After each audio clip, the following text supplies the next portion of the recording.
The Road unto Love by William Morris. Chapter 1. The Sundering of the Ways. Long ago there was a little land over which ruled a Regulus or kinglet, who was called King Peter, though his kingdom was but little. He had 4 sons, whose names were Blaise, Hugh, Gregory, and Ralph. Of these Ralph was the youngest, whereas he was but of 20 winters and 1. And Blaise was the oldest, and had seen 30 winters. Now it came to this at last, that to these young men the kingdom of their father seems they stormied. Want saith lot world's wealth. Save and accept good meat and drink, and enough or too much thereof. House room of the best, save and accept good meat and drink, and enough or too much thereof. House room of the best, friends to be merry with, and maidens to kiss, and these also, as good as might be, friebeldieved, finatum, with that bedek de balgslightly clagger, so having naught but this little they longed for much, and that the more because, king's sons as they were, they had but scant dominion save over their horses and dogs. For the men of that country were stubborn and sturdy vivassors, and might not away with masterful doings, but were like to pay back a blow with a blow, and a foul word with a buffet. So that, all things considered, it was little wonder if King Peter's sons found themselves straitened in their little land, wherein was no great merchant city, no mighty castle, or noble abbey of monks, naught but fair little halls of yeomen, with here and there a franklin's court or a shield knight's manor house, with many a goodly church, and whiles a house of good canons, who knew not the road to Rome, nor how to find the door of the chancellor's house. So these young men wearied their father and mother a long while with telling them of their weariness, and their longing to be gone. Till at last on a fair and hot afternoon of June King Peter rose up from the carpet which the prior of St. Mile, John's by the bridge, had given him, for he had been sleeping thereon amidst the grass of his orchard after his dinner. And he went into the hall of his house, which was called the High House of Upmeads, and sent for his 4 sons to come to him. And they came and stood before his high seat, and he said, Sons, ye have long wearied me with words concerning your longing for travel on the roads. Now if ye verily wish to be gone, tell me when would you take your departure, if ye had your choice. They looked at one another, and the 3 younger ones nodded at Blaise the eldest. So he began and said, Saving the love and honor that we have for thee, and also for our mother, we would be gone at once, even with the noon's meat still in our bellies. But thou art the Lord in this land, and thou must rule. Have I said well, brethren? And they all said, Yea, yea. Then said the king, Good, now is the sun high and hot, yet if you ride softly you may come to some good. Harbor before nightfall without foundering your horses. So come ye in an hour's space to the Fourwant way, and there and then will I order your departure. The young men were full of joy when they heard his word, and they departed and went this way and that, gathering such small matters as each deemed that he needed, and which he might lightly carry with him. Then they armed themselves, and would bid the squires bring them their horses. But men told them that the said squires had gone their ways already to the Want way, by the king's commandment. So thither they went at once afoot, all 4 in company, laughing at Klingmifferderf. It must be told that this Want way aforesaid was but 4 furlongs from the house, which lay in an ingle of the river called Upmeads water, amongst very fair meadows at the end of the upland tillage, and the land sloped gently up toward the hill country and the unseen mountains on the north, but to the south was a low ridge which ran along the water as it wound along from west to east. Beyond the said ridge, at a place whence you could see the higher hills to the south, that stretched mainly east and west also, there was presently an end of the kingdom of Upmeads, though the neighbors on that side were peaceable and friendly, and were wont to send gifts to King Peter. But toward the north beyond the want way King Peter was lord over a good stretch of land, and that of the best. Yet was he never a rich man, for he had no freedom to tax and tail his folk, nor forsooth would he have used it if he had, for he was no ill man, but kindly and of measure. On these northern marches there was war at whiles, whereas they ended in a great forest well furnished of trees. And this wood was debatable, and King Peter and his sons rode therein at their peril, but great plenty was therein of all wild deer, as hart and buck, and roe and swine, and bears and wolves withal. The Lord on the other side thereof was a mightier man. Then King Peter, albeit he was a bishop and a baron of holy church, to say sooth, he was a close fist and a manslayer, though he did his manslaying through his vicars, the knights and men at arms who held their manors of him, or whom he waged. In that forest had King Peter's father died in battle, and his eldest son also. Therefore, being a man of peace, he rode therein, but seldom, though his sons, the three eldest of them, had both ridden therein, and ran therefrom valiantly. As for Ralph the youngest, his father would not have him ride the wood debatable as yet. So came those young men to the wantways, and found their father sitting there on a heap of stones, and over against him 8 horses, 4 destriers, and 4 hackneys, and 4 squires withal. So they came and stood before their father, waiting for his word, and wondering what it would be. Now spake King Peter, Fair sons, ye would go on all adventure to seek a wider land, and a more stirring life than ye may get of me at home, so be it.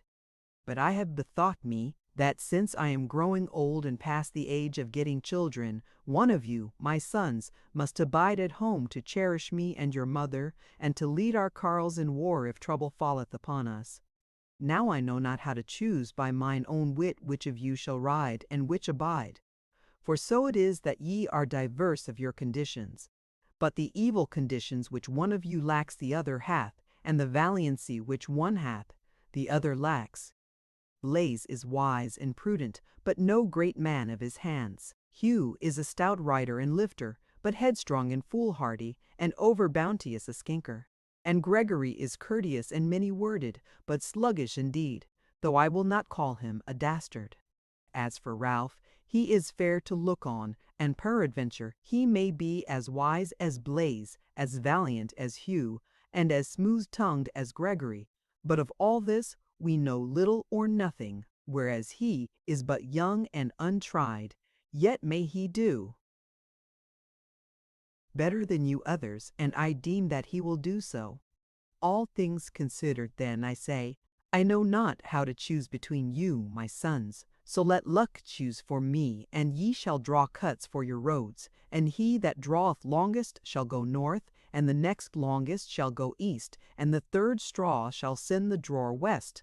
But as to him who draweth the shortest cut, he shall go no whither but back again to my house, there to abide with me the chances and changes of life. And it is most like that this once shetten chide the kegdar what he for the what. Now, my sons, doth this ordinance please you? For if so be it doth not, then may ye all abide at home, and eat of my meat, and drink of my cup, but little chided either for sloth or misdoing, even as it hath been aforetime. The young men looked at one another, and Blaise answered and said, Sir, as for me, I say we will do after your commandment, to take what road luck may show us, or to turn back home again. They all yeasayed this one after the other, and then King Peter said, Now before I draw the cuts, I shall tell you that I have appointed the squires to go with each one of you. Richard the Red shall go with Blaise, for though he be somewhat stricken in years, and wise, yet is he a fierce carle and a doughty, and knoweth well all feats of arms. Lancelot Longtongue shall be squire to Hugh, for he is good of seeming, and can compass all courtesy, and knoweth logic, though it be of the law and not of the schools. Yet is he a proper man of his hands, as needs must he be who followeth Hugh. For where is Hugh, there is trouble and debate. Clement the Black shall serve Gregory, for he is a careful carle, and speaketh one word to every 10 deeds that he doeth, whether they be done with point and edge, or with the hammer in the smithy. Lastly, I have none left to follow thee, Ralph, save Nicholas Longshanks, but though he hath more words than I have, yet hath he more wisdom, and is a man lettered and far travelled, and loveth our house right well. How say ye, sons, is this to your liking? They all said, Yea.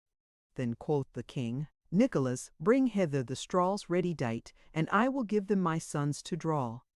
So each young man came up in turn and drew, and King Peter laid the straws together and looked at them and said, Thus it is, Hugh goeth north with Lancelot, Gregory westward with Clement. He stayed a moment and then said, Blaise fareth eastward, and Richard with him. As for thee, Ralph, my dear son, thou shalt back with me and abide in my house, and I shall see thee day by day. And thou shalt help me to live my last years happily in all honor, and thy love shall be my hope, and thy valiancy my stay. Therewith he arose and threw his arm about the young man's neck, but he shrank away a little from his father, and his face grew troubled. And King Peter noted that, and his countenance fell, and he said, Nay, nay, my son, grudge not thy brethren the chances of the road, and the ill hap of the battle. Here at least for thee is the bounteous board and the full cup, and the love of kindred and well-willers, and the fellowship of the folk. O well is thee, my son, and happy shalt thou be. But the young man knit his brows and said no word in answer. Then came forward those 3 brethren who were to fare at all adventure, and they stood before the old man, saying naught. Then he laughed and said, O ho, my sons! Here in Upmeads have ye all ye need, without money, but when ye fare in the outlands, ye need money. Is it not a lack of yours that your pouches be bare? Abide, for I have seen to it.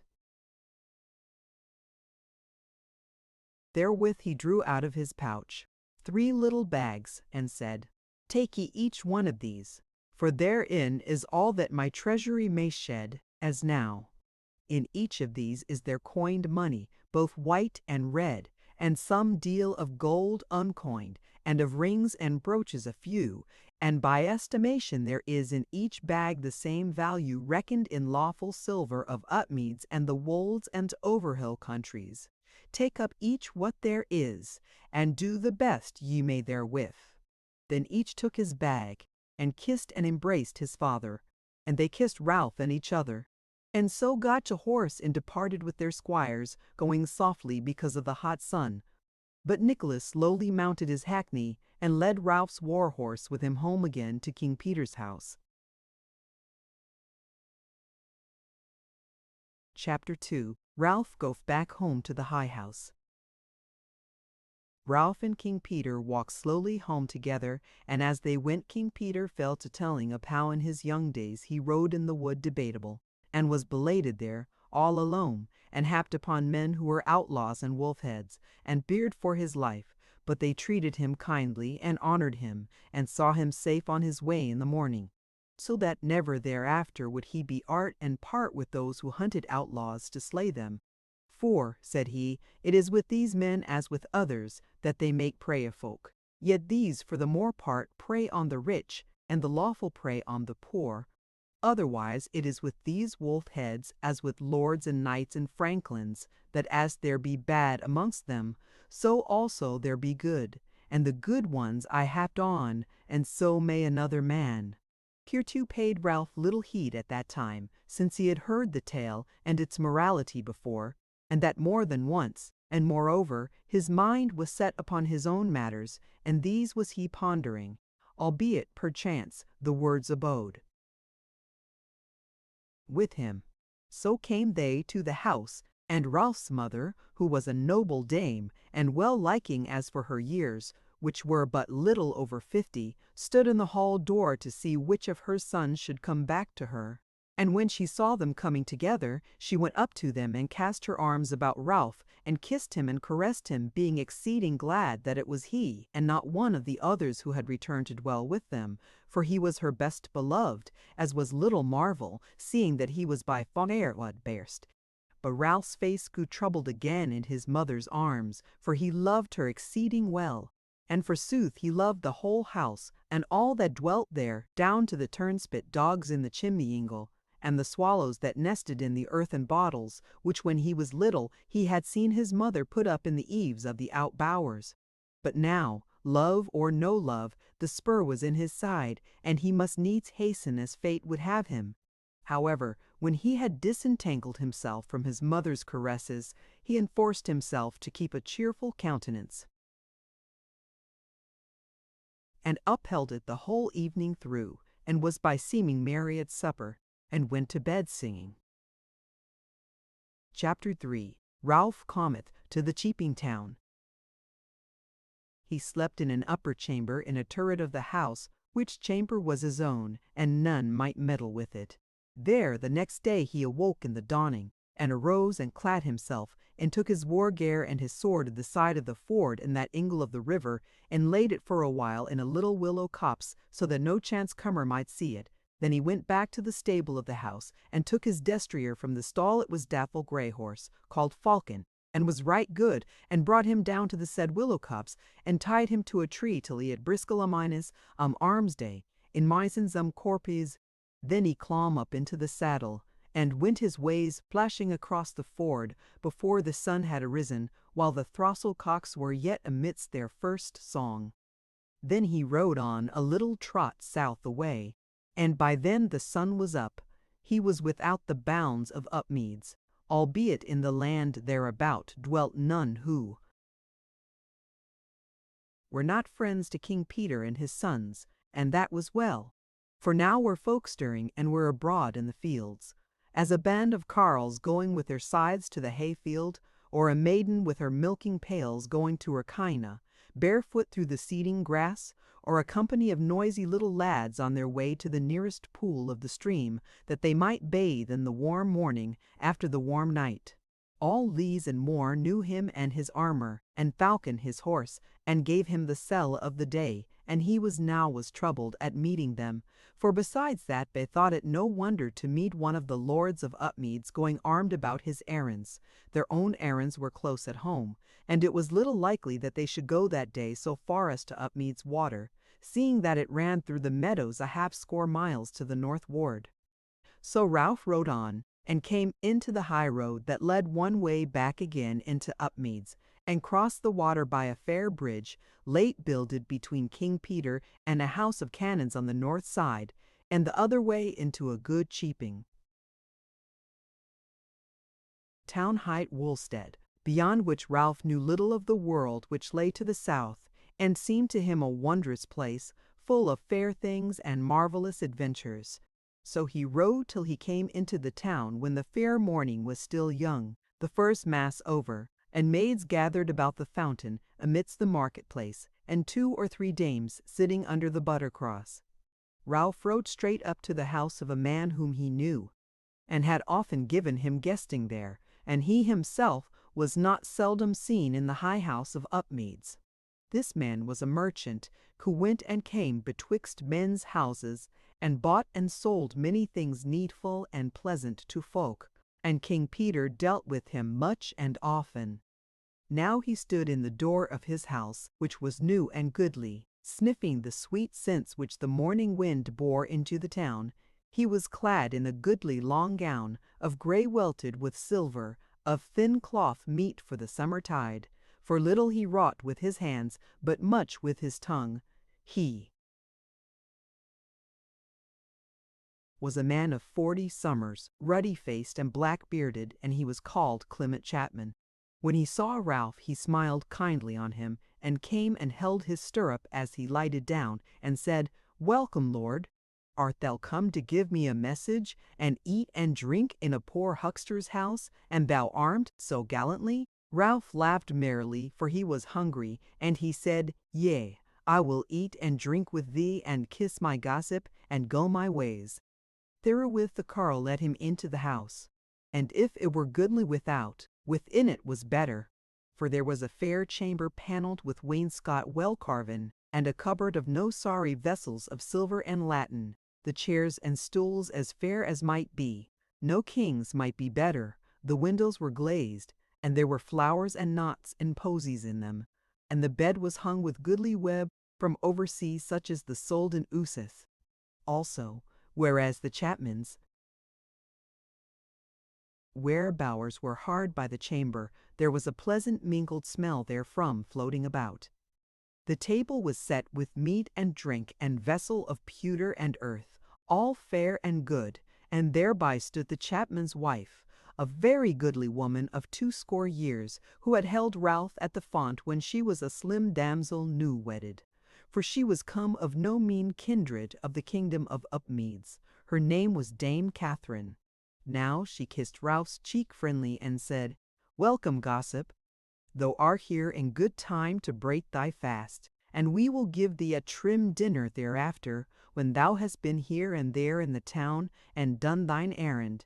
And then shalt thou drink a cup and sing me a song, and so home again in the cool of the evening." Ralph seemed a little troubled at her word, and he said, "Nay, gossip, though I thank thee for all these good things as though I had them, yet must I ride away south straightway after I have breakfasted and said one word to the goodman. Goodman, how call ye the next town southward, and how far is it thither?" Quoth Clement, "My son, what hast thou to do with riding south?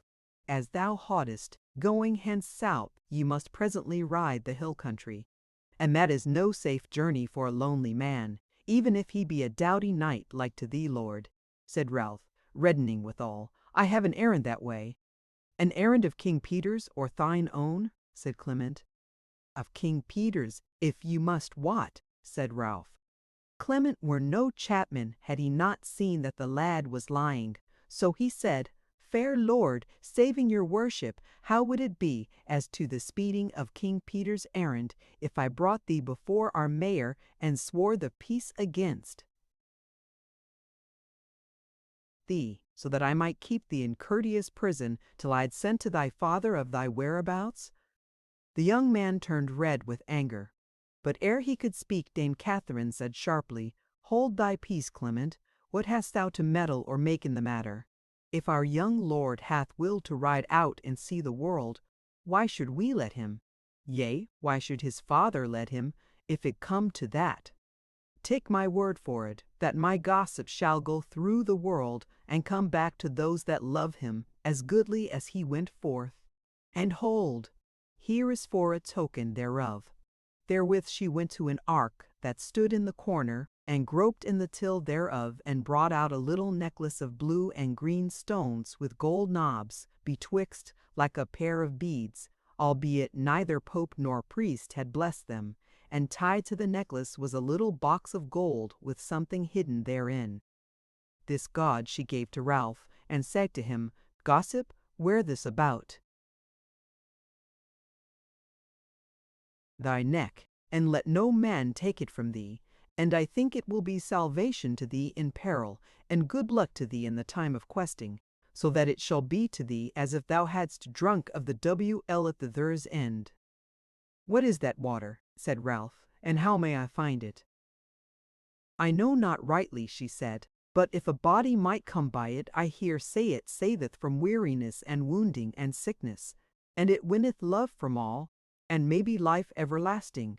Hast thou not heard tell of it, my husband?" "Yea," said the chapman, "many times, and how that whoso hath drunk thereof hath a tongue that none may withstand, whether in buying or selling, or prevailing over the hearts of men in any wise. But as for its whereabouts, you shall not find it in these parts. Men say that it is beyond the Dry Tree, and that is afar, God wot. But now, Lord Ralph, I rade thee go back again this evening with Andrew, my nephew, for company. Forsooth, he will do little less gainful than riding with thee to Upmeads, than if he abide in Woolstead, for he is idle. But, my lord, take it not amiss that I spake about the mayor and the tipstaves. For it was but a jest, as thou mayest well wot. Ralph's face cleared at that word, and he stood smiling, weighing the chaplet in his hand. But Dame Catherine said, Dear gossip, do it on speedily, for it is a gift from me unto thee, and from a gossip even king's sons may take a gift. Quoth Ralph, But is it lawful to wear it? Is there no wizardry within it? Hearken to him. She said, And how like unto a man he speaketh. If there were a brawl in the street, he would strike in, and ask no word thereof, not even which were the better side, whereas here is my falcon chick, frighted at a little gold box, and a pair of Saracen beads. Well, quoth Ralph, the first holy man I meet shall bless them for me. That shall he not, said the dame, that shall he not. Who wotteth what shall betide to thee or me if he do so? Come, do them on, and then to table. For seest thou not that the good man is wearying for meat? And even thine eyes will shine the brighter for a mouthful, king's son and gossip. She took him by the hand and did the beads on his neck, and kissed and fondled him before he sat down, while the goodman looked on, grinning rather sheepishly, but said naught to them, and only called on his boy to lead the destrier to stable. So when they were set down, the chapman took up the word where it had been dropped, and said, So, Lord Ralph, thou must needs take to adventures, being, as thou deemest, full grown. That is all one as the duck taketh to water despite of the hen that hath hatched her. Well, it was not to be thought that Upmeads would hold you lords much longer, or what is gone with my lords? Your brethren, said Ralph, they have departed at all adventure, north, east, and west, each bearing our father's blessing and a bag of pennies. And to speak the truth, goodman, for I perceive I am no doctor at lying, my father and mother would have me stay at home when my brethren were gone, and that liketh me not. Therefore am I come out to seek my luck in the world, for Upmeads is good for a stargazer, maybe, or a simpler, or a priest, or a worthy good carle of the fields, but not for a king's son with the blood running hot in his veins. Or what sayest thou, gossip? Quoth the dame. I could weep for thy mother, but for thee not at all. It is good that thou shouldest do thy will in the season of youth and the days of thy pleasure. Yea, and I deem that thou shalt come back again great and worshipful, and I am called somewhat for seeing. Only look to it that thou keep the pretty thing that I have just given thee. Well, said the chapman, this is fine talk about pleasure and the doing of one's will. Nevertheless, a whole skin is good wares, though it be not to be cheapened in any market of the world. Now, Lord, go thou where thou wilt, whether I say go or abide, and forsooth I am no man of King Peter's, that I should stay thee.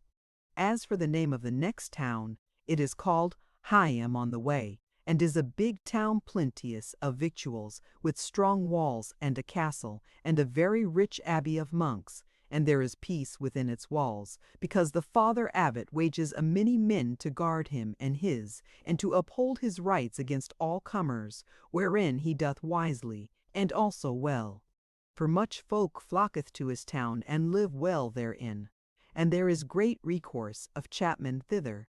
No better market is there betwixt this and Babylon. Well, Sir Ralph, I rede thee if thou comest unhurt to Higham on the Way, go no further for this time, but take service with the Lord Abbot, and be one of his men of war. Thou mayst then become his captain if thou shouldest live, which would be no bad adventure for one who cometh from Upmeads. Ralph looked no brighter for this word, and he answered not to it, but said presently, And what is to be looked for beyond Higham if one goeth further? Dost thou know the land any further? The carle smiled, Yea, forsooth, and down to the wood perilous, and beyond it, and the lands beyond the wood, and far away through them. I say not that I have been to the Dry Tree, but I have spoken to one who hath heard of him who hath seen it, though he might not come by a draught of the well at the world's end. Ralph's eyes flashed and his cheeks reddened as he listened hereto, but he spake quietly. Master Clement, how far dost thou make it to Higham on the way? A matter of 40 miles, said the chapman, because as thou hoddest, if you ride south from hence, you shall presently bring your nose up against the big downs, and must needs climb them at once. And when you're at the top of Bear Hill, and look south away, you shall see naught but downs on downs, with never a road to call a road, and never a castle, or church, or homestead, naught but some shepherd's hut, or at the most the little house of a holy man, with a little chapel tarple. Poor Tep. Therewith he took a long pull at the tankard by his side and went on. Higham is beyond all that, and out into the fertile plain, and a little river height. Cold Lake windeth about the meadows there, and it is a fair land, though look you, the wool of the downs is good, good, good. I have foison of this year's fleeces with me. Ye shall raise none such in Upmeads. Ralph sat silent a little, as if pondering, and then he started up and said, Good Master Clement, we have eaten thy meat, and thank thee for that and other matters. Wilt thou now be kinder, and bid thy boy bring round Falcon our horse, for we have far to go, and must be gone straightway. Yea, Lord, said Clement, even so will I do. And he muttered under his breath, Thou talkest big, my lad, with thy we, but thou art pressed, lest Nicholas be here presently to fetch thee back, and to say sooth, I would his hand were on thy shoulder even now. Then he spake aloud again, and said, I must now be gone to my lads, and I will send one round with thy war horse. But take my rede, my lord, and become the man of the abbot of St. Mary's of Higham, and all will be well. Therewith he edged himself out of the chamber, and the dame fell to making a mighty clatter with the vessel and trenchers and cups on the board, while Ralph walked up and down the chamber, his war gear jingling upon him. Presently the dame left her table clatter and came up to Ralph and looked kindly into his face and said, Gossip, hast thou perchance any money? He flushed up red, and then his face fell. Yet he spake gaily, Yea, gossip, I have both white and red. There are 3 golden crowns in my pouch, and a little flock of silver pennies. Forsooth, I say not as many as would reach from here to Upmeads, if they were laid one after the other. She smiled and patted his cheek, and said, Thou art no very prudent child, king's son, but it comes into my mind that my master did not mean thee to go away empty-handed, else had he not departed and left us twain together. Therewith she went to the credence that stood in a corner, and opened a drawer therein, and took out a little bag, and gave it into Ralph's hand, and said, This is the gift of the gossip, and thou mayest take it without shame, all the more because if thy father had been a worser man and a harder lord, he would have had more to give thee. But now thou hast as much or more as any one of thy brethren. He took the bag smiling and shamefaced, but she looked on him fondly, and said, Now I know not whether I shall lay old Nicholas on thine heels when he cometh after thee, as come he will full surely, or whether I shall suffer the old sleuth-hound nose out by slot of himself, as full surely he will set on to it. Thou mightest tell him, said Ralph, that I am gone to take service with the abbot of St. Mary's of Higham, ha? She laughed and said, Wilt thou do so, Lord, and follow the rede of that goodman of mine, who thinketh himself as wise as Solomon? Ralph smiled and answered her nothing. Well, she said, I shall say what likes me when the hour is at hand. Lo, here, thine horse, abide yet a moment of time, and then go whither thou needs must, like the wind of the summer day. Therewith she went out of the chamber, and came back again with a scrip which she gave to Ralph, and said, Herein is a flask of drink for the waterless country, and a little meat for the way. Fare thee well, gossip. Little did I look for it when I rose up this morning, and nothing irked me, save the dullness of our town, and the littleness of men's doings therein. that I should have to cut off a piece of my life from me this morning, and say, farewell gossip, as now again I do. Therewith she kissed him on either cheek and embraced him. And it might be said of her and him that she let him go thereafter, for though as aforesaid he loved her and praised her kindness, he scarce understood the eagerness of her love for him. Whereas moreover she saw him not so often betwixt Upmeads and Wulstead, and belike she herself scarce understood it, albeit she was a childless woman. So when he had got to horse, she watched him riding a moment, and saw how he waved his hand to her as he turned the corner of the marketplace, and how a knot of lads and lasses stood staring on him after she lost sight of him. Then she turned her back into the chamber, and laid her head on the table, and wept. Then came in the goodman quietly, and stood by her, and she heeded him not. He stood, grinning curiously on her a while, and then laid his hand on her shoulder, and said as she raised her face to him, Sweetheart, it availeth not. When thou wert young and exceeding fair, he was but a little babe, and thou wert looking in those days to have babes of thine own, and then it was too soon. And now that he is such a beauteous young man, and a king's son withal, and thou art wedded to a carle of no weak heart, and thou self art more than 20 years old, it is toes teat. Yet thou didst well to give our Lord the money. Lo, here is wherewithal to fill up the lack in thy chest, and here is a toy for thee in place of the pair of beads thou gavest him, and I bid thee look on it as if I had given him my share of the money and the beads. She turned to Clement, and took the bag of money and the chaplet which he held out to her, and she said, God wot thou art no ill man, my husband, but would God I had a son like to him. She still wept somewhat, but the chapman said, Let it rest there, sweetheart, let it rest there. It may be a year or twain before thou seest him again, and then belike he shall be come back with some woman whom he loves better than any other, and who knows but in a way he may deem himself our son. Meanwhile thou hast done well, sweetheart, so be glad. Therewith he kissed her and went his ways to his merchandise, and she to the ordering of her house, grieved but not unhappy. Chapter 4. Ralph rideth the Downs. As for Ralph, he rode on with a merry heart, and presently came to an end of the plain country, and the great downs rose up before him with a white road winding up to the top of them.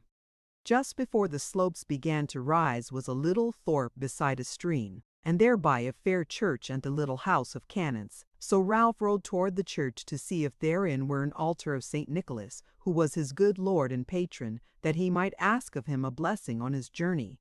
But as he came up to the churchyard gate, he saw a great black horse tied there too, as if abiding someone journey. But as he lighted down from his saddle, he saw a man coming hastily from the church door, and strided swathed towards still. He was a big man, and armed, for he had a bright steel sallet on his head, which covered his face all save the end of his chin, and plates he had on his legs and arms. He wore a green coat over his armor, and thereon was wrought in gold an image of a tree, leafless. He had a little steel axe about his neck, and a great sword hung by his side. Ralph stood looking on him with his hand on the latch of the gate. But when the man came thereto, he tore it open roughly and shoved through at once, driving Ralph back, so that he well nigh overset him, and so sprang to his horse and swung himself into the saddle, just as Ralph steadied himself and ruffled up to him, half drawing his sword from the scabbard the while. But the man-at-arms cried out, Put it back! Put it back! If thou must needs deal with every man that shoveth thee in his haste, thy life is like to be but short. He was settling himself in his saddle as he spoke, and now he shook his rein, and rode off speedily toward the hill road.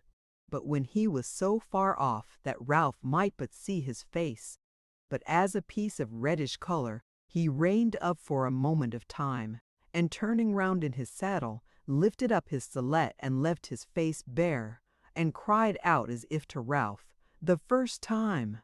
And then let the headpiece fall again, and set spurs to his horse and galloped away. Ralph stood looking at him as he got smaller on the long white road and wondering what this might mean, and how the unknown man should know him, if he did know him.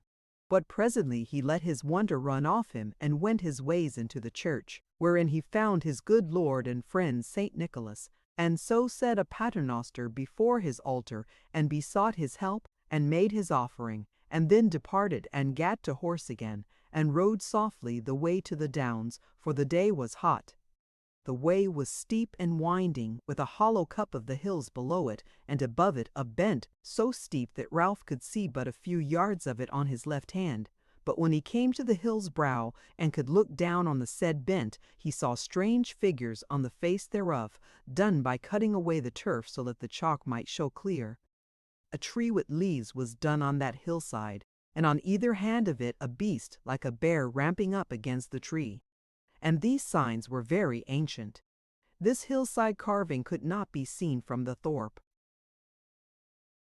Beneath, which was called Netherton, because the bent looked westward down into the hollow of the hill Abusade, but from nigher to Woolstade they were clear to see, and Ralph had often beheld them, but never so nigh, and that hill was called after them, Bear Hill. At the top of it was an earthwork of the ancient folk, which also was called Bear Castle. And now Ralph rode over the hill's brow into it, for the walls had been beaten down in places long and long ago. Now he rode up the wall, and at the topmost of it turned and looked aback on the blue country, which he had ridden through, stretching many a league below, and tried if he could pick out Upmeads from amongst the diverse wealth of the Summerland. But Upmeads' water was hidden, and he could see nothing to be sure of, to tell him whereabouts the high house stood. Yet he deemed that he could make out the Debatable Wood and the hills behind it well enough. Then he turned his horse about and had the down country before him, long lines of hills to wit, one rising behind the other, like the waves of a somewhat quiet sea. No trees thereon, nor houses that he might see thence, naught but a green road that went waving up and down before him, greener than the main face of the slopes. He looked at it all for a minute or two as the southwest wind went past his ears, and played a strange tune on the innumerable stems of the bents and the hard-stalked blossoms, to which the bees sang counterpoint. Then the heart arose within him, and he drew the sword from the scabbard, and waved it about his head, and shook it toward the south, and cried out, "Now, welcome, world, and be thou blessed from one end to the other, from the ocean sea to the uttermost mountains." A while he held the white steel in his fist, and then sheathed the blade and rode down soberly over the turf bridge across the ancient fosse, and so came on to the green road made many ages before by an ancient people, and so trotted south, along fair and softly. Little is to be told of his journey through the downs, as he topped a low hill whereon were 7 grave mounds of the ancient folk in a row. He came on a shepherd lying amidst of his sheep. The man sprang to his feet when he heard horse hoofs anigh him, and saw the glint of steel, and he set his hand to a short spear which lay by him. But when he saw naught but Ralph, and heard how he gave him the sell of the day, he nodded his head in a friendly way, though he said naught in sportin. Again, some 2 miles further on, Ralph met a flock of sheep coming down a bent which the road climbed, and with them were 3 men, their drovers, and they drew nigh him as he was amidst of the sheep, so that he could scarce see the way. Each of these 3 had a weapon, one a pole-axe, another a long spear, and the third a flail jointed and bound with iron, and an anlace hanging at his girdle. So they stood in the way and hailed him when the sheep were gone past, and the man with the spear asked him whither away. "I am turned toward Higham on the way," quoth he. "And how many miles shall I ride ere I get there?" said one of them. "Little less than 20, lord." Now it was past noon 2 hours, and the day was hot. So whereas the faces of the men looked kind and friendly, albeit somewhat rugged, he lighted down from his horse and sat down by the wayside, and drew his bottle of good wine from out of his wallet, and asked the men if they were in haste. "Nay, master," said he of the poleaxe, while all eyes turned to the bottle. "He has gone by too long, and will neither meddle with us, nor may we deal with him." "Well then," quoth Ralph, "there is time for beaver. Have you aught of a cup that we may drink to each other?" "Yea," said the carle with the unlace, "that have I." Therewith he drew from his pouch a ram's horn rimmed with silver, and held it up, and said as if he were speaking to it, "Now, Thurley, rejoice, for ye shall have Lord's wine poured into thy maw."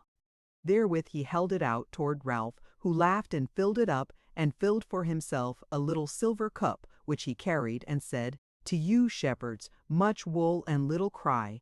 And he drank withal. "And I," quoth the man with the horn, "call this health, much cry and little wool, call this health, much cry and little wool." "Well, well, how mean ye by that, greasy Wat?" said the man with the spear, taking the horn as he spake. "That is but a poor wish for a lord that drinketh out of our cup." Said Wat, "Why, neighbor, why? Thy wit is none too hasty.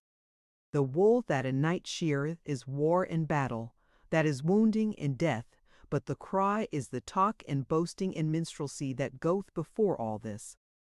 Which is the best wish to wish him? The wounds and the death, or the fore-rumour and stir thereof which hurteth no man?" Ralph laughed thereat, and was merry and blithe with them. But the spearman, who was an old man, said, "For all Wat saith, lord, and his japes, you must not misdeem of us, that we shepherds of the downs can do naught but run to ales and feasts, and that we are but pot valiant. Maybe thou self mayest live to see things go otherwise, and in that day may we have such as thee for captain. Now, fair lord, I drink to thy crown of valour and thy good luck, and we thank thee for the wine, and yet more for the blithe fellowship." So Ralph filled up the ram's horn till Dame Catherine's good island wine was well nigh spent, and at last he said, "Now, my masters, I must to horse, but I pray you tell, or we depart, what did ye mean when you said that He had gone past? Who is H?" The merry faces of the men changed at his word, and they looked in each other's faces, till at last the old spearman answered him, "Fair lord, these things we have little will to talk about, for we be poor men with no master to fleece us, and no lord to help us. Also we be folk unlearned and unlettered, and from our way of life, whereas we dwell in the wilderness, we seldom come within the doors of a church.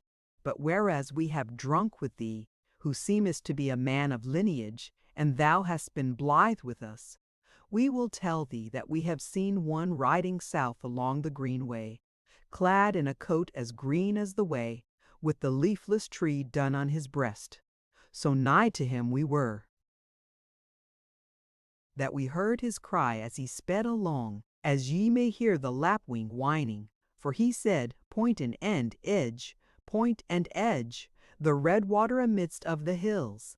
In my lifetime such a man hath, to my knowledge, been seen thrice before, and after each sight of him followed evil days and the death of men. Moreover, this is the eve of St. John, and we deem the token the worse therefore. Or how deemest thou?" Ralph stood silent a while, for he was thinking of the big man whom he had met at the churchyard gate, and all this tale seemed wonderful to him. But at last he said, "I cannot tell what there is in it. Herein am I no help to you. Today I am but little, though I may one day be great. Yet this may I do for you. Tomorrow will I let sing a mass in St. Mary's Church on your behoof. And hereafter, if I wax as my will is, and I come to be lord in these lands, I will look to it to do what a good lord should do for the shepherds of the downs, so that they may live well and die in good hope. So may the Mother of God help me at need," said the old shepherd. "Thou hast sworn an oath, and it is a good oath, and well sworn. Now if thou dost as thou swearest, words can but little thanks, yet deeds may. Wherefore if ever thou comest back hither, and art in such need that a throng of men may help thee therein, then let light a great fire upon each corner of the topmost wall of Bear Castle, and call to mind this watchword: Smite aside the side that aches, or Beer Father, and then shalt thou see what shall betide thee for thy good hap. Farewell now, with the saints to aid. Ralph bade them live well and hail, and mounted his horse and rode off down the greenway, and as he rode the shepherds waved their weapons to him in token of goodwill. Chapter 5. Ralph cometh to Higham on the way. Not more befell Ralph to tell of till he came to the end of the downs and saw Higham lying below him, overlooked by a white castle on a knoll, and with the river lapping it about and winding on through its fair green meadows, even as Clement had told. From amidst its houses rose up 3 towers of churches above their leaden roofs, and high above all, long and great, the abbey church. And now was the low sun glittering on its gilded vanes, and the wings of the angels high upon the battlements. So Ralph rode down the slopes and was brisk about it, for it was drawing towards sunset, and he knew not at what hour they shut their gates. The road was steep and winding, and it was the more part of an hour ere he came to the gate, which was open, and like to be yet, for many folk were thronging in, which throng also had hindered him soon after he came into the plain country. The gate was fair and strong, but Ralph saw no men at arms about it that evening. He rode into the street unquestioned, and therein was the throng great of people, clad in fair and gay attire, and presently Ralph called to mind that this was St. John's Eve, so that he knew that there was some feast toward. At last the throng was so thick that he was stayed by it, and therewithal a religious who was beside him, and thrust up against his horse, turned to him and gave him good even, and said, By thy weapons and gear thou art a stranger here in our burg, Sir Knight. So it is, said Ralph. And whither away? Said the monk. Hast thou some kinsman or friend in the town? Nay, said Ralph, I seek a good hostelry where I may abide the night for my money. The monk shook his head and said, See you the folk? It is holiday time, and midsummer after hazel. Ye shall scarce get lodging outside our house. But what then? Come thou thither straightway, and have harbour of the best, and see our prior, who loveth young and brisk men at arms like to thee. Lo now, the throng openeth a little. I will walk by thy bridle, and lead thee the shortest road thither. Ralph gainsaid him not, and they bored through the throng of the street till they came into the market square, which was very great and clean, paved with stones all over. Tall and fair houses rose up on 3 sides of it, and on the 4th was the great church, which made those houses seem but low. Most of it was new built. For the Lord Abbot that then was, though he had not begun it, had taken the work up from his forerunner, and had pushed it forward all he might, for he was very rich, and an umpteen and harved shame of amuse. Like dark gold it showed under the evening sun, and the painted and gilded imagery shone like jewels upon it. Yea, said the monk, as he noted Ralph's wonder at this wonder, a most goodly house it is, and happy shall they be that dwell there. Therewith he led Ralph on, turning aside through the great square. Ralph saw that there were many folk therein, though it was too big to be thronged thick with them. Amidst of it was now a great pile of wood hung about with flowers, and hard by it a stage, built up with hangings of rich cloth on one side thereof. He asked the monk what this might mean, and he told him the wood was for the midsummer bale fire, and the stage for the show that should come thereafter. So the brother led Ralph down a lane to the south of the great west door, and along the side of the minster, and so came to the abbey gate. And there was Ralph well greeted, and had all things given him which were due to a good knight. And then was he brought into the guest hall, a very fair chamber, which was now full of men of all degrees. He was shown to a seat on the dais within 2 of the sub-priors, and beside him sat an honourable lord, a vassal of St. Mary's. So a supper served well and abundantly. The meat and drink was of the best, and the vessel, and all the plenishing was as good as might be, and the walls of that chamber were hung with noble arras cloth, picturing the pilgrimage of the soul of man. Every man there who spoke with Ralph, and they were many, was exceeding courteous to him, and he heard much talk about him of the wealth of the lands of St. Mary's at Higham, and how it was flourishing, and of the abbot, how mighty he was, so that he might do what he would, and that his will was to help and to give, and be blithe with all men, and folk told of turmoil and war in other lands, and praised the peace of Higham on the way. Ralph listened to all this, and smiled, and said to himself that to another man this might well be the end of his journey for that time, but for him all this peace and well-being was not enough, for though it were a richer land than Upmeads, yet to the peace and the quiet he was well used, and he had come forth not for the winning of fatter peace, but to try what new thing his youth and his might, and his high hope and his good hap might accomplish. So when the supper was over, and the wine and spices had been brought, the guest hall began to thin somewhat, and the brother who had brought Ralph thither came to him and said, Fair lord, it were nizel if you went forth, as others of our guests have done, to see the deeds of Midsummer Eve that shall be done in the great square, in honor of Holy John, for our manor therein at Higham has been much thought of. Look, my son, he pointed to the windows of the hall therewith, and lo, they grew yellow and bright with some fire without, as if a new fiery day had been born out of the dusk of the summer night. For the light that shone through the windows out did the candle light in the hall. Ralph started thereat, and laid his right hand to the place of his sword, which indeed he had left with the chamberlain. But the monk laughed and said, Fear nothing, lord, there is no foeman in Higham. Come now, lest thou be belated of the show. So he led Ralph forth and into the square, where there was a space appointed for the brethren and their guests to see the plays. And the square was now so full of folk that it seemed like as if that there were no one man in the streets which were erewhile so thronged. There were rows of men at arms in bright armor, also to keep the folk in their places, like as hurdles pen the sheep up. Howbeit they were now as rough with folk, but humble and courteous. Many and many were the torches and cressets burning steadily in the calm air, so that, as aforesaid, night was turned into day. But on the scaffold aforesaid were standing bright and gay figures, whose names or what they were, Ralph had no time to ask.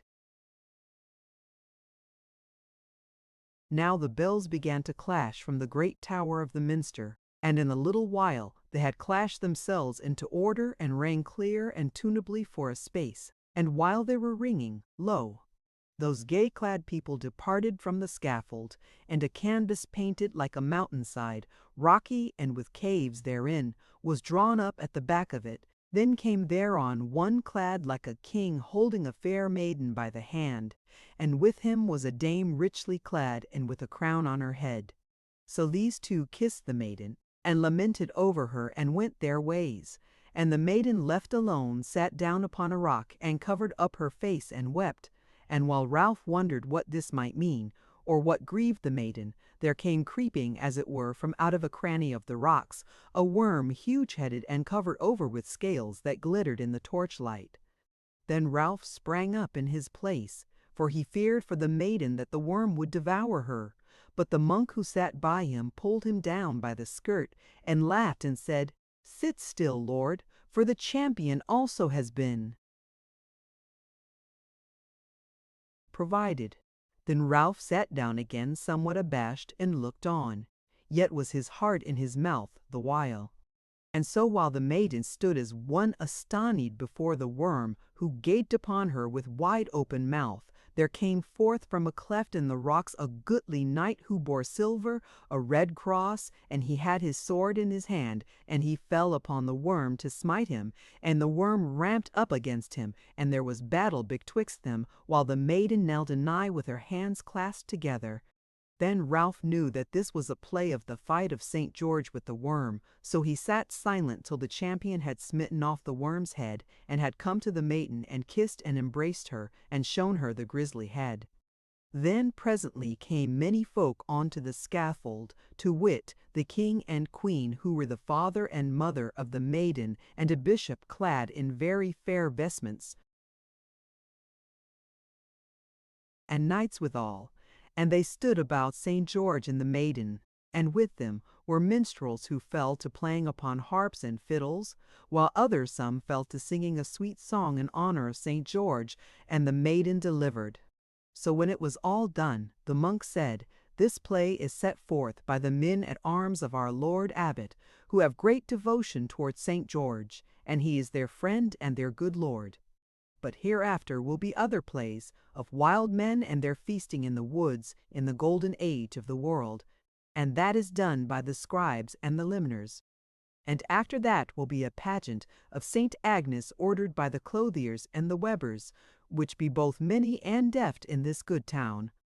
Albeit thou art a young man and hast ridden far to-day belike, and mayhappen thou wilt not be able to endure it, so it may be well to bring thee out of this throng straightway. Moreover, I have bethought me that there is much of what is presently to come, which we shall see better from the minster roof, or even it may be from the tower. Wilt thou come then?" Ralph had liefer have sat there and seen all the plays to the end, for they seemed to him exceeding fair, and like to ravish the soul from the body. Howbeit, being shamefaced, he knew not how to gainsay the brother, who took him by the hand and led him through the press to the west front of the minster, where on the north side was a little door in a nook. So they went up a stair therein a good way, till they came into a gallery over the western door. And looking forth thence, Ralph deemed that he could have seen a long way had daylight been, for it was higher than the tops of the highest houses. So there they abode a space, looking down on the square and its throng, and the bells, which had been ringing when they came up, now ceased a while. But presently there arose great shouts and clamour amongst the folk below, and they could see men with torches drawing near to the pile of wood, and then all of sudden shot up from it a great spiring flame, and all the people shouted together, while the bells broke out again over their heads. Then the brother pointed aloof with his finger and said, "Lo you, fair lord, how Baal speaks to Baal all along the headlands of the down country, and below there in the thorps by the river." Forsooth, Ralph saw fire after fire break out to the westward, and if we stood over the high altar and looked east, ye would see more of such fires, and many more, and all these bales are piled up and lighted by vassals and villeins of my lord Abbot. Now to-night they are but mere midsummer bale fires. But doubt ye not that, if there came war into the land, each one of these bales pales would mean at least a half score of stout men, or Saradin, all this the tyrants round about that hate holy church and oppress the poor know full well. Therefore we live in peace in these lands. Ralph hearkened, but said naught, for amidst all this flashing of fire and flame, and the crying out of folk, and the measured clash of the bell so near him, his thought was confused, and he had no words ready to hand. But the monk turned from the parapet and looked him full in the face, and said to him, "Thou art a fair young man, and strong, and of gentle blood as I deem, and thou seemest to me to have the lucky look in thine eyes. Now I tell thee that if thou wert to take service with my lord, thou shouldest never rue it. Yea, why shouldest thou not wax in his service, and become his captain of captains, which is an office meet for kings?" Ralph looked on him, but answered naught, for he could not gather his thoughts for an answer. And the brother said, "Think of it, I bid thee, fair young lord, and be sure that nowhere shalt thou have a better livelihood, not even wert thou a king's son. For the children of my lord Abbot are such that none dareth to do them any displeasure.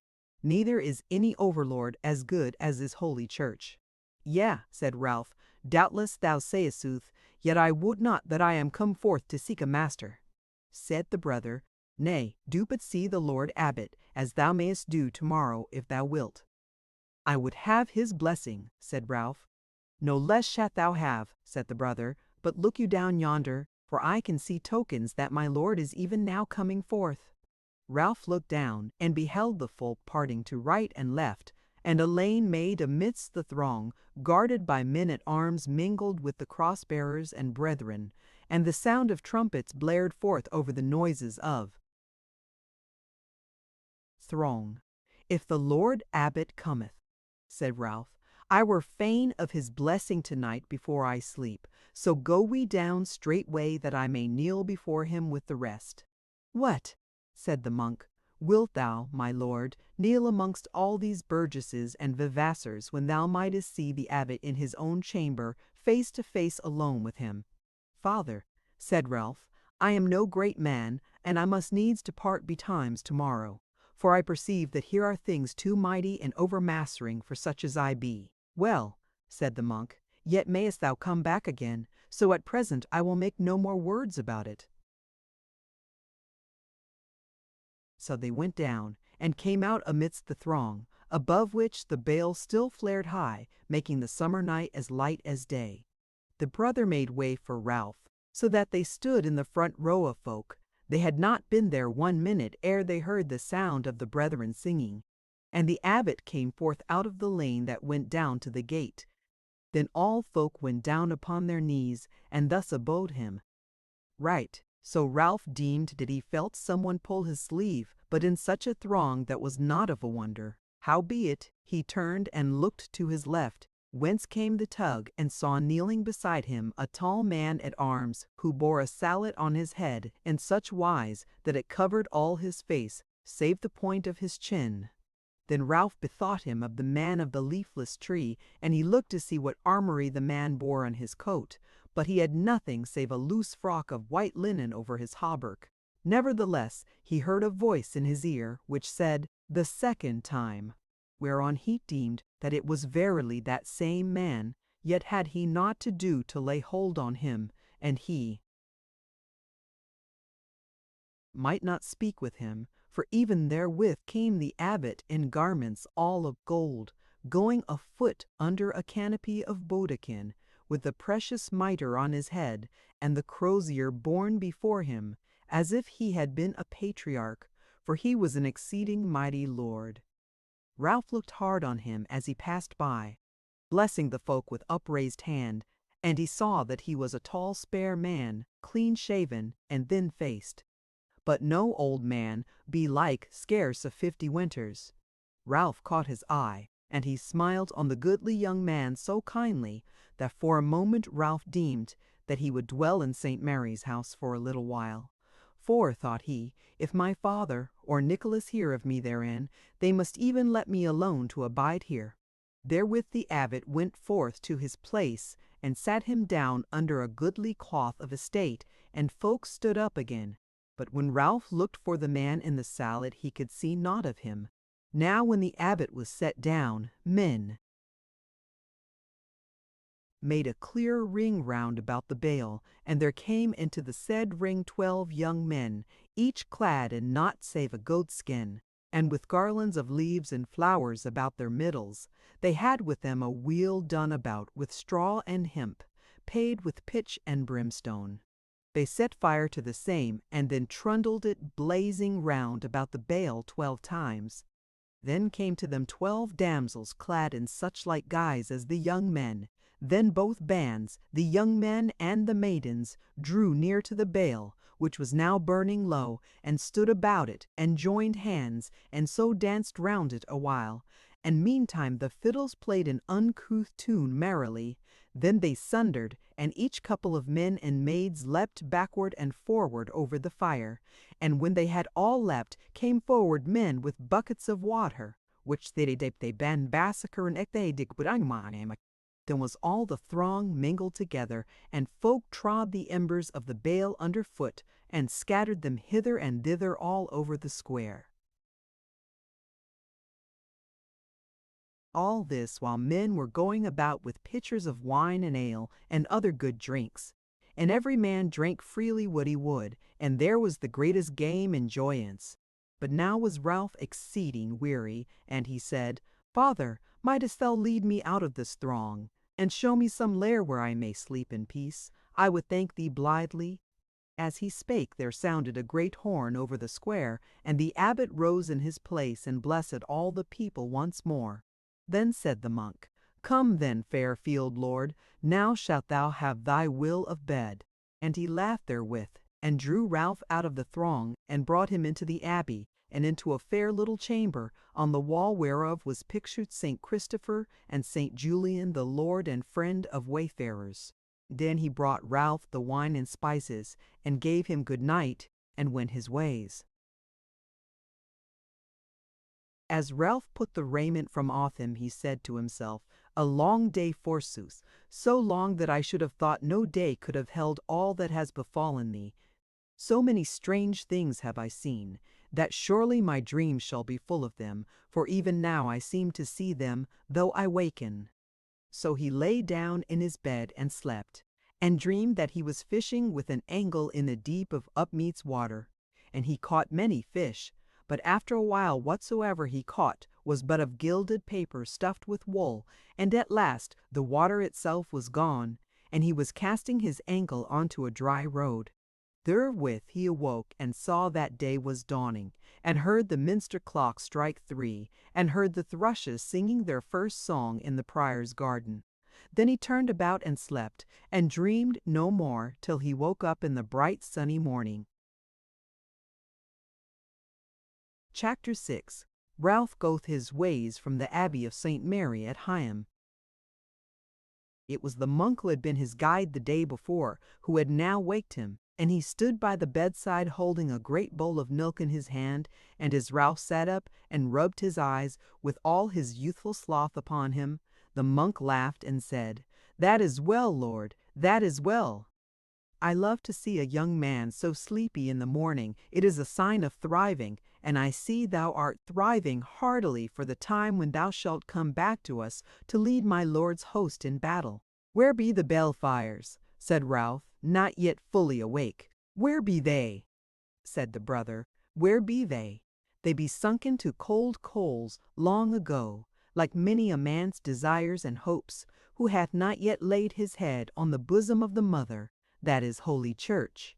Come, my lord, arise, and drink the monk's wine of morning, and then if you must need ride, ride betimes and ride hard, for the Wood Perilous beginneth presently as you wend your ways, and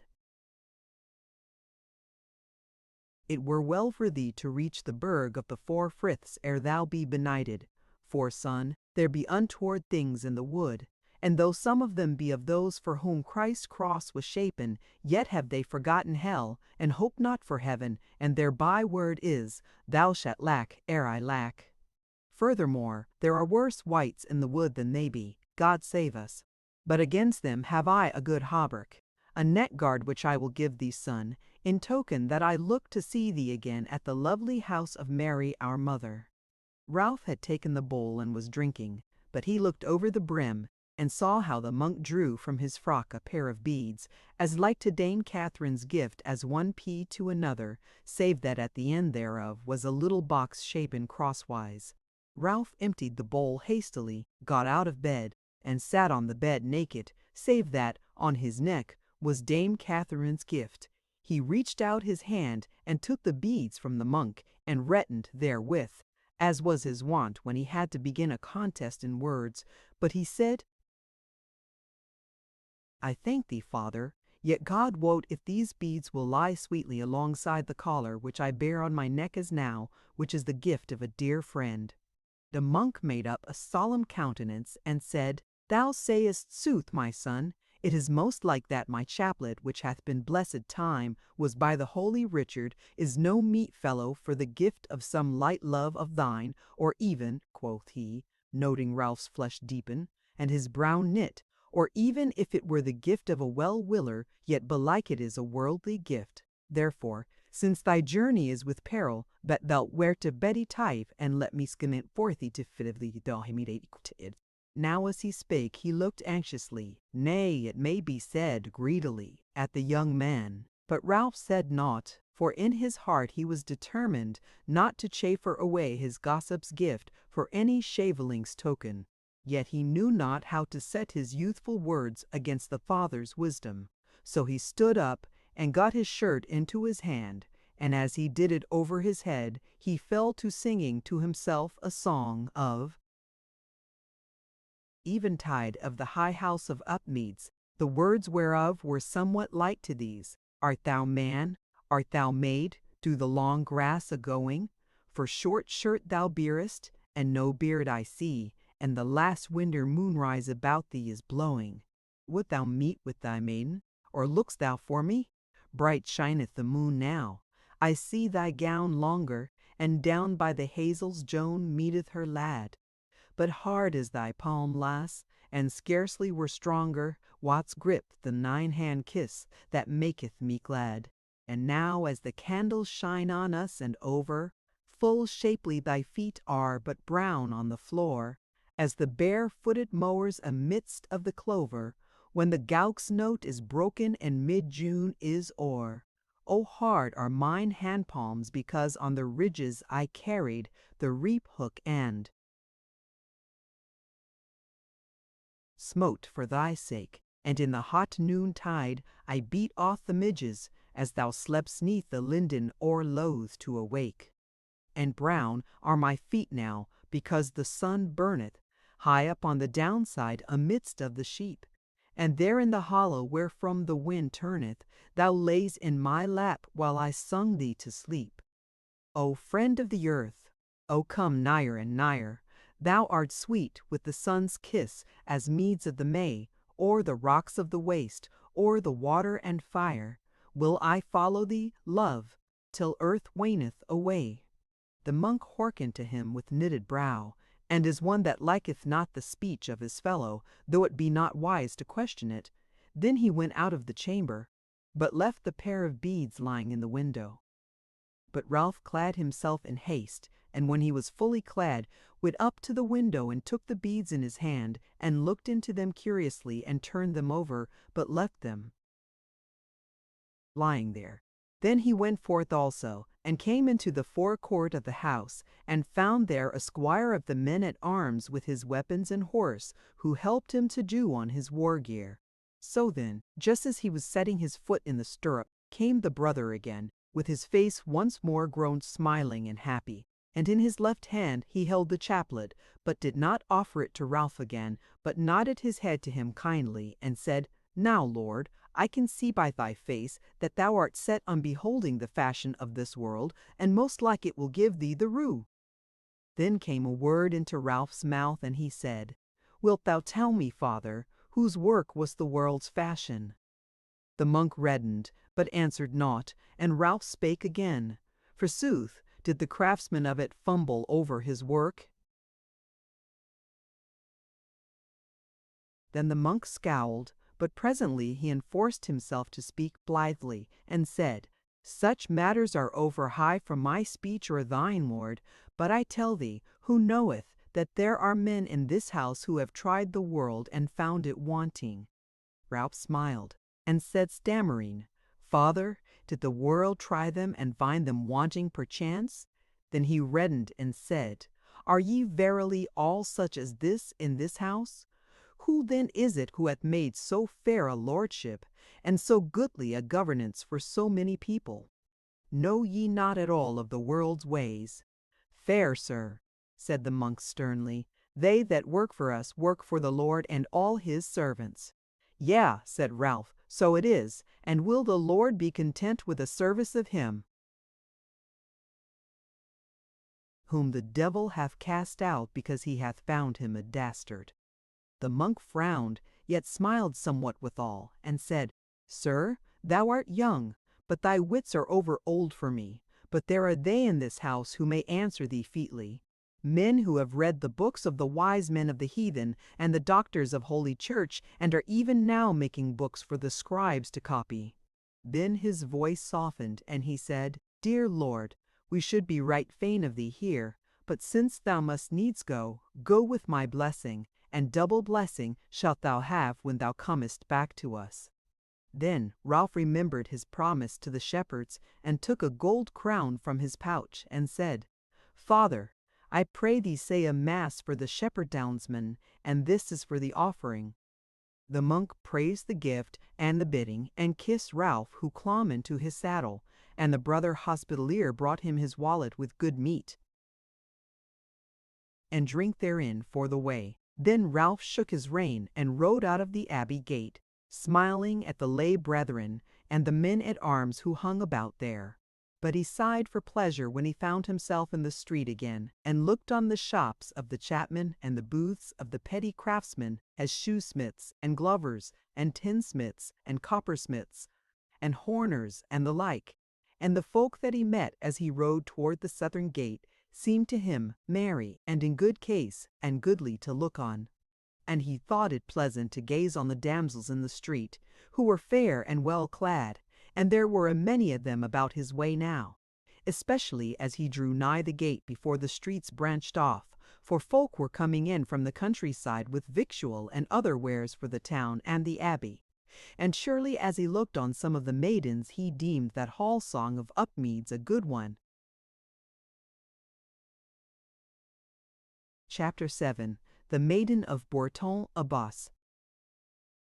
So went he through the gate, and many, both of men and maids, gazed at him, for he was fair to look on, but none meddled with him. There was a goodly faubourg outside the gate, and therein were fair houses, not a few, with gardens and orchards about them. And when these were passed, he rode through very excellent meadows, lying along the water, which he crossed thrice, once by a goodly stone bridge, and twice by fords, for the road was straight, and the river wound about much. After a little while, the road led him off the plain meads into a country of little hills and dales, the hillsides covered with vineyards and orchards, and the dales plenteous of cornfields. And now, amongst these dales, Higham was hidden from him. Through this tillage and vineland he rode a good while, and thought he had never seen a goodlier land. And as he went he came on husbandmen and women of the country going about their business, yet were they not too busy to gaze on him, and most greeted him, and with some he gave and took a little speech. These people also he deemed well before the world, for they were well clad and buxom, and made no great haste as they went, but looked about them as though they deemed the world worth looking at, and as if they had no fear either of a blow or a hard word for loitering. So he rode till it was noon, and he was amidst a little thorp of grey stone houses, trim enough, in a valley wherein there was more of wild wood trees, and less of fruit bearers than those behind him. In the thorp was a tavern with the sign of the Nicholas, so Ralph deemed it but right to enter a house which was under the guard of his master and friend. Therefore he lighted down and went in. Therein he found a lad of 15 winters, and a maiden spinning, they two alone, who hailed him, and asked his pleasure, and he bade them bring him meat and drink, and looked to his horse, for that he had a mind to rest awhile. So they brought him bread and flesh, and good wine of the hillside, in a little hall well arrayed as of its kind, and he sat down, and the damsel served him at table. But the lad, who had gone to see to his horse, did not come back. So when he had eaten and drunk, and the damsel was still there, he looked on her and saw that she was sad and drooping of aspect, and whereas she was a fair maiden, Ralph, now that he was full, fell to pitying her, and asked her what was amiss. "For," said he, "thou art fair, and ailest not. That is clear to see, neither dwellest thou in penury, but by seeming haste enough and to spare. Or art thou a servant in this house, and hath any one misused thee?" She wept at his words, for indeed he spoke softly to her. Then she said, "Young lord, thou art kind, and it is thy kindness that draweth the tears from me. Else it were not well to weep before a young man. Therefore I pray thee pardon me. As for me, I am no servant, nor has any one misused me. The folk round about are good and neighbourly, and this house and the croft, and a vineyard hard by, all that is mine own and my brother's. That is the lad who hath gone to tend thine horse. And we live in peace here for the most part. For this thorp, which is called Bourten Abbas, is a land of the Abbey of Higham, though it be the outermost of its lands, and the abbot is a good lord and a defence against tyrants. All is well with me, if one thing were not. What is thy need, then? Said Ralph, if perchance I might amend it. And as he looked on her, he deemed her yet fairer than he had done at first. But she stayed her weeping and sobbing, and said, Sir, I fear me that I have lost a dear friend. How then, said he, why fearest thou, and knowest not?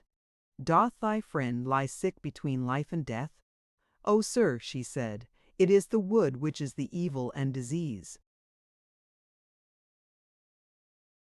What wood is that? Said he. She said, the wood perilous that lieth betwixt us and the burg of the Four Friths, and all about the burg. And, sir, if ye be minded to ride to the burg to-day, do it not, for through the wood must thou wend thereto, and ye are young and lovely. Therefore take my rede, and abide till the chapmen wend thither from Higham, who ride many in company.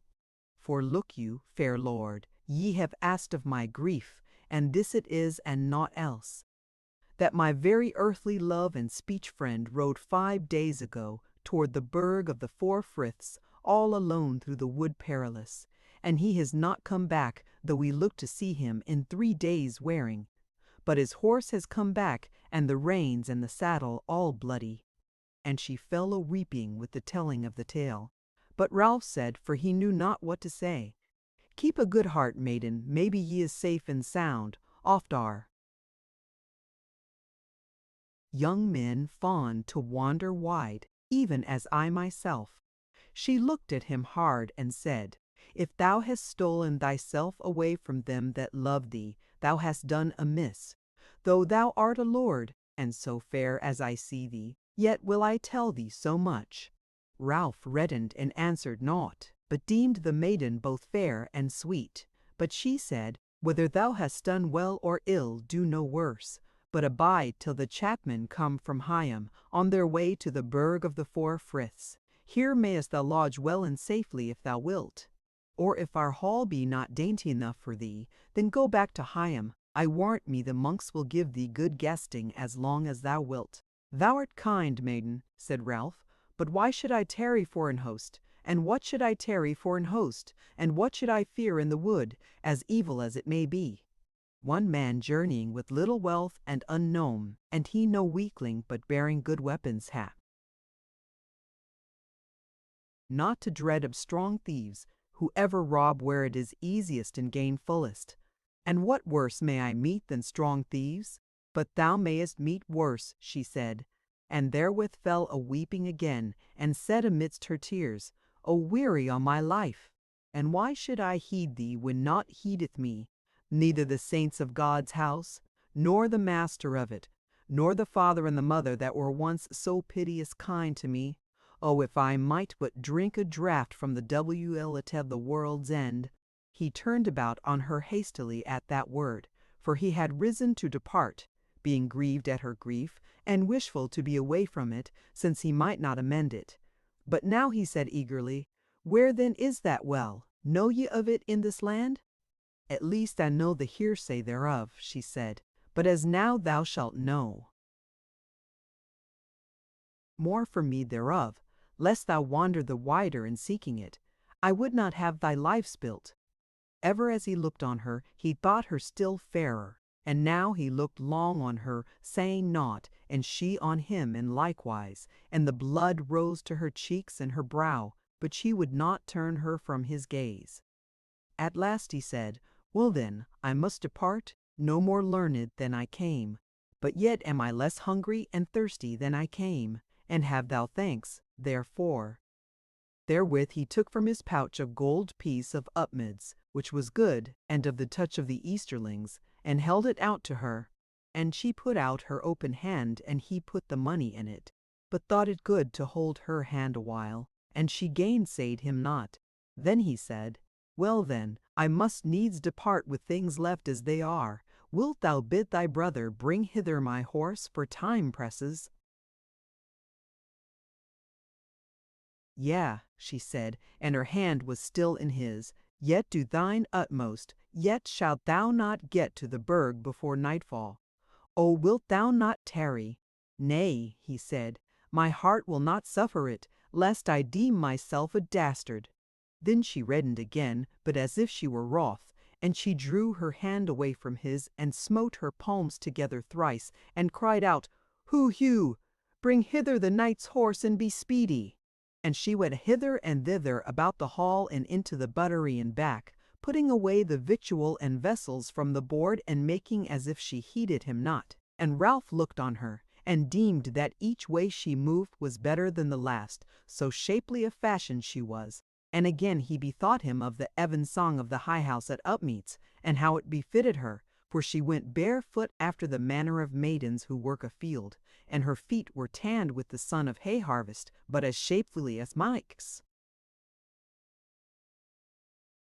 Goodly withal, in a green gown, wrought with flowers.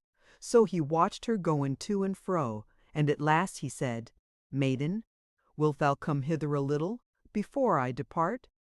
"Yea," she said, and came and stood before him, and he deemed that she was scarce so sad as she had been. And she stood with her hands joined and her eyes downcast. Then he said, "Now I depart. Yet I would say this, that I am sorry of thy sorrow, and now since I shall never see thee more, small would be the harm if I were to kiss thy lips and thy face." And therewith he took her hands in his and drew her to him, and put his arms about her and kissed her many times. And she, nothing lowdy by seeming, and he found her as sweet as May blossom.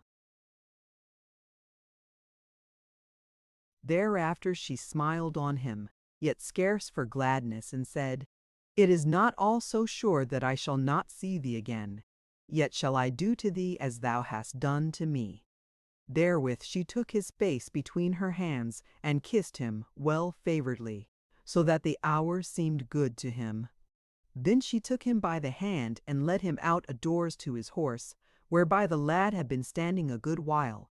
And he, when he saw his sister come out with the fair knight, he scowled on them, and handled a knife which hung at his girdle, but Ralph heeded him not. As for the damsel, she put her brother aside, and held the stirrup for Ralph. And when he was in the saddle, she said to him, "All luck go with thee. Forsooth I deem thee safer in the wood than my words said. Verily I deem that if thou wert to meet a company of foemen, thou wouldest compel them to do thy bidding." "Farewell to thee, maiden," said Ralph, "and mayest thou find thy beloved whole and well, and that speedily." "Farewell," she said no more. So he shook his rein and rode his ways, but looked over his shoulder presently, and saw her standing yet barefoot on the dusty highway, shading her eyes from the afternoon sun, and looking after him, and he waved his hand to her, and so went his ways between the houses of the thorp. Chapter 8. Ralph Comet to the Wood Perilous. An adventure therein.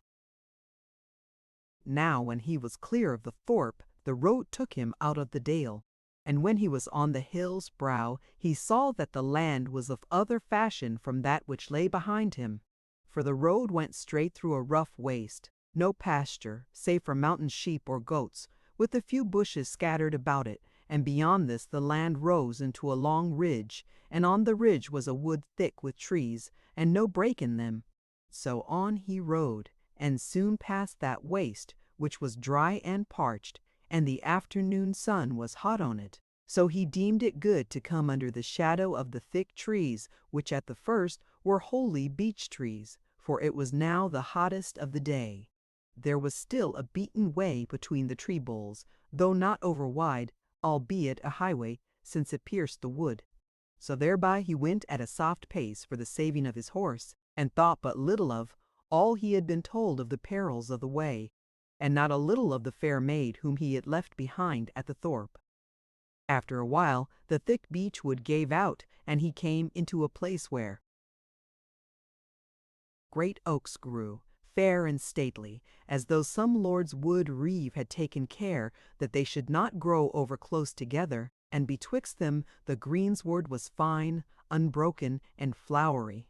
Thereby as he rode he beheld deer, both buck and hart and roe, and other wild things, but for a long while no man. The afternoon wore, and still he rode the oak wood, and deemed it a goodly forest for the greatest king on earth. At last he came to where another road crossed the way he followed, and about the crossway was the ground clearer of trees, while beyond it the trees grew thicker, and there was some underwood of holly and thorn, as the ground fell off as towards a little dale. There Ralph drew rein, because he doubted in his mind which was his right road toward the burg of the Four Frits. So he got out his horse and abode a little, if perchance any might come by. He looked about him, and noted on the road that crossed his, and the sward about it, the sign of many horses having gone by,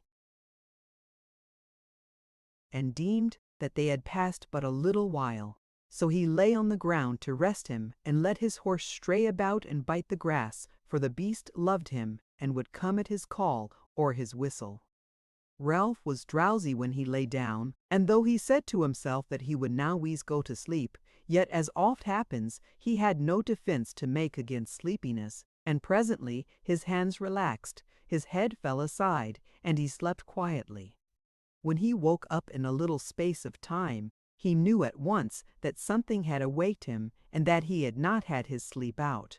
For in his ears was the trampling of horse hoofs, and the clashing of weapons, and loud speech of men. So he leapt up hastily, and while he was yet scarce awake, took to whistling on his horse. But even therewith those men were upon him, and two came up to him, and laid hold of him, and when he asked them what they would, they bade him hold his peace. Now his eyes cleared, and he saw that those men were in goodly war gear, and bore coats of plate, and cuirbuili, or of bright steel. They held long spears, and were girt with good swords.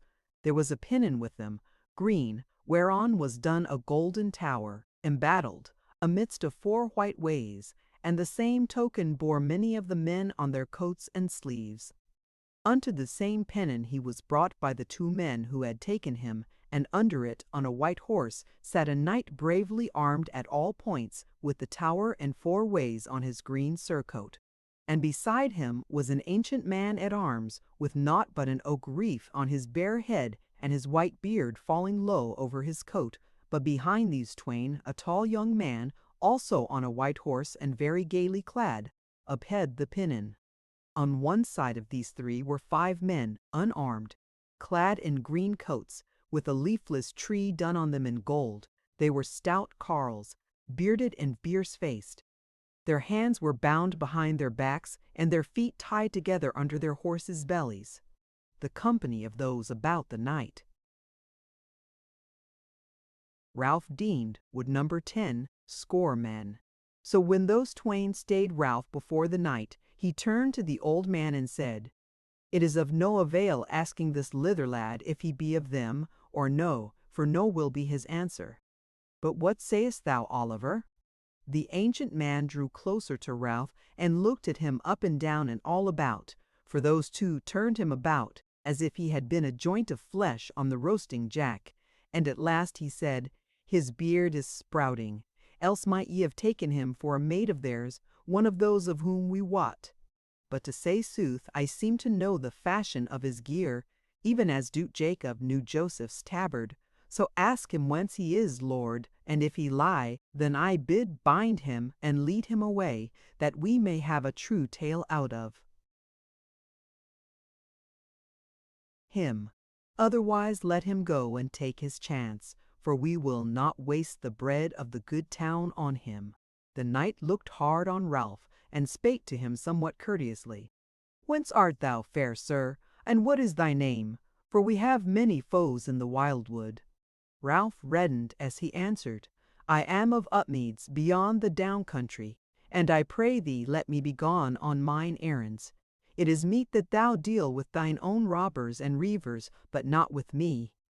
Then cried out one of the bounden men, "Thou liest, lad, we be no robbers." But he of the knight's company who stood by him smote the man on the mouth, and said, "Hold thy peace, runagate, thou shalt give tongue tomorrow, when the hangman hath thee under his hands." The knight took no heed of this, but turned to the ancient warrior and said, "Had he spoken truth so far?" "Yea, Sir Aymer," quoth Oliver, "and now meseems I know him better than he knoweth me." Therewith he turned to Ralph and said, "How fareth Long Nicholas, my lord?" Ralph reddened again. "He is well," said he. Then said the knight, "Is the young man of a worthy house, Oliver?" But ere the elder could speak, Ralph brake in and said, "Old warrior, I bid thee not to tell out my name, as thou lovest Nicholas."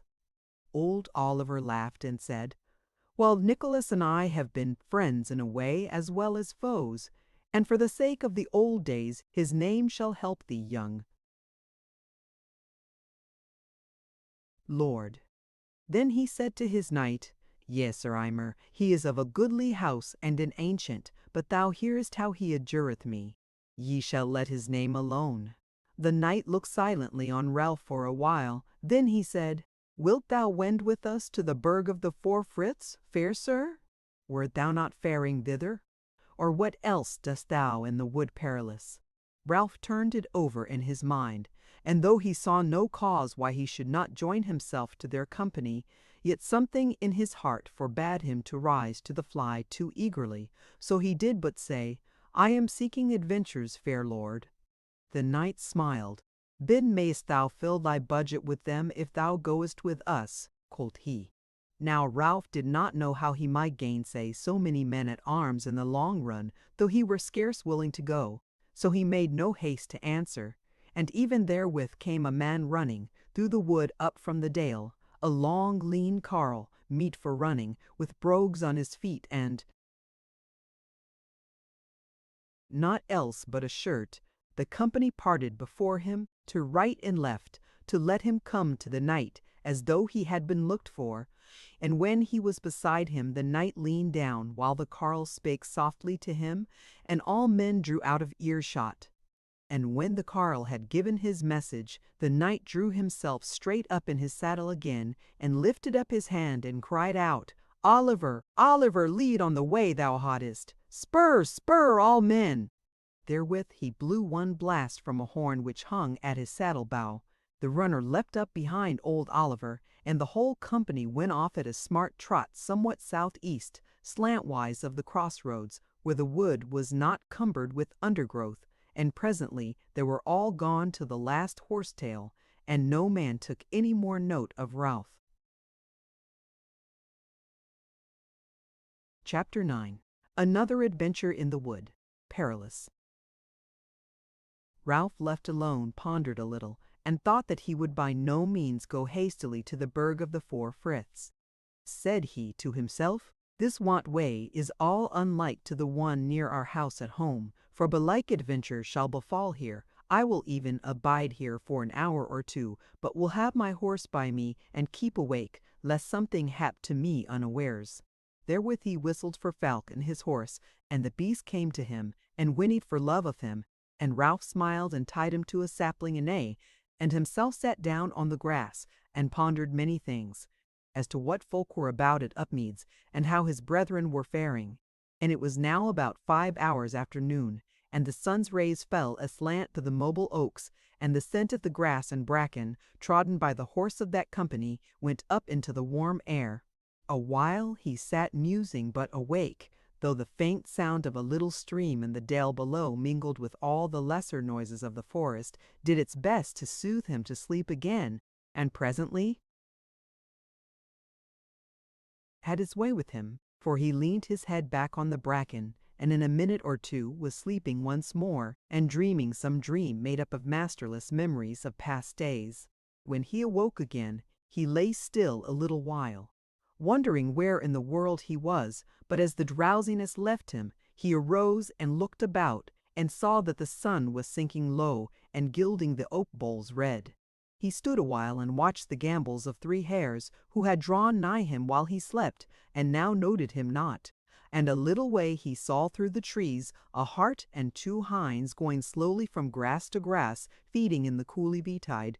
But presently he saw them raise their heads and amble off down the slope of the little dale, and therewith he himself turned his face sharply toward the northwest, for he was fine-eared as well as sharp-eyed, and on a little wind which had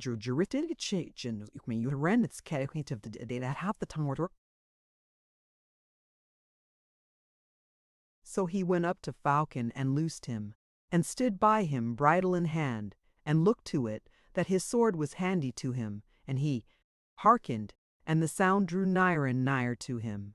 Then lightly he got into the saddle and gathered the reins into his left hand, and sat peering up the trodden wood glades, lest he should have to ride for his life suddenly. Therewith he heard voices talking roughly and a man whistling, and athwart the glade of the wood from the northwest, or thereabout, came new folk. And he saw at once that there went two men, a horseback and armed, so he drew his sword and abode them close to the want-ways. Presently they saw the shine of his war gear, and then they came but a little nigher ere they drew rein, and sat on their horses looking toward him. Then Ralph saw that they were armed and clad as those of the company which had gone before. One of the armed men rode a horse length after his fellow, and bore a long spear over his shoulder, but the other who rode first was girt with a sword, and had a little axe hanging about his neck, and with his right hand he seemed to be leading something. Ralph could not see what at first, as his left side was turned toward Ralph and the want-way. Now, as Ralph looked, he saw that at the spearman's saddle-bow was hung a man's head, red-haired and red-bearded. For this man now drew a little nigher, and cried out to Ralph in a loud and merry voice, "Hail, knight! Whither away now, that thou ridest the green wood-sword in hand?" Ralph was just about to answer somewhat, when the first man moved a little nigher, and as he did so, he turned so that Ralph could see what betid on his right hand, and lo! he was leading a woman by a rope tied about her neck, though her hands were loose, as though he were bringing a cow to market. When the man stayed his horse, she came forward and stood within the slack of the rope by the horse's head, and Ralph could see her well, that though she was not to say naked, her raiment was but scanty, for she had naught to cover her save one short and straight little coat of linen, and shoes on her feet. Yet Ralph deemed her to be of some degree, whereas he caught the gleam of gold and gems on her hands, and there was a golden chaplet on her head. She stood now by the horse's head, with her hands folded, looking on, as if what was tiding and to be tied were but a play done for her pleasure. So when Ralph looked on her, he was silent a while, and the spearman cried out again, "Ho, young man, wilt thou speak, or art thou dumb-founder for fear of us?" But Ralph knit his brows, and was first red and then pale, for he was both wroth and doubtful how to go to work. But he said, "I ride to seek adventures, and here meseemeth is one come to hand, or what will ye with the woman?"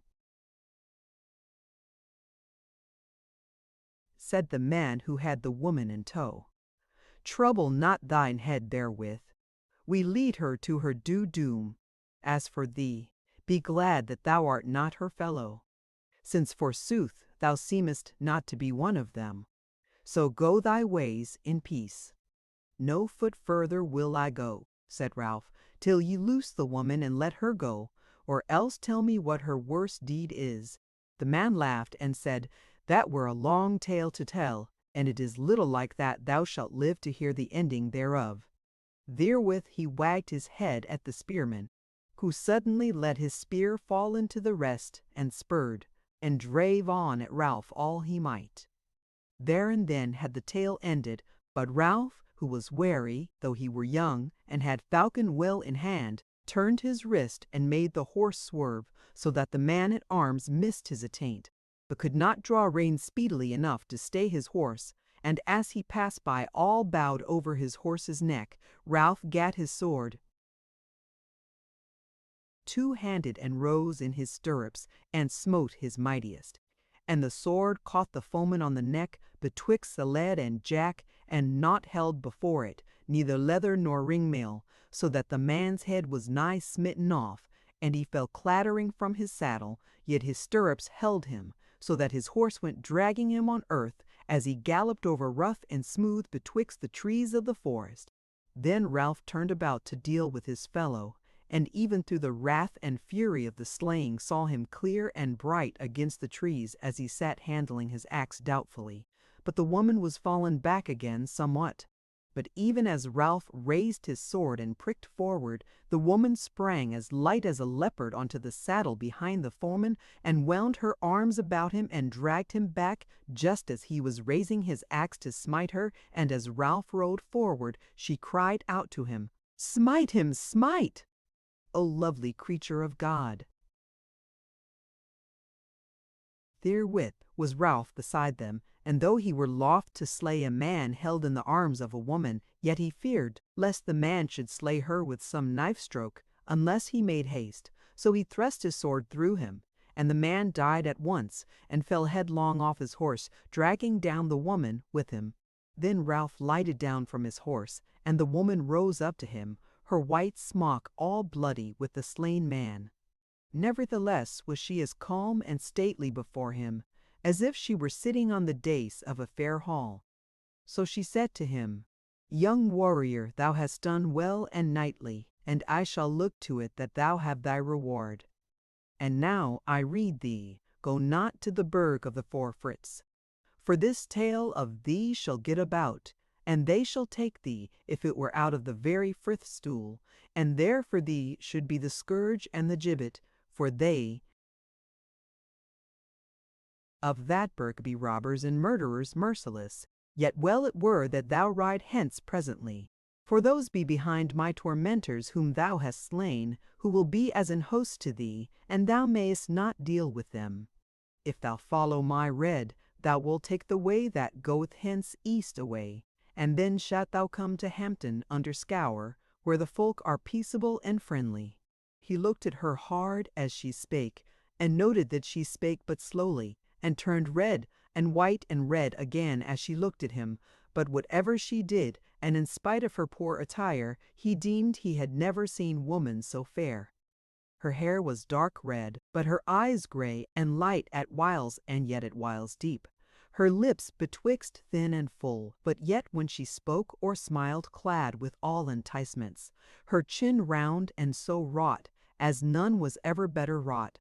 Her body strong and well knit. Tall she was, with fair and large arms, and limbs most goodly of fashion, of which but little was hidden, since her coat was but thin and scanty. But whatever may be said of her, no man would have deemed her aught save most lovely. Now her face grew calm and stately again, as it was at the first, and she laid a hand on Ralph's shoulder, and smiled in his face, and said, "Surely thou art fair, though thy strokes be not light." Then she took his hand and caressed it, and said again, "Dost thou deem that thou hast done great things, fair child? Maybe. Yet some will say that thou hast but slain 2 butchers. And if thou wilt say that thou hast but slain 2 butchers, and if thou wilt say that thou hast delivered me, yet it may be that I should have delivered myself ere long. Nevertheless hold up thine heart, for I think that greater things await thee." Then she turned about and saw the dead man, how his feet yet hung in the stirrups, as his fellows had done, save that the horse of this one stood nigh still, only reaching his head down to crop a mouthful of grass. So she said, "Take him away, that I may mount on his horse." So he drew the dead man's feet out of the stirrups, and dragged him away to where the bracken grew deep, and laid him down there, so to say, hidden. Then he turned back to the lady, who was pacing up and down near the horse as the beast fed quietly on the cool grass. When Ralph came back, she took the reins in her hand and put one foot in the stirrup as if she would mount at once, but suddenly lighted down again, and turning to Ralph, cast her arms about him and kissed his face many times, blushing red as a rose meantime. Then lightly she gat her up into the saddle and bestrode the beast, and smote his flanks with her heels, and went her ways, riding speedily toward the southeast, so that she was soon out of sight. But Ralph stood still, looking the way she had gone and wondering at the adventure, and he pondered her words and held debate with himself whether he should take the road she bade him. And he said within himself, Hitherto have I been safe, and have got no scratch of a weapon upon me. And this is a place by seeming for all adventures, and little way moreover shall I make in the night if I must needs go to Hampton under Scar where dwell those peaceable people, and it is now growing dusk already, so I will abide the morning hereby, but I will be wary and let the wood cover me if I may. Therewith he went and drew the body of the slain man down into a little hollow, where the bracken was high and the brambles grew strong, so that it might not be lightly seen.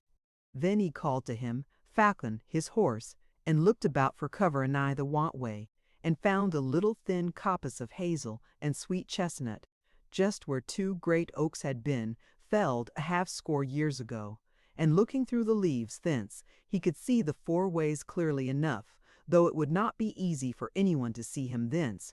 Thither he betook him, and he did the rein off Falcon, but tethered him by a halter in the thickest of the copse, and sat down himself nigher to the outside thereof. He did off his helm, and drew what meat he had from out his wallet, and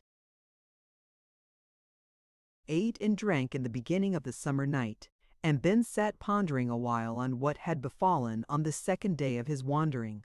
The moon shone out presently, little clouded, but he saw her not, for though he strove to wake a while, slumber soon overcame him, and nothing waked him till the night was passing. Nor did he see aught of that company of which the lady had spoken, and which in sooth came not.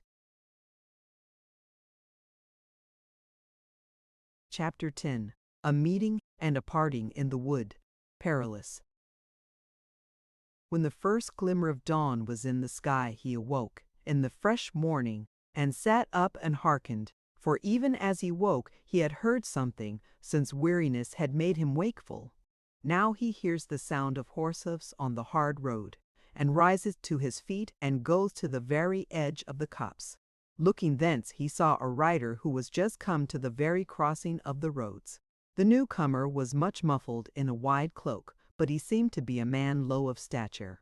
He peered all round about him, as if to see if the way were clear, and then alighted down from horseback and let the hood fall off his head, and seemed pondering which way were the best to take. By this time it was grown somewhat lighter, and Ralph, looking hard, deemed that the rider was a woman, so he stepped forward lightly, and as he came on to the open sward about the way, the newcomer saw him and put a foot into the stirrup to mount, but yet looked at him over the shoulder, and then presently left the saddle and came forward a few steps, as if to meet Ralph, having cast the cloak to the ground. Then Ralph saw that it was none other than the damsel of the hostelry of Bourton Abbas, and he came up to her and reached out his hand to her, and she took it in both hers and held it, and said, smiling, "It is not save mountains that shall never meet. Here have I followed on thy footsteps, yet knew I not where thou wouldst be in the forest, and now I am glad to have fallen in with thee, for I am going a long way." Ralph looked on her, and him seemed some pain or shame touched his heart, and he said, "I am a knight, adventurous. I have naught to do save to seek adventures. Why should I not go with thee?" She looked at him earnestly a while, and said, "Nay, it may not be. Thou art a lord's son, and I a yeoman's daughter." She stopped, and he said nothing in answer. "Furthermore," said she, "it is a long way, and I know not how long." Again he made no answer, and she said, "I am going to seek the W pill the world's SEND, and to find it and live, or to find it not, and die." He spake after a while, "Why should I not come with thee?" It was growing light now, and he could see that she reddened, and then turned pale, and set her lips close. Then she said, "Because thou willest it not, because thou hadst liefer make that journey with someone else." He reddened in his turn, and said, "I know of no one else who shall go with me." "Well," she said, "it is all one. I will not have thee go with me." "Yea, and why not?" said he. She said, "Wilt thou swear to me that naught it hath to thee to change thee betwixt this and Bourton? If thou wilt, then come with me. If thou wilt not, then refrain thee. And this I say because I see and feel that there is some change in thee since yesterday, so that thou wouldst scarce be dealing truly and being my fellow in this quest. For they that take it up must be single-hearted, and think of naught save the quest and the fellow that is with them. She looked on him sadly, and his many thoughts tongue-tied him awhile. But at last he said, Must thou verily go on this quest? Ah, she said, now since I have seen thee and spoken with thee again, all need there is that I should follow it at once. Then they both kept silence, and when she spoke again her voice was as if she were gay against her will. She said, Here am I come to these want ways, and there are 3 roads besides the one I came by, and I wot that this that goeth south will bring me to the burg of the 4 friths. And so much I know of the folk of the said burg that they would mock at me if I asked them of the way to the well at the world's end. And as for the western way, I deem that that will lead me back again to the peopled parts whereof I know. Therefore I am minded to take the eastern way. What sayest thou, fair lord? Said Ralph. I have heard of late that it leadeth presently to Hampton under the Scar, where dwelleth a people of good will. Who told thee this tale? Said she. Ralph answered, reddening again, I was told by one who seemed to know both of that folk, and of the burg of the 4 friths, and she said that the folk of Hampton were a good folk, and that they of the burg were evil. The damsel smiled sadly when she heard him say, she, and when he had done she said, And I have heard, and not from yesterday, that at Hampton dwelleth the fellowship of the Dry Tree, and that those of the fellowship are robbers and reivers. Nevertheless they will perchance be little worse than the others. And the tale tells that the way to the well at the world's end is by the Dry Tree. So thither will I at all adventure, and now will I say farewell to thee, for it is most like that I shall not see thee again. O maiden, said Ralph, why wilt thou not go back to Bourg-en-Bresse? There I might soon meet thee again, and yet, indeed, I also am like to go to Hampton. Shall I not see thee there? She shook her head and said, Nay, since I must go so far, I shall not tarry. And, sooth to say, if I saw thee coming in at one gate, I should go out by the other, for why should I dally with a grief that may not be amended?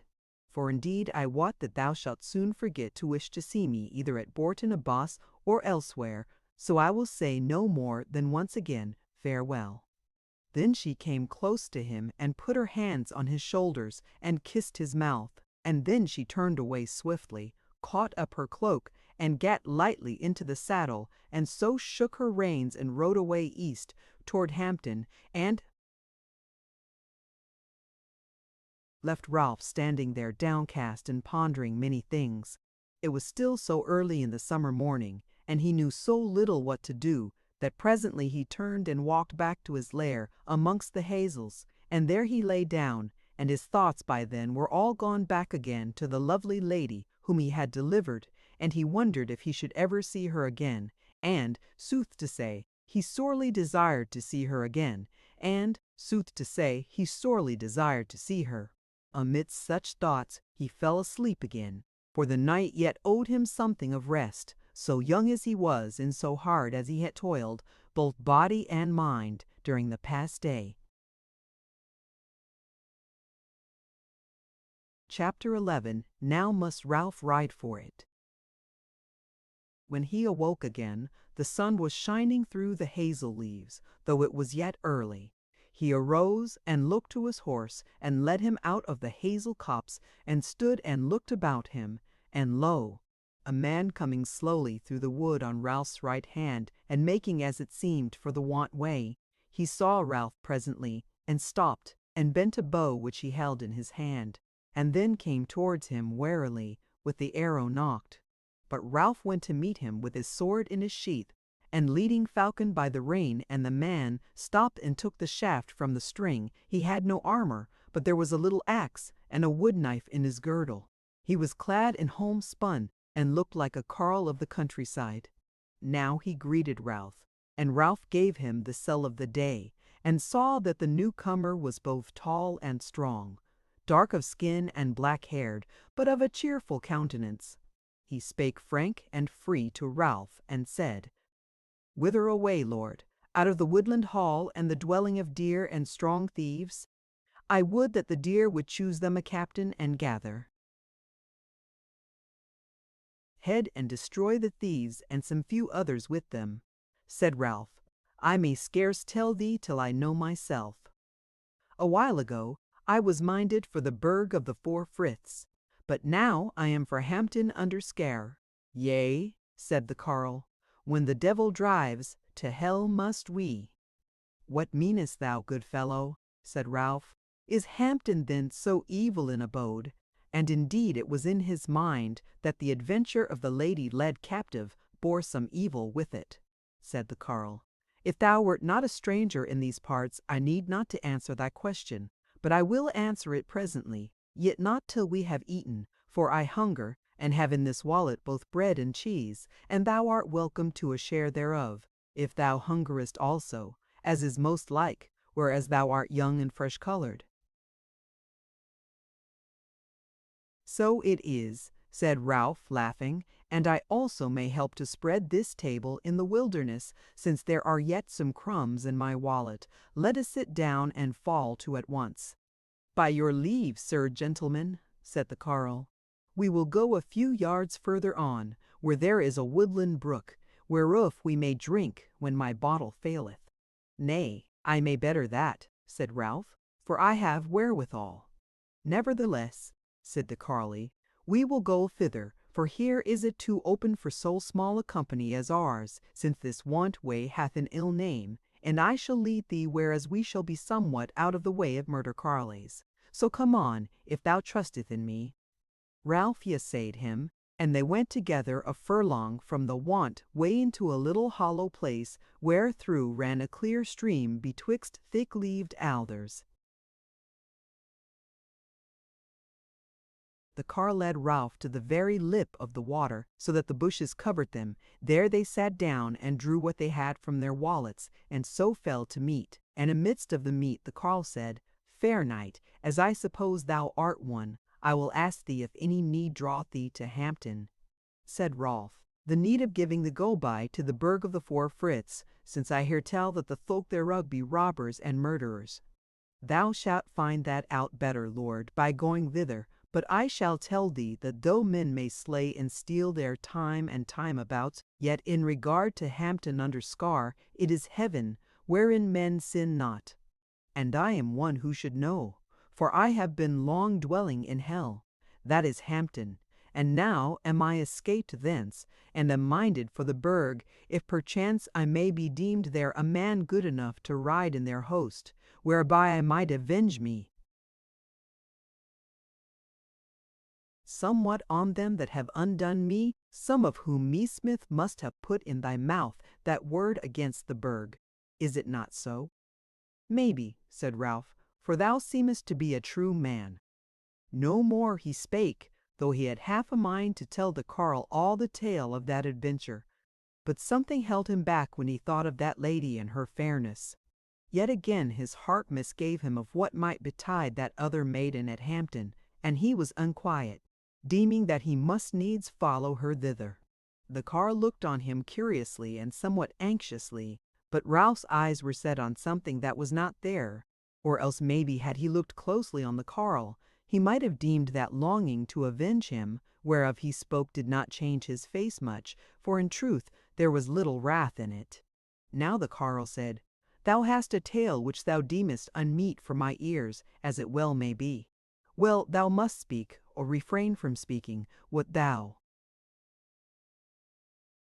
wilt, but thou art so fair a young knight, and so blithe with a poor man, and withal I deem that thou mayest help me to some gain and good, that I will tell thee a true tale, and first, that the Burg is a good town under a good lord, who is no tyrant nor oppressor of peaceful men, and that thou mayest dwell there in peace, as to the folk thereof, who be good folk, albeit they be no dastards to let themselves be cowed by murder carles."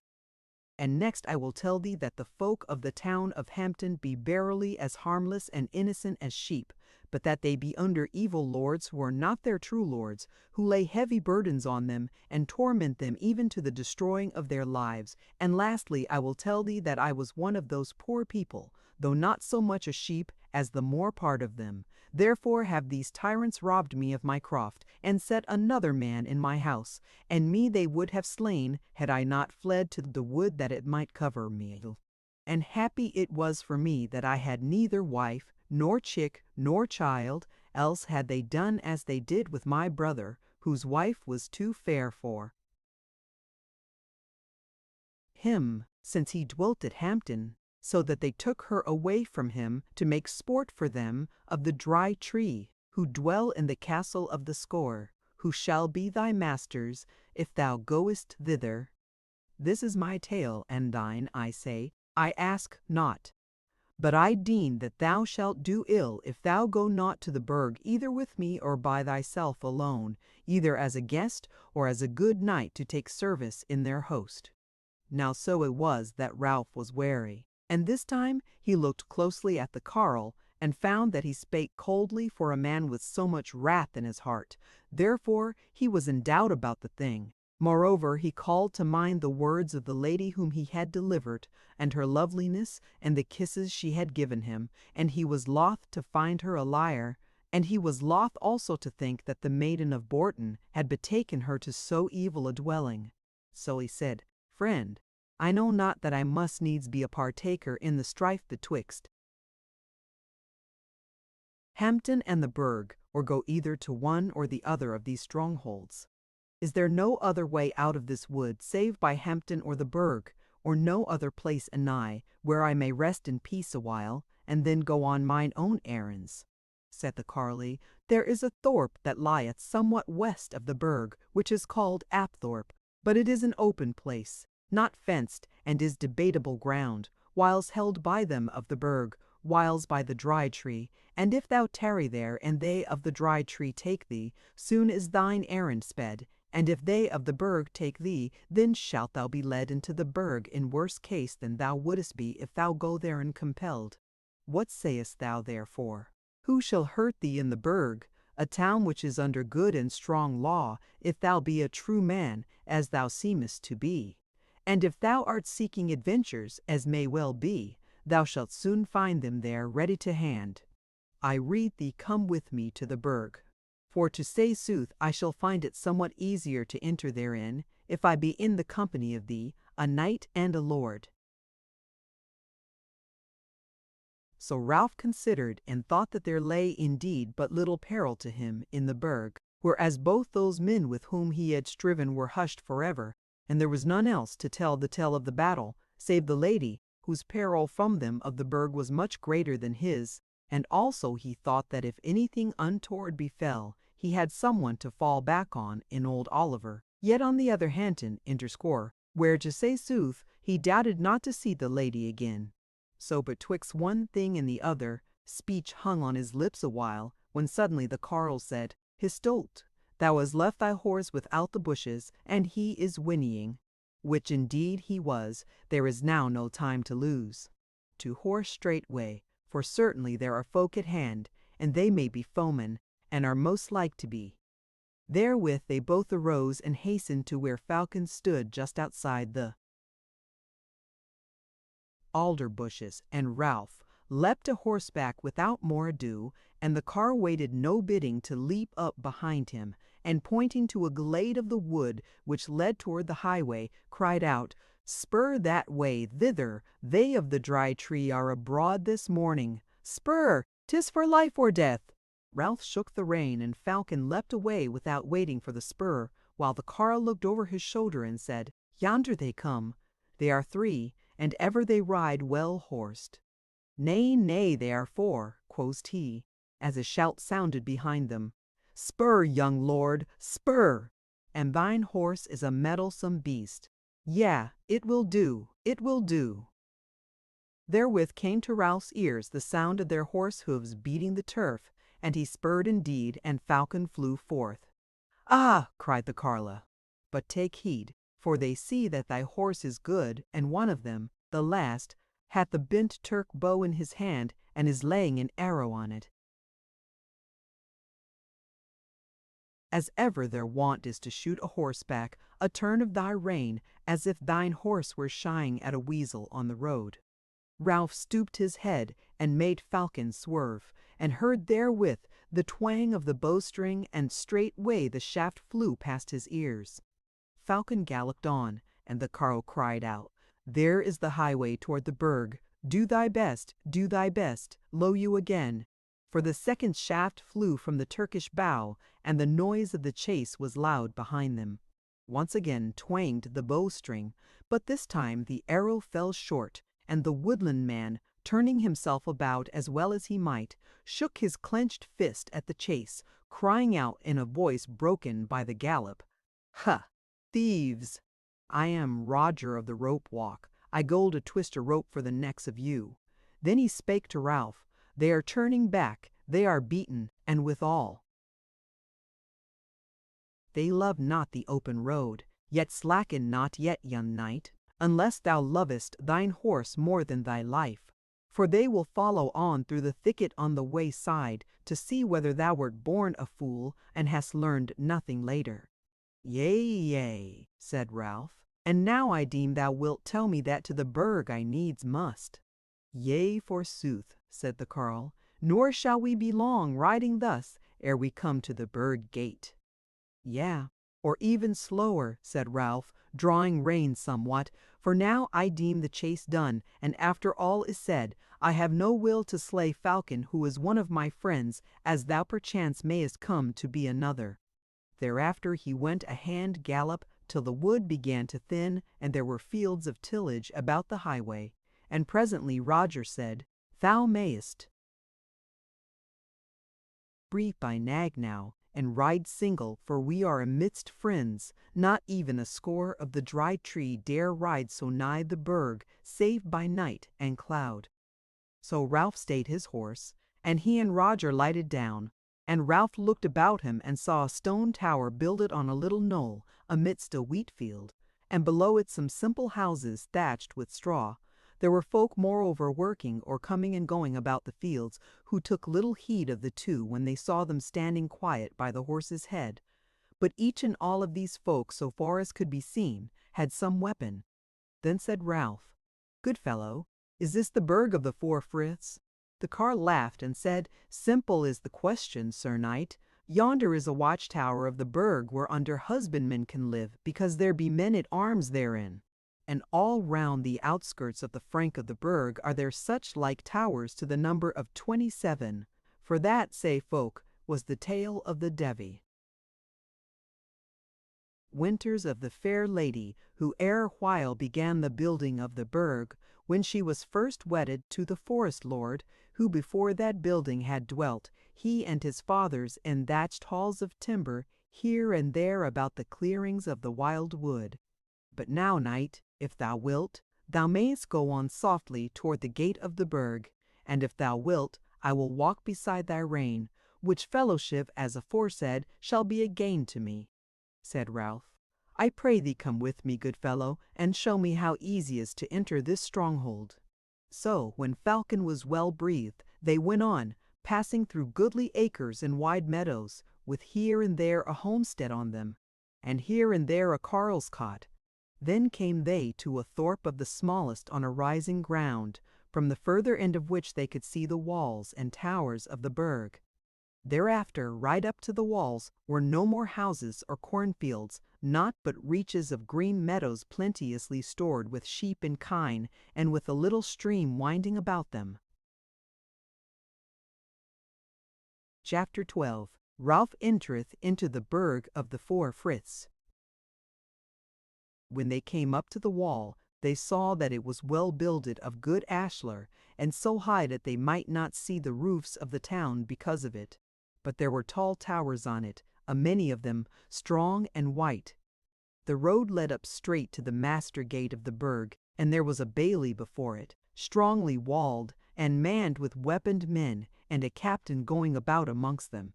But they entered it along with men, bringing wares into the town, and none heeded them much, till they came to the very gate on the further side of a moat that was both deep and clean. But as now the bridge was down and the portcullis up, so that the market people might pass in easily, for it was yet early in the day. But before the door on either side stood men at arms well weaponed, and on the right side was their captain, a tall man with bare grizzled head, but otherwise all armed, who stopped every one whom he knew not and asked their business. As Ralph came riding up with Roger beside him, one of the guard laid his spear across and bade them stand, and the captain spake in a dry cold voice, "Whence comest thou, man at arms?" "From the Abbey of St. Mary at Higham," said Ralph. "Yea," said the captain, smiling grimly, "even so I might have deemed thou will be one of the Lord Abbot's lily lads." "No, I am not," quoth Ralph angrily. "Well, well," said the captain, "what is thy name?" "Ralph Motherson," quoth Ralph, knitting his brow. Said the captain, "And whither wilt thou?" Said Ralph, "On mine own errands." "Thou answerest not over freely," quoth the captain. Said Ralph, "Then is it even, for thou askest freely enough." "Well, well," said the captain, grinning in no unfriendly wise, "thou seemest a stout lad enough, and as to my asking, it is my craft as captain of the North Gate. But now tell me friendly, goest thou to any kinsman or friend in the burg?" Then Ralph's brow cleared, and he said, "Nay, fair sir." "Well then," said the captain, "art thou but riding straight through to another gate, and so away again?" "Nay," said Ralph, "if I may, I would abide here the night over, or may happen longer." "Therein thou shalt do well, young man," said the captain. "Then I suppose thou wilt to some hostelry." "Tell me which one," said Ralph. "Nay, I wot not to which one, knowing not the town. But Roger close by him spake and said, My lord shall go to the Flower de Luce, which is in the big square." "Truly," said the captain, "he goes to a good harbour, and moreover, fair sir, tomorrow thou shalt see a goodly sight from thine inn. Thou mayest do no better, lord." "But thou, Carl, who art thou, who knowest the inside of our burg so well?" "Though I know thee not, for as well as I know our craftsmen and Bavassars." Then Roger's words hung on his lips a while, and the knight bent his brow on him, till at last he said, "Sir Captain, I was minded to lie and say that I am this young knight serving man." The captain broke in on him grimly. "Thou wert best not lie." "Yea, sir," quoth Roger. "I deemed, as it was on my tongue's end, that thou wouldst find me out, so I have naught to do but tell thee the very sooth. This it is, I am a man made masterless by the thieves of the Dry Tree. From my land at Hampton, under Scar, have I been driven, my chattels have been lifted, and my friends slain. And therefore by your leave would I ride in the host of the burg, that I may pay back the harm which I had, according to the saw, better bail, by breeding bail. So, lord, I ask thee, wilt thou lend me the sword and give me the loaf, that I may help both thee and the burg and me?" The captain looked at him closely and sharply, while the carle faced him with open, simple eyes, and at last he said, "Well, Carly, thou wert about to name thyself this young knight's serving man. Be thou even so whiles he abideth in the nigh burg. And when he leaveth the burg, then come back to me here any day before noon, and may be, I shall then put a sword in thy fist and horse between thy thighs. But," and he wagged his head threateningly at Roger, "see that thou art at the Flower de Luce when thou art called for." Roger held his peace and seemed somewhat abashed at this word, and the captain turned to Ralph and said courteously, "Young knight, if thou art seeking adventures, thou shalt find them in our host. And if thou be but half as wise as thou seemest bold, thou wilt not fail to gain honour and wealth both in the service of the burg, for we be overmuch beset with foemen that we should not welcome any wight and wary, though he be an alien of blood and land. If thou thinkest well of this, then send me thy man here, and give me word of thy mind, and I shall lead thee to the chiefs of the port, and make the way easy for thee." Ralph thanked him and rolled through the gate into the street, and Roger still went beside his stirrup. Presently Ralph turned to Roger and spake to him somewhat sourly, and said, "Thou hadst one lie in thy mouth, and didst swallow it, but how shall I know that another did not come out thence? Withal thou must needs be my fellow here, will I, nil I?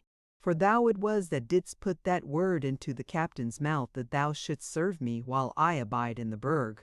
So I will say here and now that my mind misgives me concerning thee, whether thou be not of those very thieves and tyrants whom thou didst missay but a little while ago." "Yea," said Roger, "thou art wise indeed to set me down as one of the Dry Tree. Doubtless that is why I delivered thee from their ambush even now, and as for my service thou mayst need it, for indeed I deem thee not so safe as thou deemest thyself in this burg." "What," said Ralph, "dost thou blow hot and cold? Why, even now, when we were in the wood, thou wert telling me that I had naught at all to fear in the burg of the Four Friths, and that all was done there by reason and with justice. What is this new thing then which thou hast found out, or what is that I have to fear?"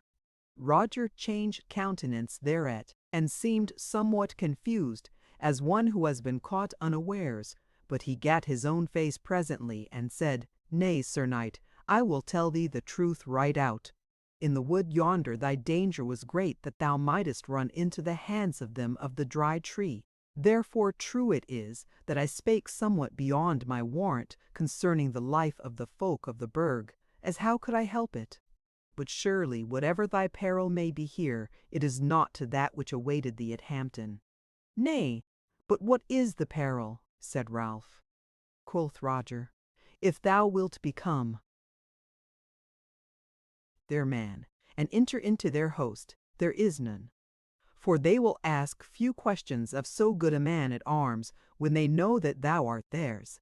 But if thou naysay that, it may well be that they will be for turning the key on thee, till thou tellest them what and whence thou art." Ralph answered naught, thinking in his mind that this was like enough. So he rode on soberly, till Roger said, "Anyhow, thou mayest turn the cold shoulder on me if thou wilt. It were I thee, I would not, for so it is, both that I can help thee as I deem in time to come, and that I have helped thee somewhat in time past." Now Ralph was young, and could not abide the blame of thanklessness. So he said, "Nay, nay, fellow, go we on together to the Flower de Luce." Roger nodded his head and grumbled somewhat, and they made no stay except that now and again Ralph drew rein to look at goodly things in the street, for there were many open booths therein, so that the whole street looked like a market. The houses were goodly of building, but not very tall, the ways wide and well paved. Many folk were in the street, going up and down on their errands, and both men and women of them seemed to Ralph stout and strong, but not very fair of favour. Withal they seemed intent on their business, and paid little heed to Ralph and his fellow, though he was by his attire plainly a stranger.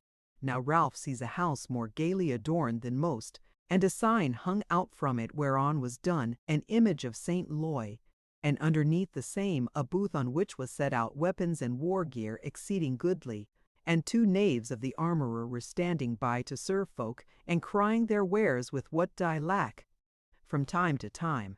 So he stayed and fell to looking wistfully at the gleam and glitter of those fair things, till one of the aforesaid knaves came to his side and said, "Fair sir, surely thou lackest somewhat.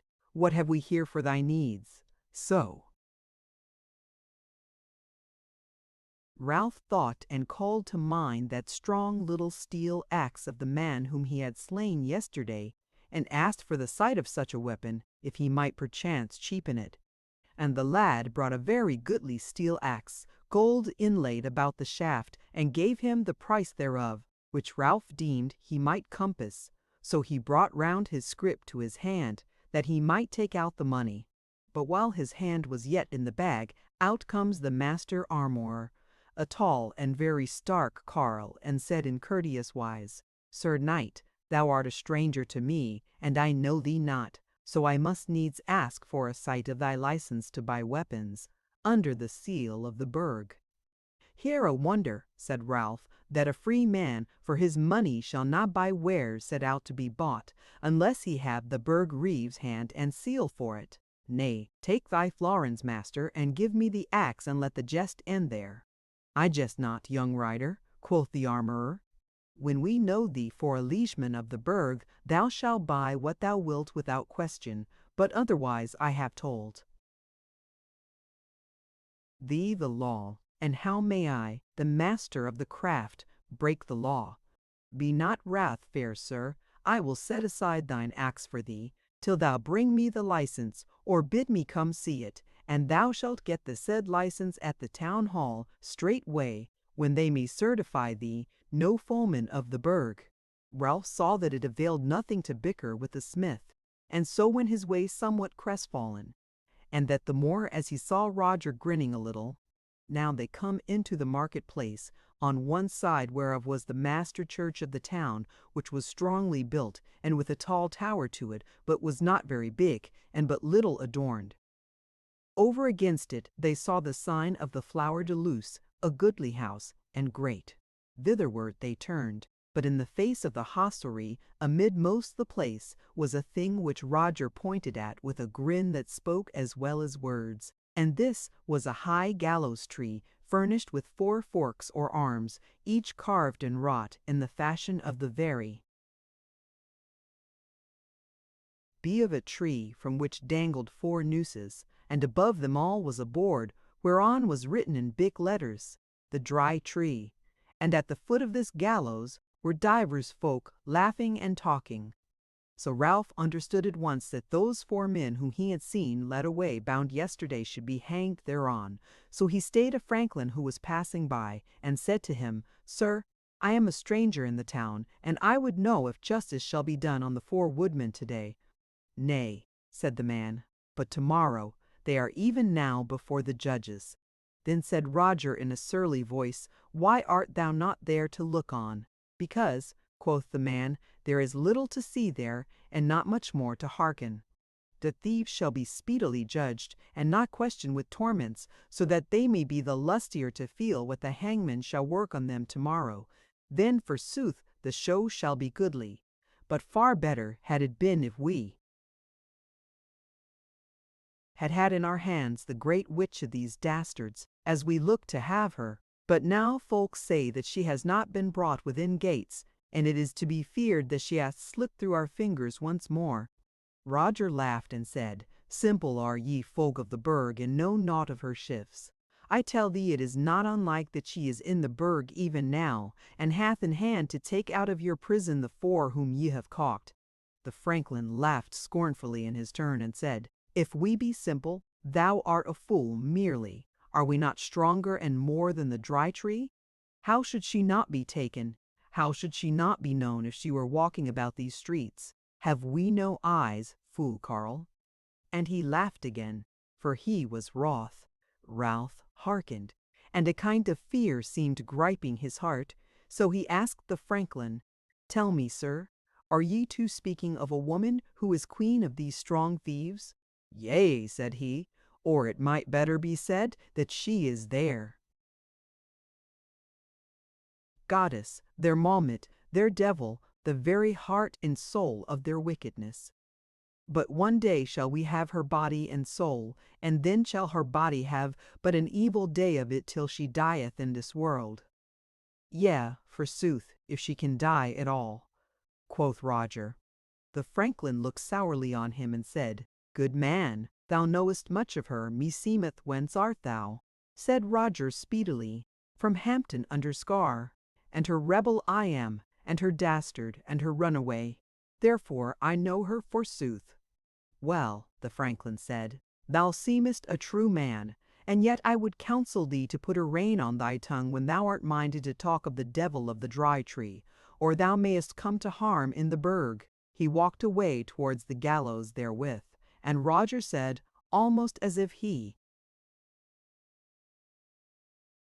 were talking to himself, "A heavy-footed fool goeth yonder, but after this talk we were better hidden by the walls of the Flower de Luce." So therewith they went on toward the hostel. But the market-place was wide, and they were yet some minutes getting to the door. And ere they came there, Ralph said, knitting his brows anxiously, "Is this woman fair or foul to look on?" "That is not so easy to tell of," said Roger. "Whiles she is foul, whiles very fair, whiles young and whiles old, whiles cruel and whiles kind. But note this, when she is the kindest, then are her carles the cruelest, and she is the kinder to them because they are cruel." Ralph pondered what he said, and wondered if this were verily the woman whom he had delivered, or some other.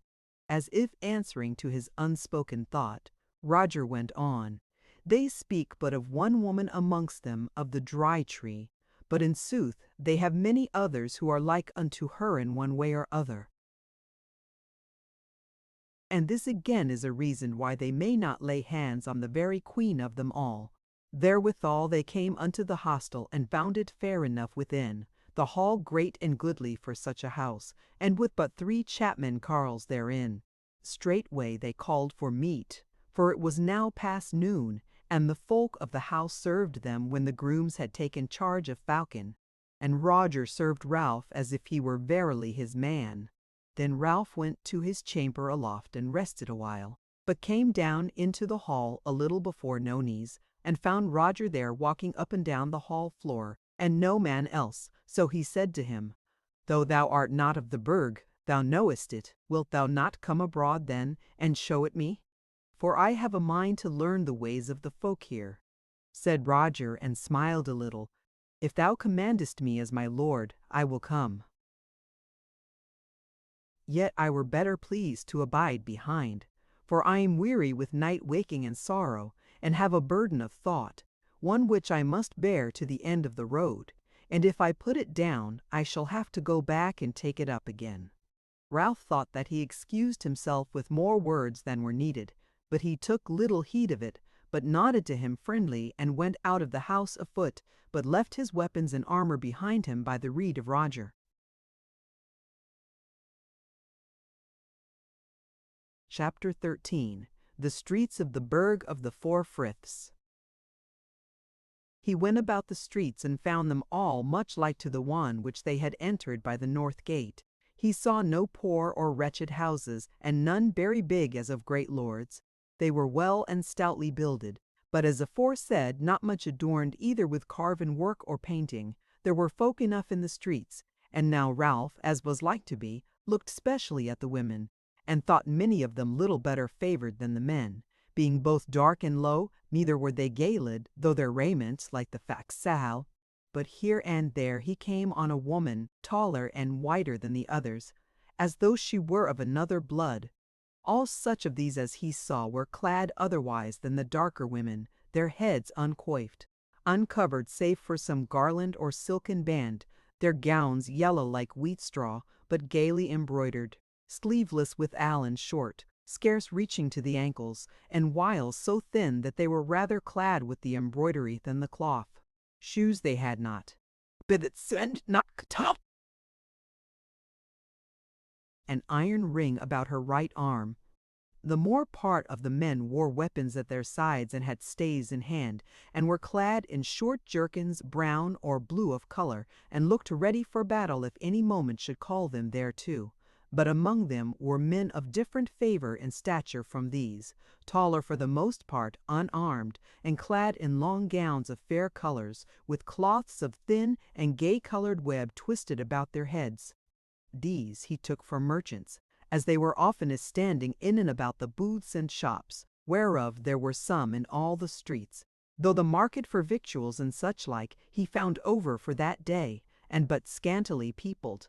Out of one of these markets, which was the fish and fowl market, he came into a long street that led him down to a gate, right over against that whereby he had entered the burg, and as he came thereto, he saw that there was a wide way clear of all houses inside of the wall, so that men-at-arms might go freely from one part to the other. And he had also noted that a wide way led from each port out of the great place, and each ended not but in a gate. But as to any castle in the town, he saw none, and when he asked a burgher thereof, The carle laughed in his face, and said to him that the whole burg, houses and all, was a castle, and that it would turn out to be none of the easiest to win. And forsooth Ralph himself was much of that mind. Now he was just within the south gate when he held this talk, and there were many folk thereby already, and more flocking thereto. So he stood there to see what should betide. And anon he heard great blowing of horns and trumpets all along the wall, and as he deemed, other horns answered from without, and so it was, for soon the withoutward horns grew louder, and the folk fell back on either side of the way, and next the gates were thrown wide open, which before had been shut for a wicket and for it thin shklopity. Men at arms, footmen with bills, some, and some with bows, and all armed knights and sergeants, a horseback. So streamed in these weaponed men, till Ralph saw that it was a great host that was entering the burg, and his heart rose within him, so warrior-like they were of men and array, though no big men of their bodies. And many of them bore signs of battle about them, both in the battering of their raiment and the clouts tied about the wounds on their bodies. After a while among the warriors came herds of neat and flocks of sheep and strings of horses, of the spoil which the host had lifted, and then wains filled, some with weapons and war gear, and some with bales of goods and household stuff. Last came captives, some going afoot and some for weariness borne in wains. For all these war-taken thralls were women and women children. Of males there was not so much as a little lad. Of the women many seemed fair to Ralph. Despite their grief and travel, and as he looked on them, he deemed that they must be of the kindred and nation of the fair white women he had seen in the streets, though they were not clad like those, but diversely. So Ralph gazed on this pageant till all had passed, and he was weary with the heat and the dust and the confused clamor of shouting and laughter and talking. And whereas most of the folk followed after the host in their spoil, the streets of the town thereabout were soon left empty and peaceful. So he turned into a street narrower than most, that went east from the south gate and was much shaded from the afternoon sun, and went slowly down it, meaning to come about the inside of the wall till he should hit the east gate, and so into the great place when the folk should have gone their ways home. He saw no folk in the street, save here and there an old woman sitting at the door of her house, and maybe a young child with her. As he came to where the street turned somewhat, even such a carline was sitting on a clean white doorstep on the sunny side, somewhat shaded by a tall rose laurel tree in a great tub. And she sang as she sat spinning, and Ralph stayed to listen in his idle mood, and he heard how she sang in a dry, harsh voice, clashed sword on shield in the harvest field, and no man blames the red flames, war's candle wick on roof and rick. Now dead lies the yeoman unwept and unknown. On the field he hath furrowed, the ridge he hath sown, and all in the middle of weathers and neat, the maidens are driven with blood on their feet, for yet, twixt the burg gate and battle half won, the dust-driven highway creeps uphill and on, and the smoke of the beacons goes coiling aloft, while the gathering horn bloweth loud, louder and oft. There wide the gates, for not night waits. Though the chase is dead, the moon's o'erhead, and we meet the clear our spoil to share.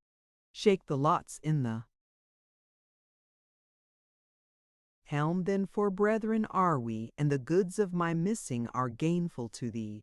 Lo, thine are the wethers, and his are the kine, and the colts of the marshland unbroken are thine, with the dapple-grey stallion that trampled his groom, and Giles hath the gold-blossomed rose of the loom. Lo, leets out the last lot, and naught have I won, but the maiden unmerry, by battle undone. Even as her song ended came one of those fair yellow-gowned damsels round the corner of the street, bearing in her hand a light basket full of flowers, and she lifted up her head and beheld Ralph there. Then she went slowly and dropped her eyelids, and it was pleasant to Ralph to behold her, for she was as fair as need be. Her corn-colored gown was dainty and thin, and but for its silver embroidery had hidden her limbs but little. The rosiness of her ankles showed amidst her white sandal thongs in their heights of me.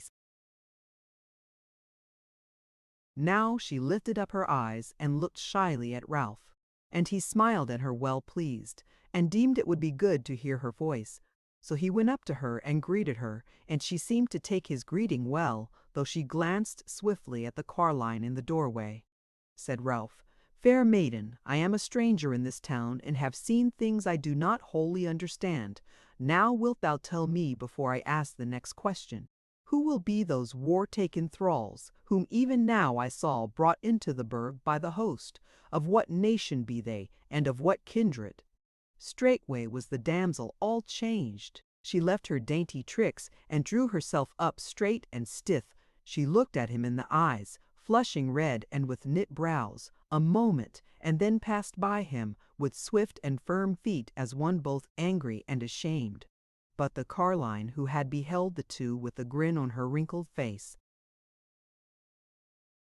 changed aspect also, and cried out fiercely after the damsel, and said, "What? Dost thou flee from the fair young man, and he so kind and soft with thee, thou jade? Yea, I suppose thou dost fetch and carry for some mistress who is young and a fool, and who has not yet learned how to deal with the daughters of thine accursed folk. Ah! If I had but money to buy some one of you, and a good one, she should do something else for me than showing her fairness to young men, and I would pay her for her long legs and her white skin till she should curse her fate that she had not been born little and dark-skinned and free, and with heels unbloodied with the blood of her back." Thus she went on, though the damsel was long out of earshot of her curses, and Ralph tarried not to get away from her spiteful babble, which he now partly understood, and that all those yellow-clad damsels were thralls to the folk of the burg, and belike were of the kindred of those captives late taken whom he had seen amidst the host at its entering into the burg. So he wandered away thence, thinking on what he should do till the sun was set, and he had come into the open space underneath the walls, and had gone along it till he came to the east gate. There he looked around him a little, and found people flowing back from the great place, whereto they had gathered to see the host mustered and the spoil blessed.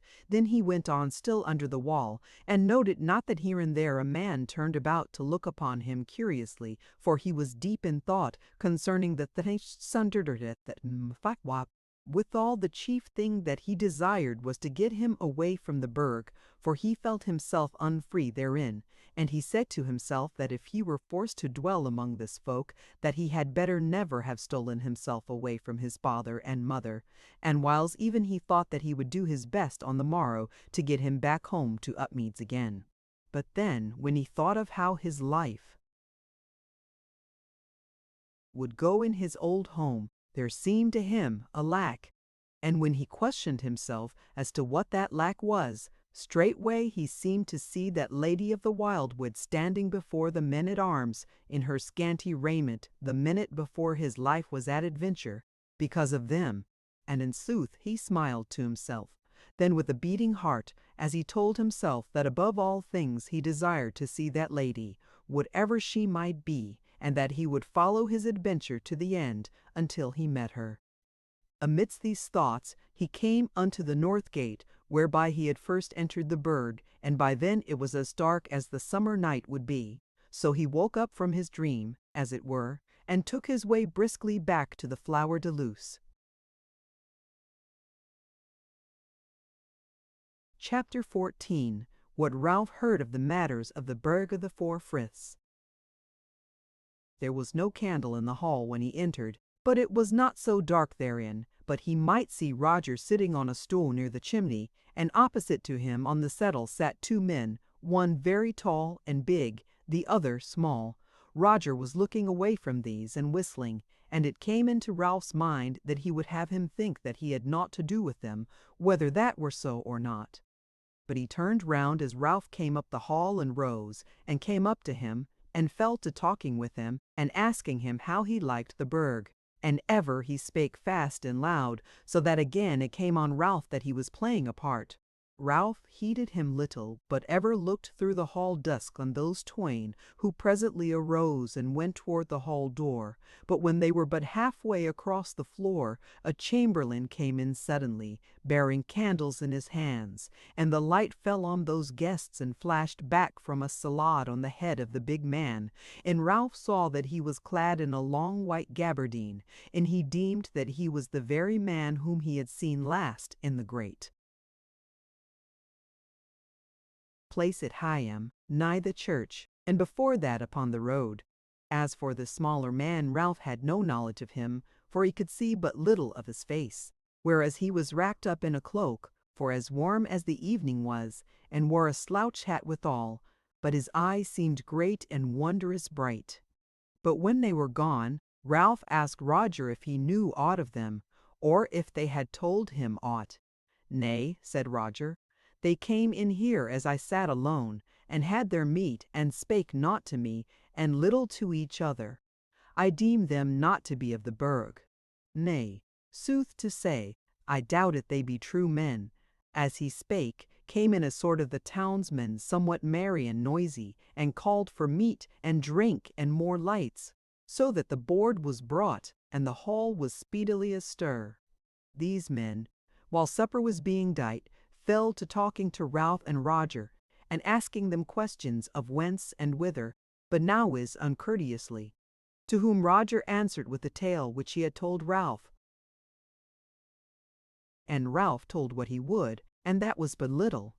But when the board was dight, they bade them sit down with them and eat. Ralph sat down at once, and Roger would have served him, but Ralph bade him do it not, and constrained him to sit by his side, and they two sat a little apart from the townsmen. So when they had eaten their fill and wine was brought, and men were drinking kindly, Ralph began to ask Roger concerning those women whom he had seen in the street, and the captives whom he had seen brought in by the host, and if they were of one kindred, and generally how it was with them, and he spake somewhat softly as if he would not break into the talkmen, but Roger answered him in a loud voice so that all could hear. "Yea, Lord, I will tell thee the tale of them, which setteth forth well bespose the wise policy and the paratively unbelieved," said Ralph. "Are these women also of the Dry Tree? For I perceive them to be born of the foes of the burg." Now the townsmen had let their talk drop a while, to listen to the talk of the aliens, and Roger answered still in a loud voice, "Nay, nay, it is not so. These queens are indeed war-taken thralls, but not from them of the Dry Tree, or they would have been slain at once, like as the carles of those accursed ones.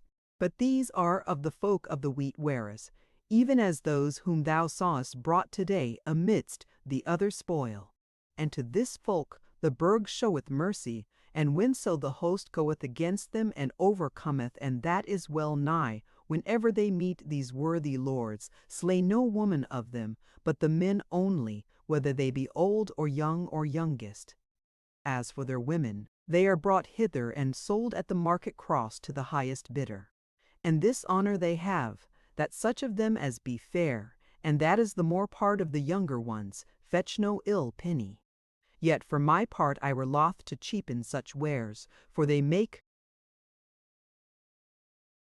but evil servants, being proud and not abiding stripes lightly, or toiling the harder for them, and they be somewhat too handy with the knife if they deem themselves put upon. Speak I sooth, my masters, quoth he, turning toward them of the town. Said a burgher somewhat stricken in years, "Naught but sooth. Peaceable men like to me, eschew such servants. All the more because of this, that if one of these queens misbehave with the knife, or strayeth from her master's bed, the laws of the burg meddle not therein. For the wise men say that such folk are no more within the law than can be, and may not for their deeds be brought before leet or size any more than kine. So that if the master punish her not for her misdoings, unpunished she needs must go, yea, even if her deed be mere murder." "That is sooth," said a somewhat younger man, "yet whiles it fareth ill with them at the hands of our women. To wit, my father's brother has even now come from the war to find his thrall all spoilt by his wife, and what remedy may he have against his wife? His money is gone, even as if she had hopped his horse, or his best cow. Yea, said a third, we were better without such cattle. A thrust with a sword and all the tale told were the better way of dealing with them, said another. Yet are the queens good websters, and, lacking them, figured cloth of silk would be far-fetched and dear bought here. A young man gaily clad, who had been eyeing the speakers disdainfully, spake next and said, Fair sirs, ye are speaking like hypocrites, and as if your lawful wives were here to hearken to you, whereas ye know well how goodly these thralls be, and that many of them can be kind enough withal, and ye would think yourselves but ill bestead if ye might not cheapen such jewels for your money. Which of you will go to the cross next Saturday, and there wife him a fairer wife? Then he can wed out of our lineages, and a wife withal of whose humours he need take no more account of than the dullness of his hound, or the skittish temper of his mare, so long as the thong smarts and the twigs sting. One or two grinned as he spake, but some bent their brows at him, yet scarce in earnest, and the talk thereover dropped, nor did Ralph ask any more questions, for he was somewhat downhearted, calling to mind the frank and free maidens of Upmead, and their friendly words and hearty kisses. And him seemed the world was worse than he had looked to find it. Howsoever, the oldest and soberest of the guests, seeing that he was a stranger and of noble aspect, came unto him and sat by him, and fell to telling him tales of the wars of the men of the burg with the wheat-wearers, and how in time past, when the town was but little fenced, the wheat-wearers had stormed their gates and taken the city, and had made a great slaughter, but yet had spared many of the fighting men, although they had abided there as the masters of them, and held them enthralled for 3 generations of men, after which time the sons of the old burg-dwellers, having grown very many again, and divers of them being trusted in sundry matters by the conquerors, who oppressed them but little, rose up against them as occasion served, in the winter season and the Yule feast, and slew their masters, save for a few who had hidden away. And thereafter, quoth he, did we make the burg strong and hard to win, as ye see it today. And we took for our captain the forest lord, who erewhile had dwelt in the clearings of the wildwood, and he wedded the fair lady, who was the son's daughter of him who had been our lord ere the wheat-wearers overcame us, and we grew safe and free and mighty again. And the son of the forest lord, he whom we call the war-smith, he it was who beheld the burg too much, given to pleasure, and delighting in the softness of life, and he took order to harden our hearts, and to cause all freemen to learn the craft of war and battle. And let the women and thralls and aliens see to other craftsmanship, and to chaffer, and even so is it done as he would, and ye shall find us hardy of heart enough, though belike not so joyous as might be, yet at least we shall not be easy to overcome. So indeed it seemeth, said Ralph. Yet will I ask of you first one question, and then another. Ask on, said the burgher. Said Ralph, how is it that ye, being so strong, should still suffer them of the dry tree, taking a man here and a man there, when you might destroy them utterly? The burgher reddened and cleared his throat, and said, Sir, it must be made clear to you that these evil beasts are no peril to the burg of the Four Friths.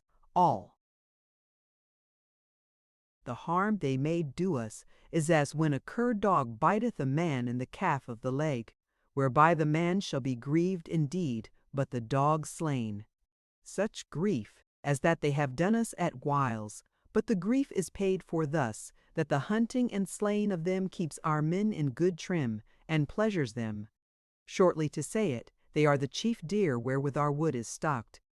He stopped a while, and then went on again, and said, To say sooth, they be not very handy for crushing, as a man crushes a wasp, because sorcery goes with them, and the wiles of one who is their queen, the evilest woman who ever spat upon the blessed host of the altar. Yet is she strong, a devouring sea of souls, God help us. And he blessed himself therewith, said Ralph. Yet a word on these wheat-wearers, it seemeth that you never fail to overcome them in battle. But seldom at least, quoth the burgher. Said Ralph, then it were no great matter for you to gather a host, overwhelming, and to take their towns and castles, and forbid them weapons, and make them your thralls to till the land for you, which now they call theirs, so that ye might have of their gettings all save what were needful for them to live, as thralls.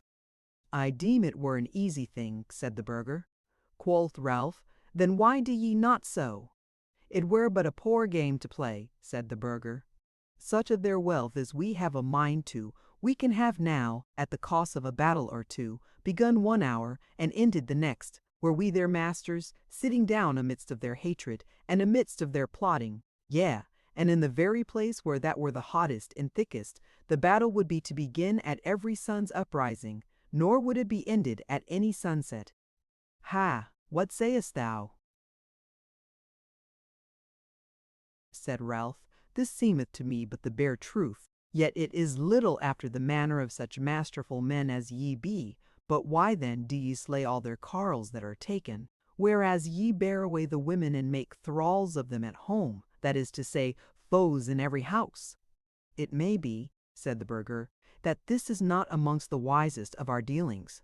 Yet may we do no otherwise, for thus we swore to do by all the greatest oaths that we might swear in the days when we first cast off their yoke, and yet were not over strong at the first, and now it hath so grown into a part of our manners, yea, and of our very hearts and minds, that the slaying of a wheat-wearer is to us a lighter matter than the smiting of a rabbit or a fowl-mart.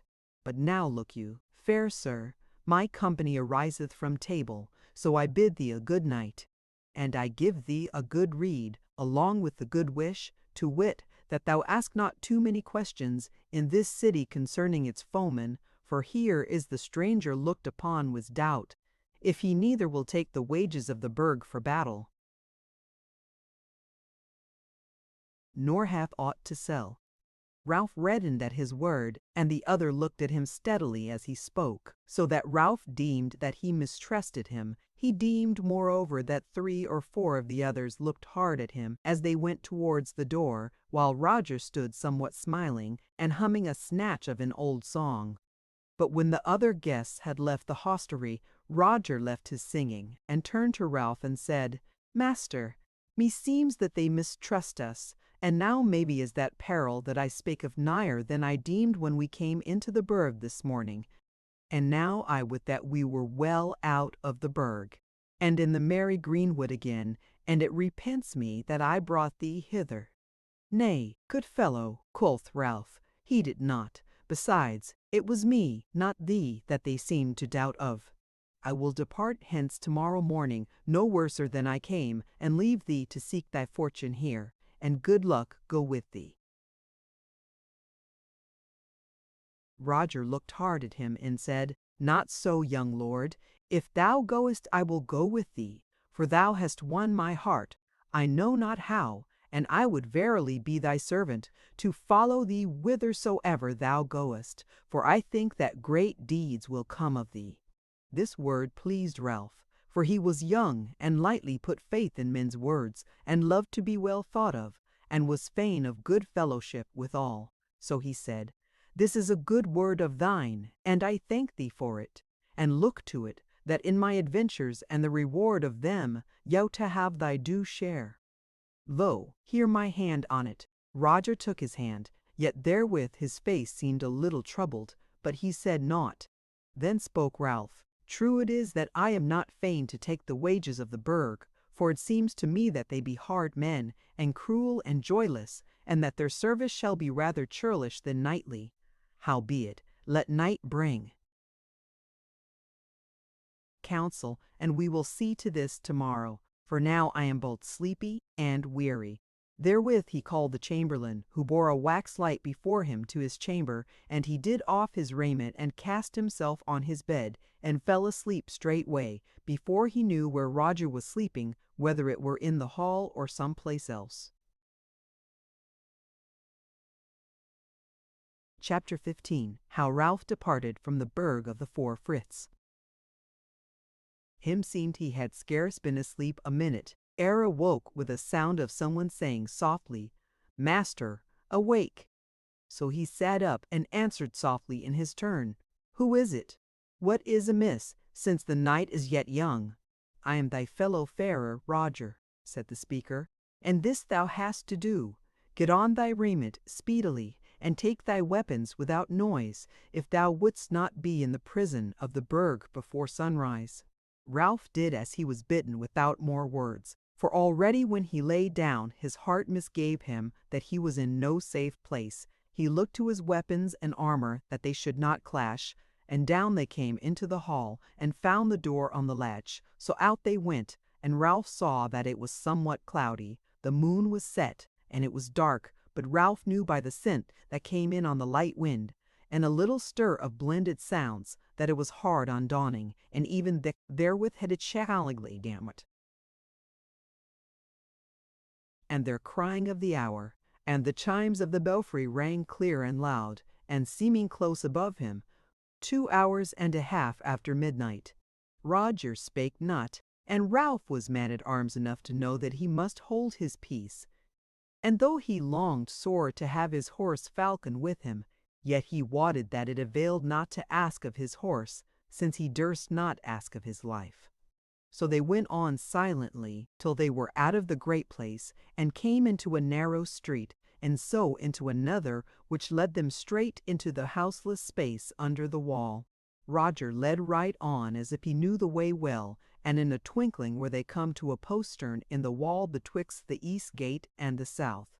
By the said postern Ralph saw certain men standing, and on the earth near by, whereas he was keen-eyed, he saw more than one man lying moveless. Spake Roger softly to the men who stood on their feet, "Is the rope twined?" "Nay, rope twiner," said one of them. Then Roger turned and whispered too. "Ralph, friends, get out thy sword." Wherewithal the gate was opened, and they all passed out through the wall and stood above the ditch in the angle nook of a square tower. Then Ralph saw some of the men stoop and shoot out a broad plank over the ditch, which was deep but not wide thereabout, and straightway he followed the others over it, going last save Roger. By then they were on the other side. He saw a glimmer of the dawn in the eastern heaven, but it was still more than dusk, and no man spoke again. They went on softly across the plain fields outside the wall, creeping from bush to bush, and from tree to tree, for here, if nowhere about the circuit of the Burg, were a few trees growing. Thus they came into a little wood and passed through it, and then Ralph could see that the men were 6, besides Roger. By the glimmer of the growing dawn he saw before them a space of meadows with high hedges about them, and a dim line that he took for the roof of a barn or grange, and beyond that a dark mass of trees. Still they pressed on without speaking. A dog barked not far off, and the cocks were crowing, and close by them in the meadow a cow lowed and went hustling over the bints and the long unbitten buttercups. Day grew apace, and by then they were under the barn gable which he had seen aloof. He saw the other roofs of the grange and heard the bleating of sheep. And now he saw those 6 men clearly, and noted that one of them was very big and tall, and one small and slender, and it came into his mind that these 2 were none other than the twain whom he had come upon the last night sitting in the hall of the Flower de Luce. Even therewith came a man to the gate of the sheepcote by the grange, and caught sight of them, and had the wits to run back at once, shouting out, "Hugh, Wat, Richard, and all ye, out with you, out of doors. Here be men, where the dry tree, bows and bills, bows and bills." With that those fellows of Ralph made no more ado, but set off running at their best toward the wood aforesaid, which crowned the slope leading up from the grange, and now took no care to go softly, nor heeded the clashing of their armor. Ralph ran with the best, and entered the wood alongside the slim youth aforesaid, who stayed not at the wood's edge, but went on running still. But Ralph stayed, and turned to see what was toward, and beheld how that tall man was the last of their company, and ere he entered the wood, turned about with a bent bow in his hand, and even as he knocked the shaft, the men from the grange, who were 7 in all, came running out from behind the barn gable, crying out, "Ho, thieves! Ho ye, of the Dry Tree, abide till we come, flee not from handy strokes." The tall man had the shaft to his ear in a twinkling, and loosed straightway, and knocked and loosed another shaft without staying to note how the first had sped. But Ralph saw that a man was before each of the shafts, and had fallen to earth, though he had no time to see aught else, for even therewith the tall man caught him by the hand, and crying out the third time, ran on with him after the rest of their company. And whereas he was long-legged, and Ralph light-footed, they speedily came up with them, who were running still, but laughing as they ran, and jeering at the men of the burg. And the tall man shouted out to them, "Yea, lads, the counterfeit Dry Tree that they have raised in the burg shall be dry enough this time." "Truly," said another, "till we come to water it with the blood of these wretches."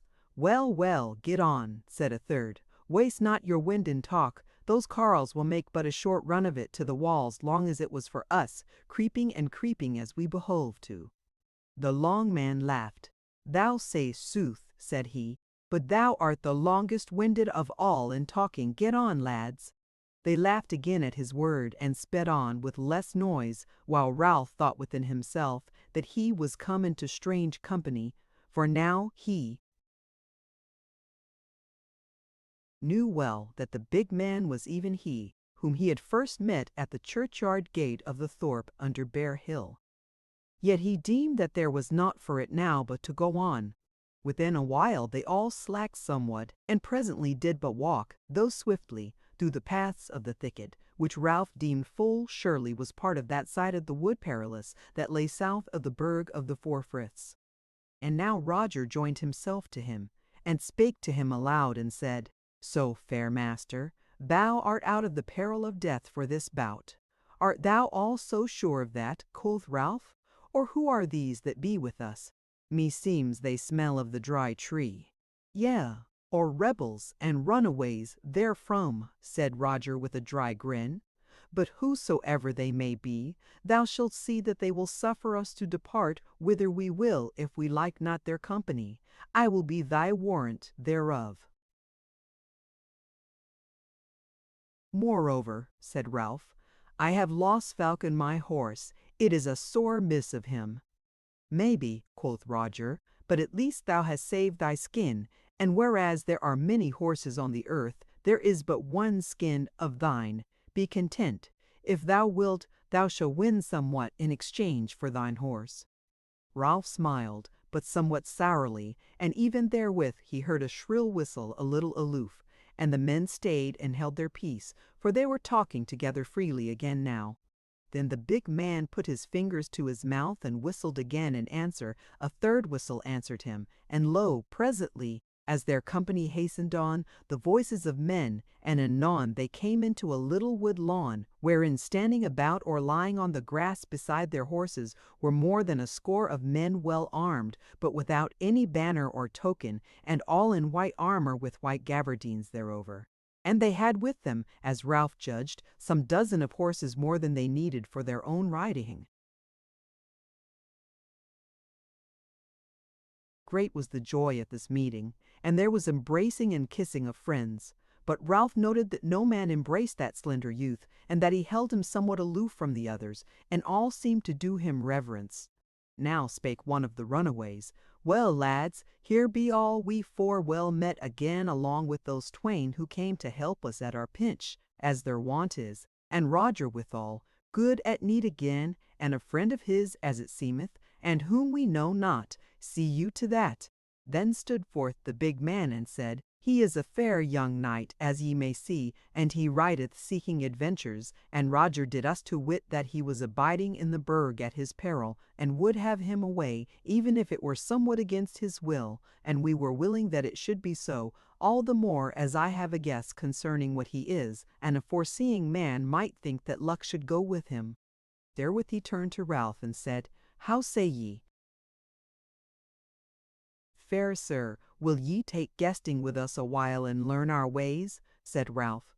Certain I am that whither ye will have me go, thither must I. Yet I deem that I have an errand that lies not your way. Therefore if I go with you, ye must so look upon it that I am in your fellowship as one compelled. To be short with you, I crave leave to depart and go mine own road. As he spoke, he saw the youth walking up and down in short turns, but his face he could scarce see at all, what for his slouched hat, what for his cloak, and at last he saw him go up to the tall man and speak softly to him a while. The tall man nodded his head, and as the youth drew right back nigh to the thicket, spake to Ralph again. Fair sir, we grant thine asking, and add this thereto, that we give thee the man who has joined himself to thee, Roger of the Rope, walk to wit, to help thee on the road, so that thou mayest not turn thy face back to the burg of the Four Friths, where thine errand and thy life withal were soon sped now, or run into any other trap which the Wood Perilous may have for thee. And yet if thou think better of it, thou mayest come with us straightway, for we have naught to do to tarry here any longer. And in any case, here is a good horse that we will give thee, since thou hast lost thy steed, and Roger who rideth with thee, he also is well horsed. Ralph looked hard at the big man, who now had his sallet thrown back from his face, to see if he gave any token of jeering or malice, but could see naught such. Nay, his face was grave and serious, not ill-fashioned, though it were both long and broad like his body, his cheekbones somewhat high, his eyes grey and middling great, and looking, as it were, far away. Now deems Ralph that as for a trap of the Wood Perilous, he had already fallen into the trap, for he scarce needed to be told that these were men of the Dry Tree. He knew also that it was Roger who had led him into this trap, although he deemed it done with no malice against him. So he said to himself that if he went with Roger, he but went a roundabout road to the Dry Tree, so that he was well nigh choosing to go on with their company.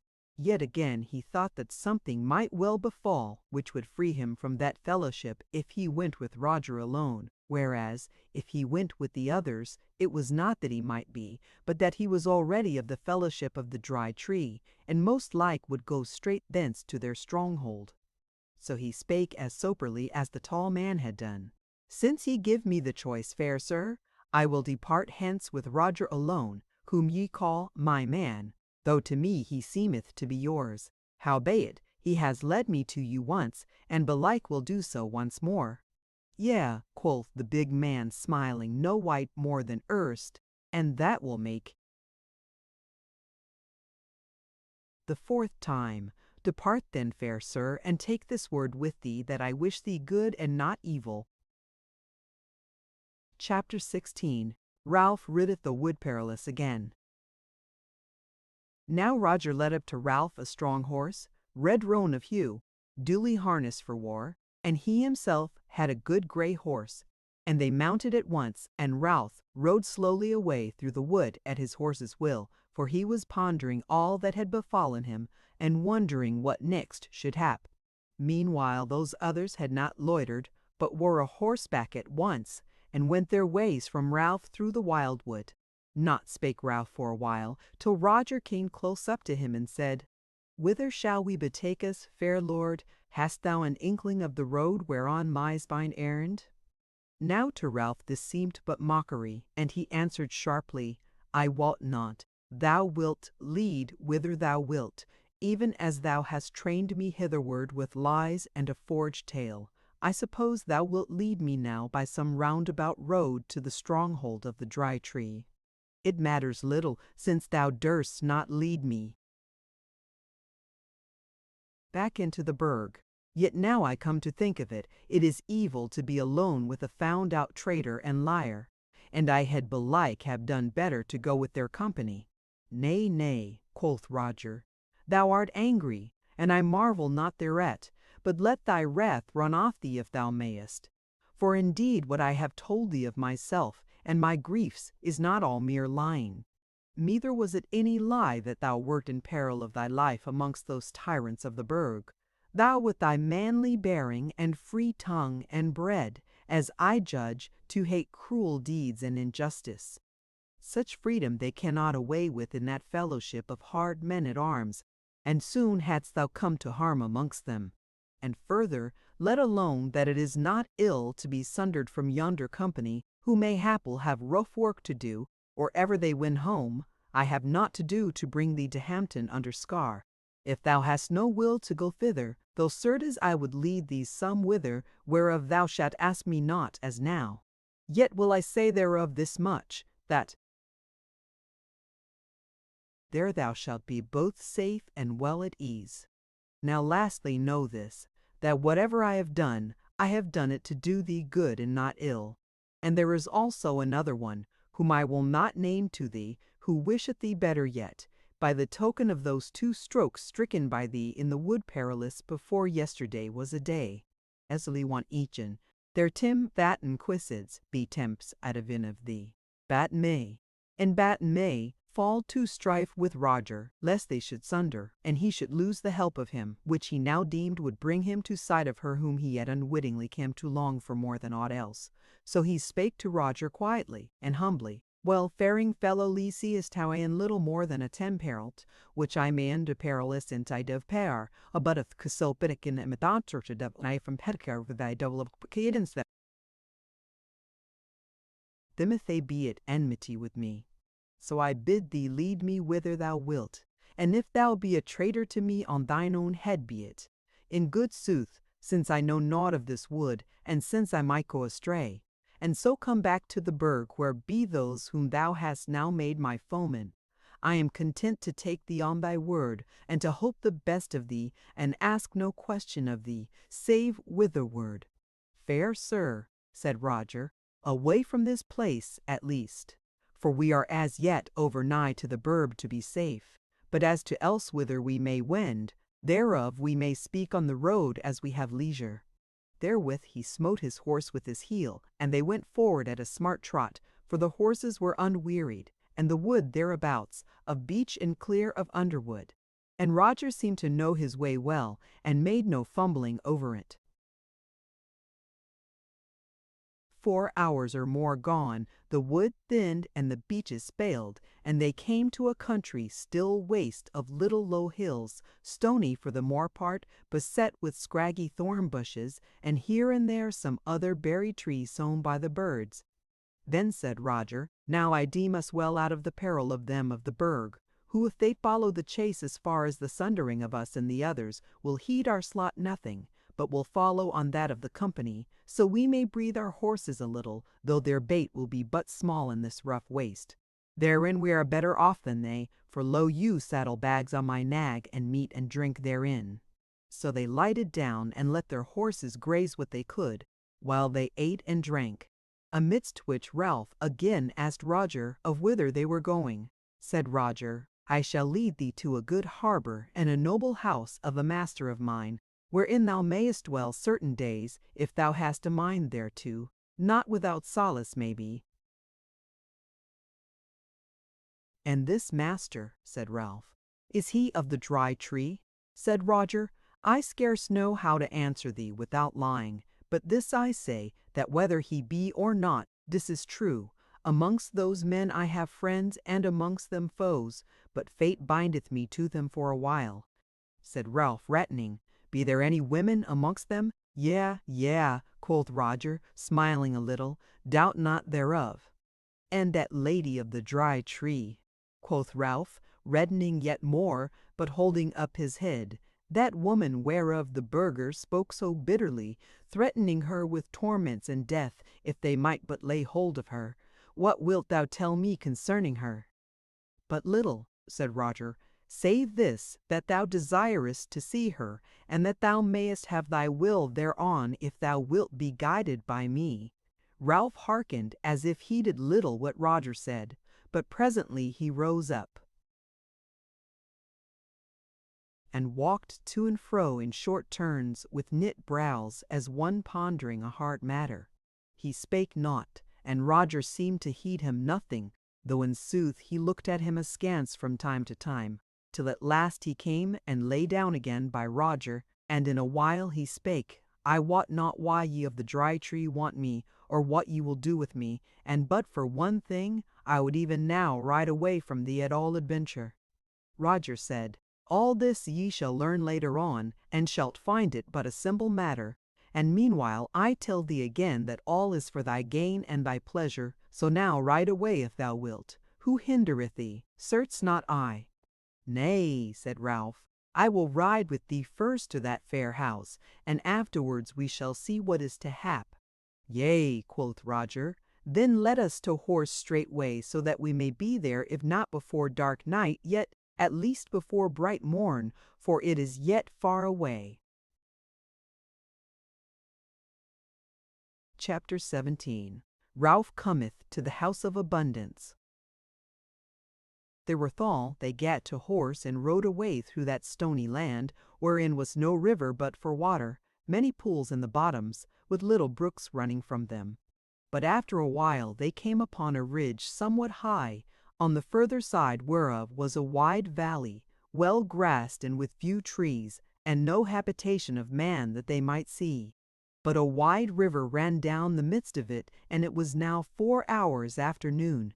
Quoth Roger, "The day wears, and we shall by no means reach harbour before dark night, even if we do our best. Art thou well used to the water, lord?" "Much as a mallard is," said Ralph. Said Roger, "That is well, for though there is a ford some mile and a half downstream, for that same reason it is the way whereby men mostly cross the water into the wildwood, and here again we are more like to meet foes than well-wishers, or at the least there will be question of who we are, and whence, and whither, and we may stumble in our answers." Said Ralph, "There is no need to tarry, ride we down to the water." So did they, and took the water, which was deep but not swift. On the further side they clomb up a hill somewhat steep. At the crown they drew rein to give their horses breath, and Ralph turned in his saddle and looked down onto the valley, and as aforesaid he was clear-sighted and far-sighted. Now he said, "Fellow farer, I see the riding of folk down below there, and meseems they be spurring toward the water, and they have weapons, therefore we redded. Dost thou not see the gleam? I will take thy word for it, fair sir," said Roger, "and will even spur, since they be the first men whom we have seen since we left the thickets." And therewith he went off at a hand gallop, and Ralph followed him without more ado. They rode up hill and down dale of a grassy downland, till at last they saw wood before them again, and soon drew rein under the boughs, for now were their horses somewhat wearied.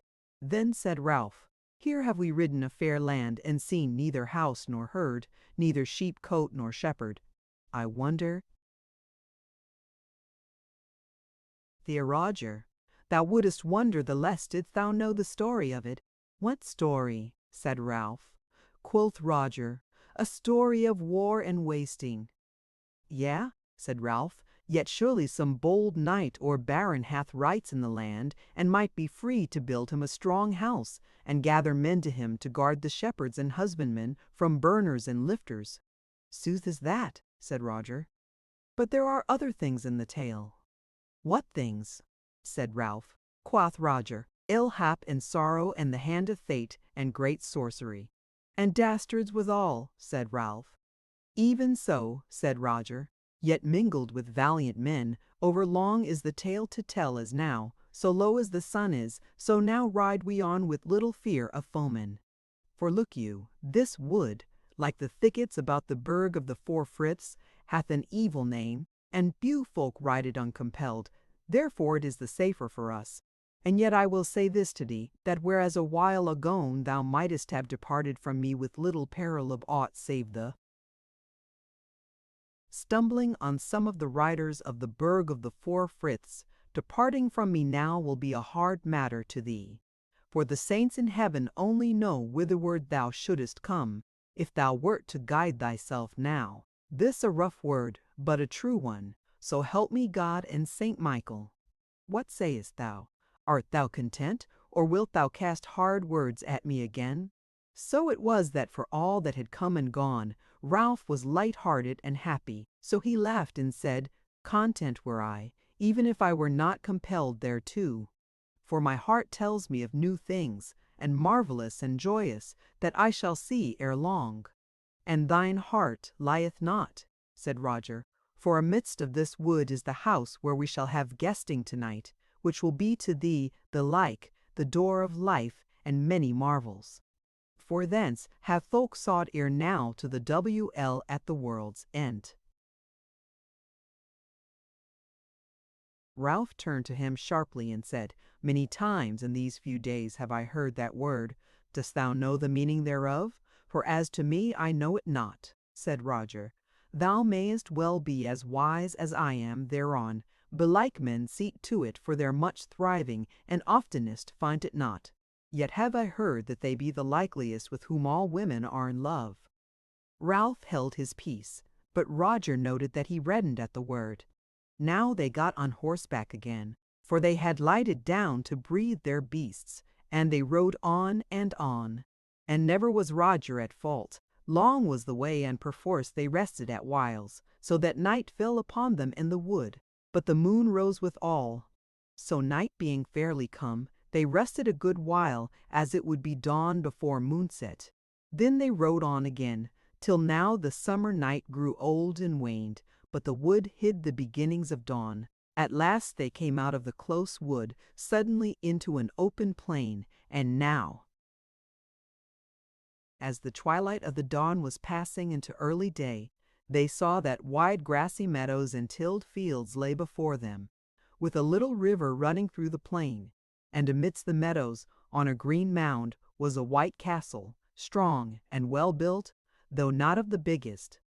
Roger pointed to it and said, Now we are come home, and cried on his weary beast, who for his part seemed to see the end of his journey.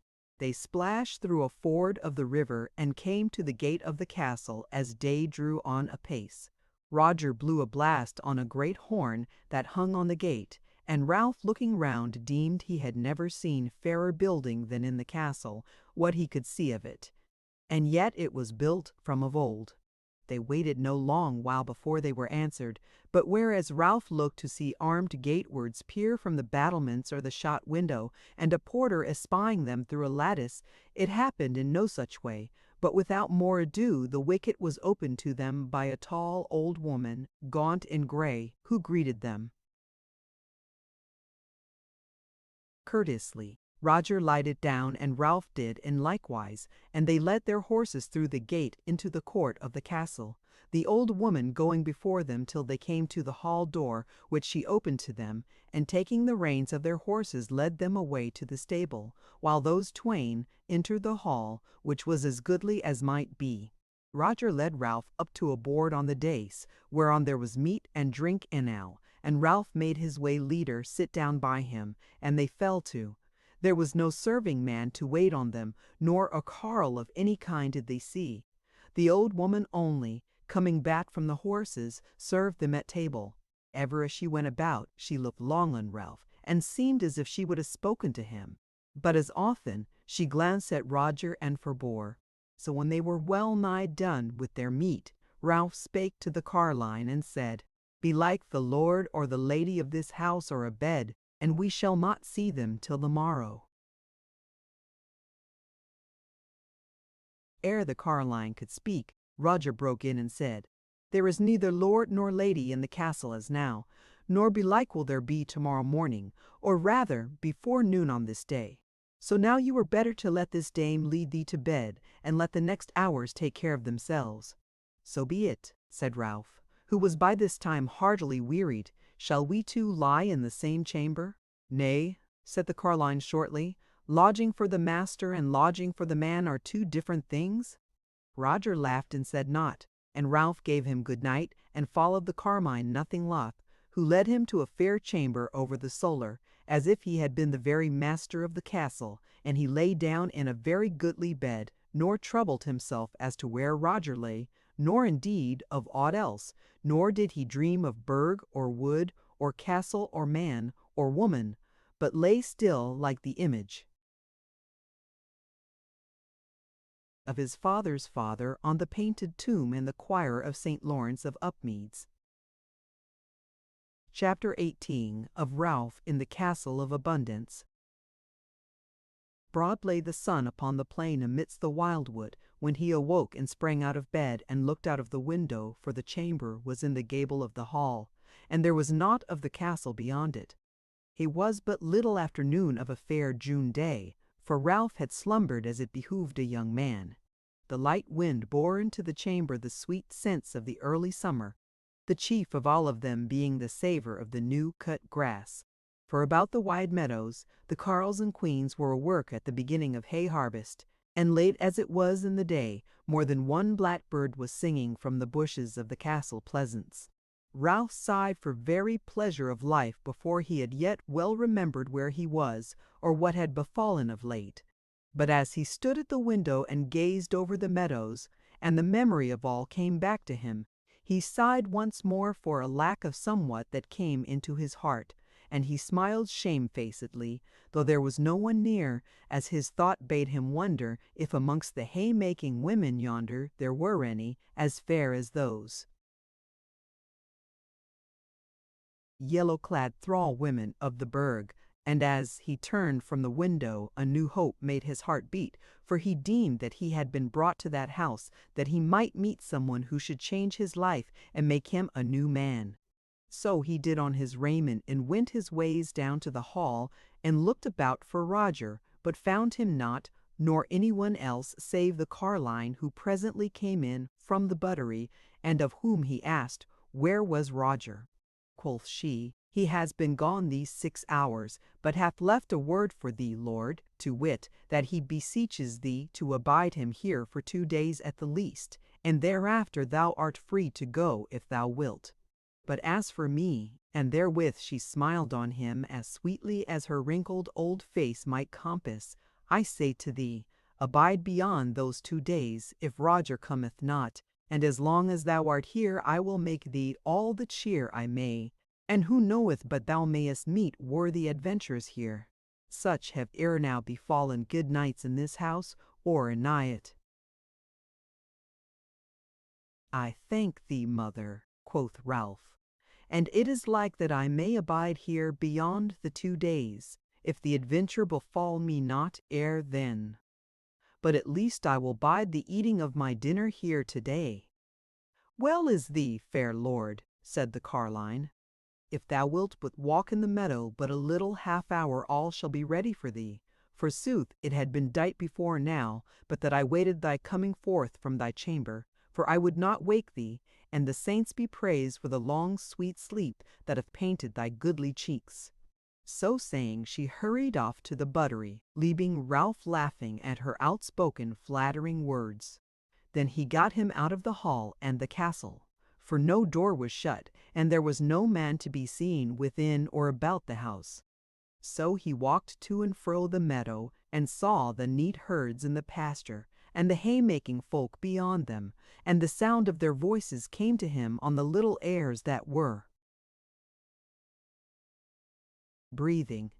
He thought he would talk to some of these folk ere the world was much older, and also he noted between the river and the wood many cots of the husbandmen trimly builded and thatched, and amidst them a little church, white and delicate of fashion. But as now his face was set toward the river because of the hot day, he came to a pool a little below where a wooden footbridge crossed the water, and about the pool were willows growing, which had not been shrouded these 8 years, and the water was clear as glass with a bottom of fine sand.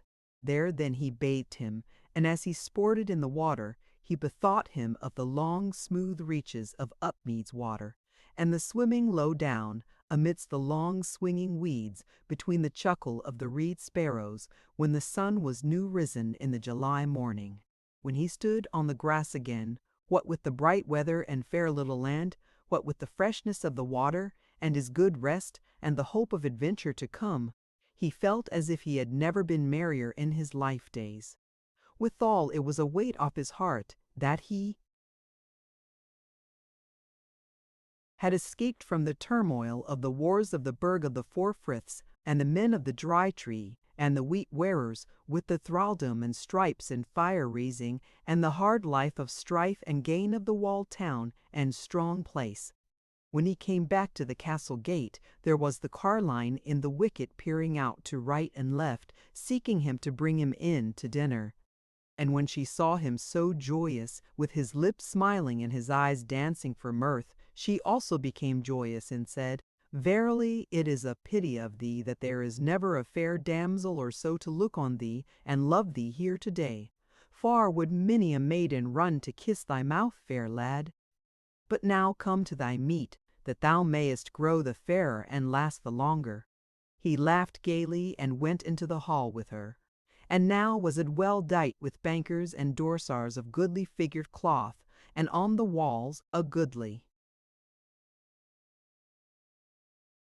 hauling of arrayas of the story of Alexander. So he sat to table, and the meat and drink was of the best, and the carline served him, praising him ever with fulsome words as he ate, till he wished her away. After dinner he rested a while, and called to the carline, and bade her bring him his sword and his basnet. "Wherefore," said she. "Whither wilt thou?" said he. "I would walk abroad to drink the air." "Wilt thou into the wildwood?" said she. "Nay, mother," he said. "I will but walk about the meadow and look on the haymaking folk." "For that," said the carline, "thou needest neither sword nor helm. I was afeard that thou wert about departing, and thy departure would be a grief to my heart. In the deep wood thou mightest be so bestead as to need a sword in thy fist, but what shouldst thou do with it in this plain of abundance, where are naught but peaceful husbandmen and frank and kind maidens, and all these are as if they had drunk a draught of the W well at the world's end breft, of the Zivri el at the world's end." Ralph started as she said the word, but held his peace a while. Then he said, "And who is lord of this fair land?" "There is no lord, but a lady," said the carline. "How hight she?" said Ralph. "We call her the Lady of Abundance," said the old woman. Said Ralph, "Is she a good lady?" "She is my lady," said the carline, "and doeth good to me, and there is not a carle in the land but speaketh well of her, it may be over well." "Is she fair to look on?" said Ralph. "Of women folk there is none fairer," said the carline. "As to men, that is another thing." Ralph was silent a while. Then he said, "What is the well at the world's end?" "They talk of it here," said she. "Many things too long to tell of now, but there is a book in this house that telleth of it. I know it well by the look of it, though I may not read in it. I will seek it for thee tomorrow, if thou wilt." "Have thou thanks, dame," said he, "and I pray thee forget it not. But now I will go forth." "Yea," said the carline, "but abide a little." Therewith she went into the buttery, and came back bearing with her a garland of roses of the garden, intermingled with green leaves. And she said, "The sun is yet hot and over hot. Do this on thine head, to shade thee from the burning. I knew that thou wouldst go abroad today, so I made this for thee in the morning. And when I was young I was called the garland maker. It is better summer wear than by basnet." He thanked her and did it on smiling, but somewhat ruefully. For he said to himself, "This is over old, a daying that I should wear a love token from her." But when it was on his head, the old dame clapped her hands and cried, "Oh, there, there, there! Now art thou like the image of Saint Michael in the choir of Our Lady of the Thorn. There is none so lovely as thou. I would my lady could see thee thus. Surely the sight of thee should gladden her heart. And withal thou art not ill clad otherwise." Indeed, his raiment was goodly, for his surcoat was new, and it was of fine green cloth, and the coat armor of Upmead was beaten on it, to wit, on a gold ground an apple tree fruited, standing by a riverside. Now he laughed somewhat uneasily at her words, and so went forth from the castle again, and made straight for the haymaking folk on the other side of the water. For all this side was being fed by beasts and sheep. But at the point where he crossed, the winding of the stream brought it near to the castle gate. So he came up with the country folk and greeted them, and they did as much by him in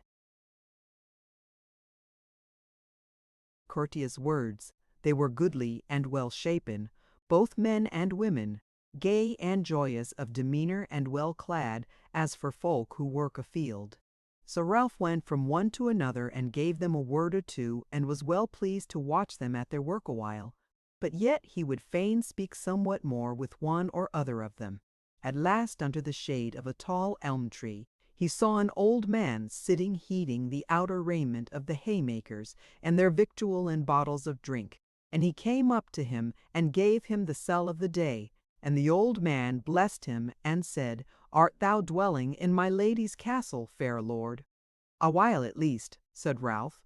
Said the old man, "We thank thee for coming to see us, and meseemeth from the look of thee thou art worthy to dwell in my lady's house." "What sayest thou?" said Ralph. "Is she a good lady and a gracious?" "Oh, yeah," said the carle.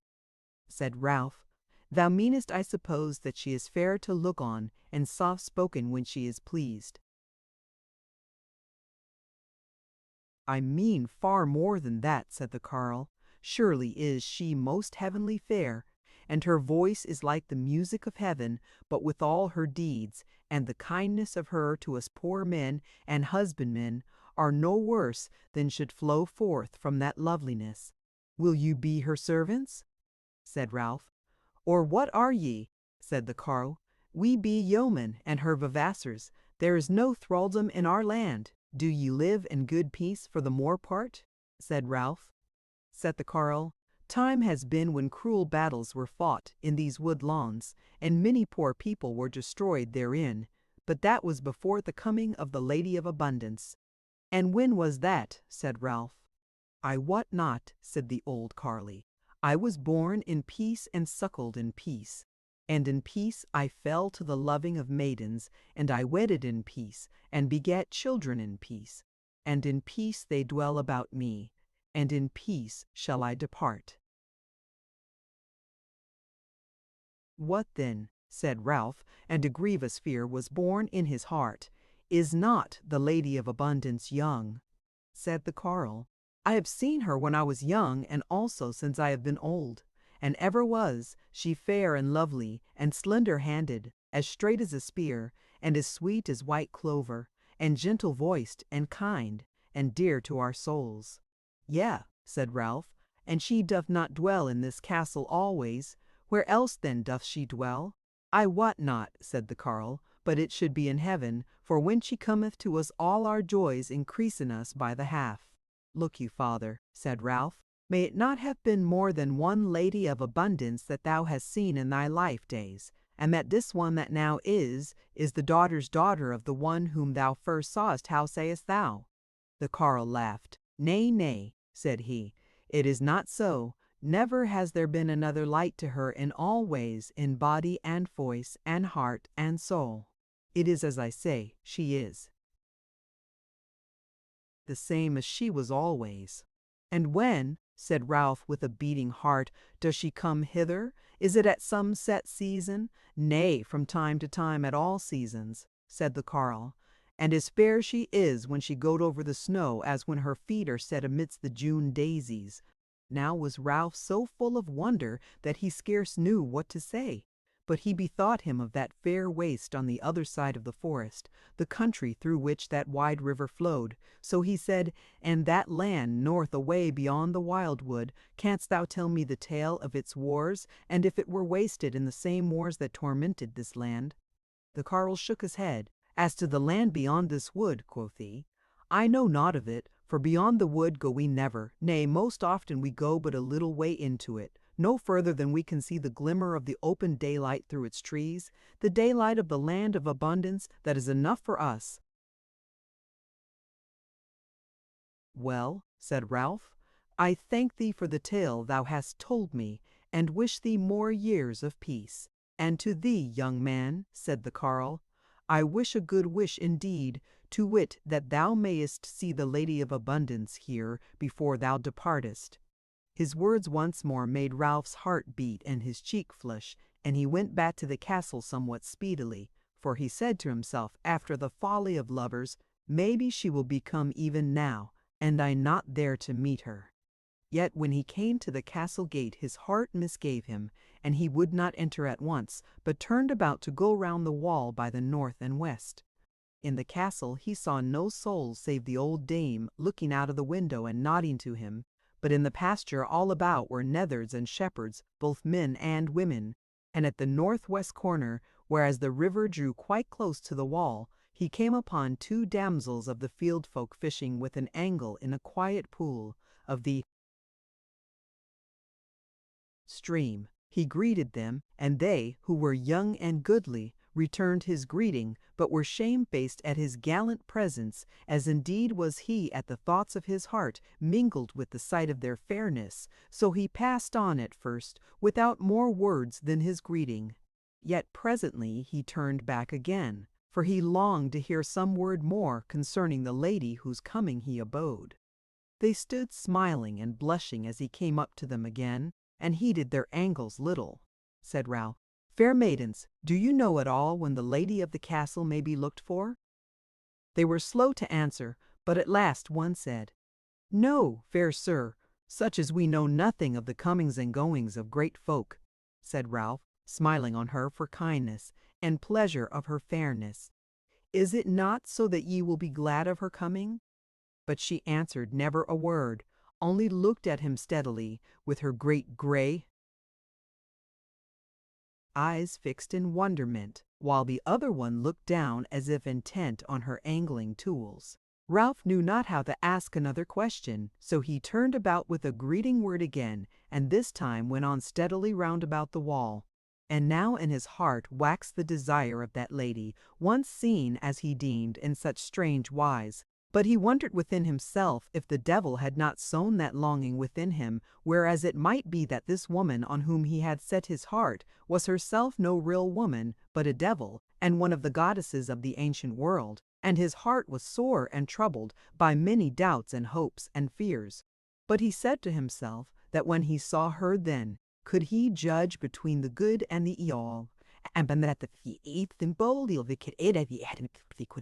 Thus thinking, he walked swiftly, and was soon round at the castle gate again, and entered, and went into the hall, where was the old dame, busied about some household matter. Ralph nodded to her and hastened away, lest she should fall to talk with him, and he set himself now to go from chamber to chamber, that he might learn the castle, what it was. He came into the guard chamber and found the walls thereof all hung with armour and weapons, clean and clean and tuker stare. There from on to the battlements, and went into the towers of the wall and found weapons both for hand, and went into the towers of the wall, and found weapons both for hand and for cast and shot in each one of them, and all ready as if for present battle. Then he came down into the very goodly over against the hall, and went then articore quidit. Its roof was all done with gold and blue from over sea, and its pavement wrought delicately in Alexandrine work. On the dais was a throne of carven ivory, and above it canopy of baudequin of the goodliest fashion, and there was a foot carpet before it, wrought with beasts and a hunting of the deer. As for the walls of that chamber, they were hung with a marvellous halling of arras, wherein was wrought the greenwood, and there amidst in one place a pot-herb garden, and a green garth with goats therein, and in that garth a little thatched house. And amidst all this greenery were figured over and over again two women, whereof one old and the other young, and the old one was clad in grand attire, with gold chains and brooches and rings, and sat with her hands before her by the house door, or stood looking on as the young one worked, spinning or digging in the garth, or milking the goats outside of it, or what not, and this one was clad in sorry and scanty raiment. What all this might mean Ralph knew not, but when he had looked long at the greenery and its images, he said to himself that if he who wrought that cloth had not done the young woman after the likeness of the lady whom he had helped in the wildwood, then it must have been done from her twin sister. Long he abode in that chamber looking at the arras, and wondering whether the sitter in the ivory throne would be any other than the thrall in the greenwood cot. He abode there so long that the dusk began to gather in the house, and he could see the images no more, for he was filled with the sweetness of desire when he looked on them. Then he went back slowly to the hall, and found the carline, who had lighted the wax lights and made meat ready for him. And when she saw him, she cried out joyously, "Ah, I knew that thou wouldst come back. Art thou well content with our little land?" "I like it well, Dane," said he, "but tell me, if thou canst, what is the meaning of the howling in the chamber with the ivory throne?" Said the carline, "Thereof shall another tell thee, who can tell of it better than I. But it is not to hide that yonder chamber is the chamber of the state of Our Lady, and she sitteth there to hear the cases of folk and to give dooms." The old woman crossed herself as she spoke, and Ralph wondered thereat, but asked no more questions, for he was scarce sorry that the carline would not tell him thereof, lest she should spoil the tale. So passed the evening, and he went to bed and slept as a young man should, and the next day he was up betimes, and went abroad and mingled with the carles and queens afield, but this time he spake not of the lady, and heard not to heed from any of that folk. So he went back to the castle and gat him a bow and arrows, and entered the thicket of the wood nigh where he and Roger first came out of it. He had prayed a young man of the folk to go with him, but he was not over willing to go, though he would not say wherefore, so Ralph went himself and wandered some way into the wood, and saw not worse than himself. As he came back, making a circuit toward the open meadows, he happened on a herd of deer in a lonely place, half wood, half meadow, and there he slew a hart with one shaft, for he was a deft bowman. Then he went and fetched a leash of carles, who went with him somewhat less than half willingly, and between them they broke up the hart and carried him home to the castle, where the carline met them. She smiled on Ralph and praised the venison, and said withal that the hunting was well done. For, as fond and as bare as thou mayest be, it is not good that young men should have their minds set on one thing only. Therewith she led him in to his meat, and set him down and served him, and all the while of his dinner he was longing to ask her if she deemed that the lady would come that day, since it was the last day of those which Roger had bidden him wait. But the words would not out of his mouth. She looked at him and smiled, as though she had a guess of his thought, and it roan. "Lass," she said to him, "thy tongue is tied to-day. Hast thou, after all, seen something strange in the wood?" He shook his head for naysay. Said she, "Why then dost thou not ask more concerning the well at the world's end?" He laughed and said, "Maybe because I think that thou canst not tell me thereof." "Well," she said, "if I cannot, yet the book may, and this evening when the sun is down, thou shalt have it." "I thank thee, mother," said he, "but this is now the last day that Roger bade me wait. Dost thou think that he will come back tonight?" And he reddened therewith. "Nay," she said, "I know not, and thou carest not whether he will come or not. Yet I know that thou wilt abide here till someone else come, whether that be early or late." Again he reddened and said in a coaxing way, "And wilt thou give me guesting, mother, for a few more summer days?" "Yea," she said, "and till summer is over, if need be, and the corn is cut, and carried, and till the winter is come, and the latter end of winter is gone." He smiled faintly, though his heart fell, and he said, "Nay, mother, and can it by any chance be so long a coming?" "O fair boy," she said, "thou wilt make it long, howsoever short it be. And now I will give thee a rede, lest thou vex thyself sick and fret thy very heart. Tomorrow go see if thou canst meet thy fate instead of abiding it. Do on thy war gear, and take thy sword, and try the adventure of the wildwood, but go not over deep into it," said he. "But how if the lady come while I am away from this house?" "Sooth to say," said the carline, "I deem not that she will, for the way is long betwixt us and her." "Dost thou mean," said Ralph, standing up from the board, "that she will not come ever? I adjure thee not to beguile me with soft words, but tell me the very." "Sooth, there, there," said she. "Sit down, king's son, eat thy meat and drink thy wine, for tomorrow is a new day. She will come soon or late, if she be yet in the world. And now I will say no more to thee concerning this matter." Therewith she went her ways from the hall, and when she came back with hand basin and towel, she said no word to him, but only smiled kindly. He went out presently into the meadow, for it was yet but early afternoon, and came among the haymaking folk and spake with them, hoping that perchance some of them might speak again of the Lady of Abundance.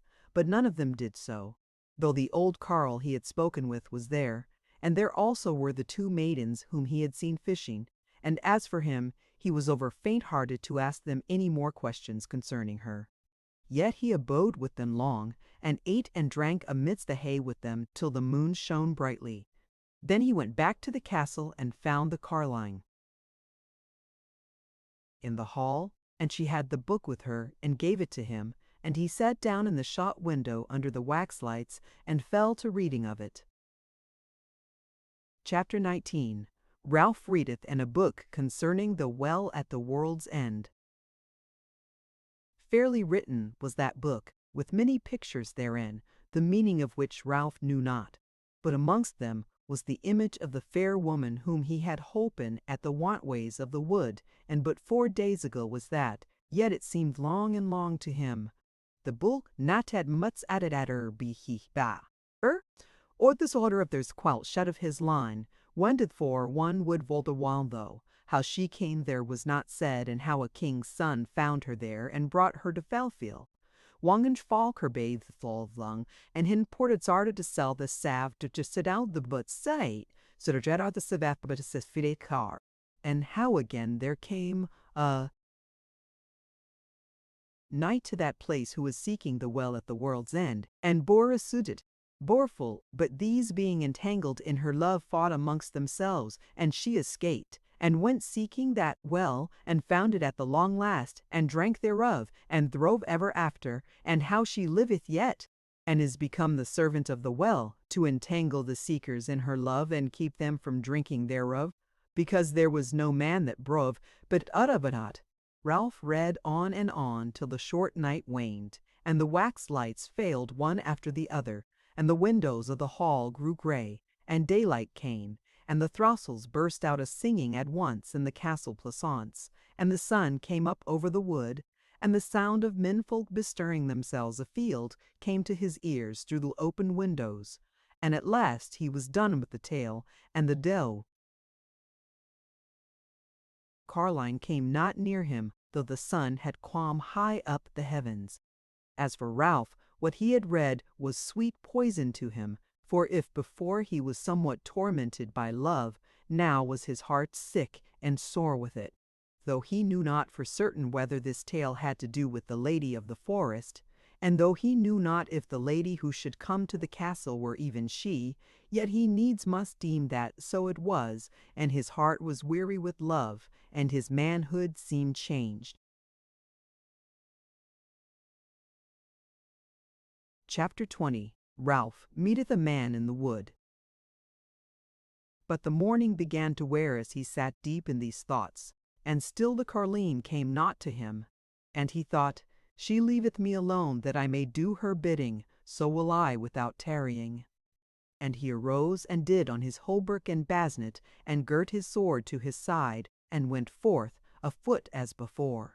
He crossed the river by a wide ford and stepping stones somewhat below the pool wherein he had bathed on that first day, and already by then he had got so far, what with the fresh air of the beauteous morning, what with the cheerful tinkling of his sword and hauberk, he was somewhat amended of his trouble and heaviness of spirit.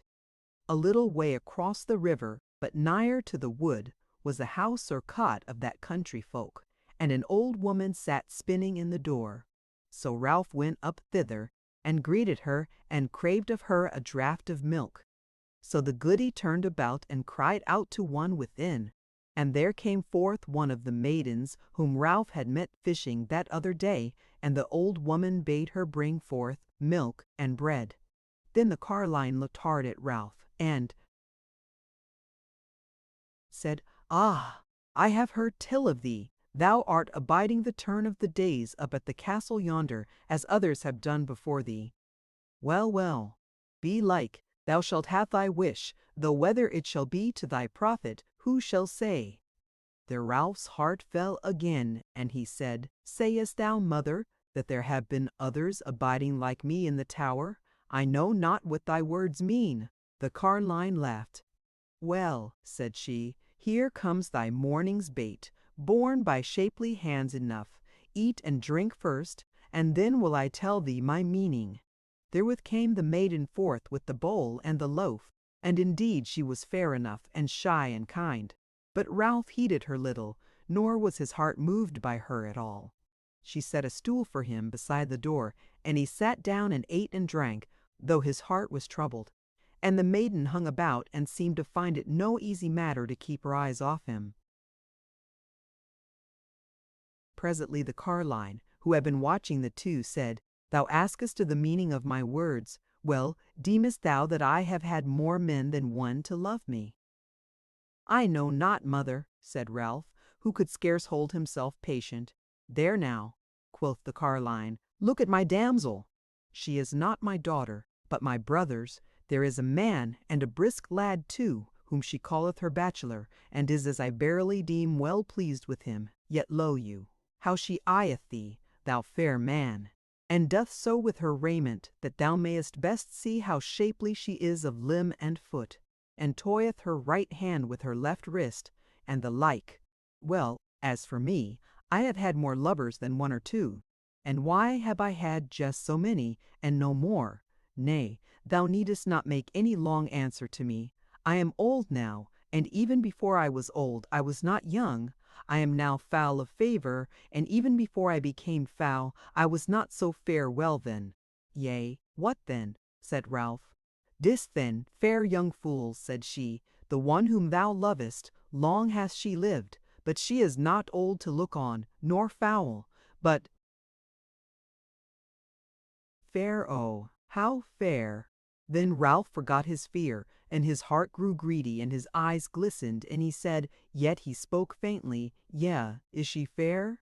"What, hast thou not seen her?" said the carline. Ralph called to mind the guise in which he had seen her, and flushed bright red, as he answered, "Yea, I deem that I have. Surely it was she." The carline laughed. "Well," said she, "however thou hast seen her, thou hast scarce seen her as I have." Said Ralph, "How was that?" Said she, "It is her way here in the summer tide to bathe her in yonder pool up the water, and it was the same pool wherein Ralph had bathed. And she hath me and my niece and two other women to hold up the silken cloth betwixt her body and the world, so that I have seen her as God made her. And I shall tell thee that when he was about that work he was minded to be a craftsmaster, for there is no blemish about her that she should hide her at all, or anywhere.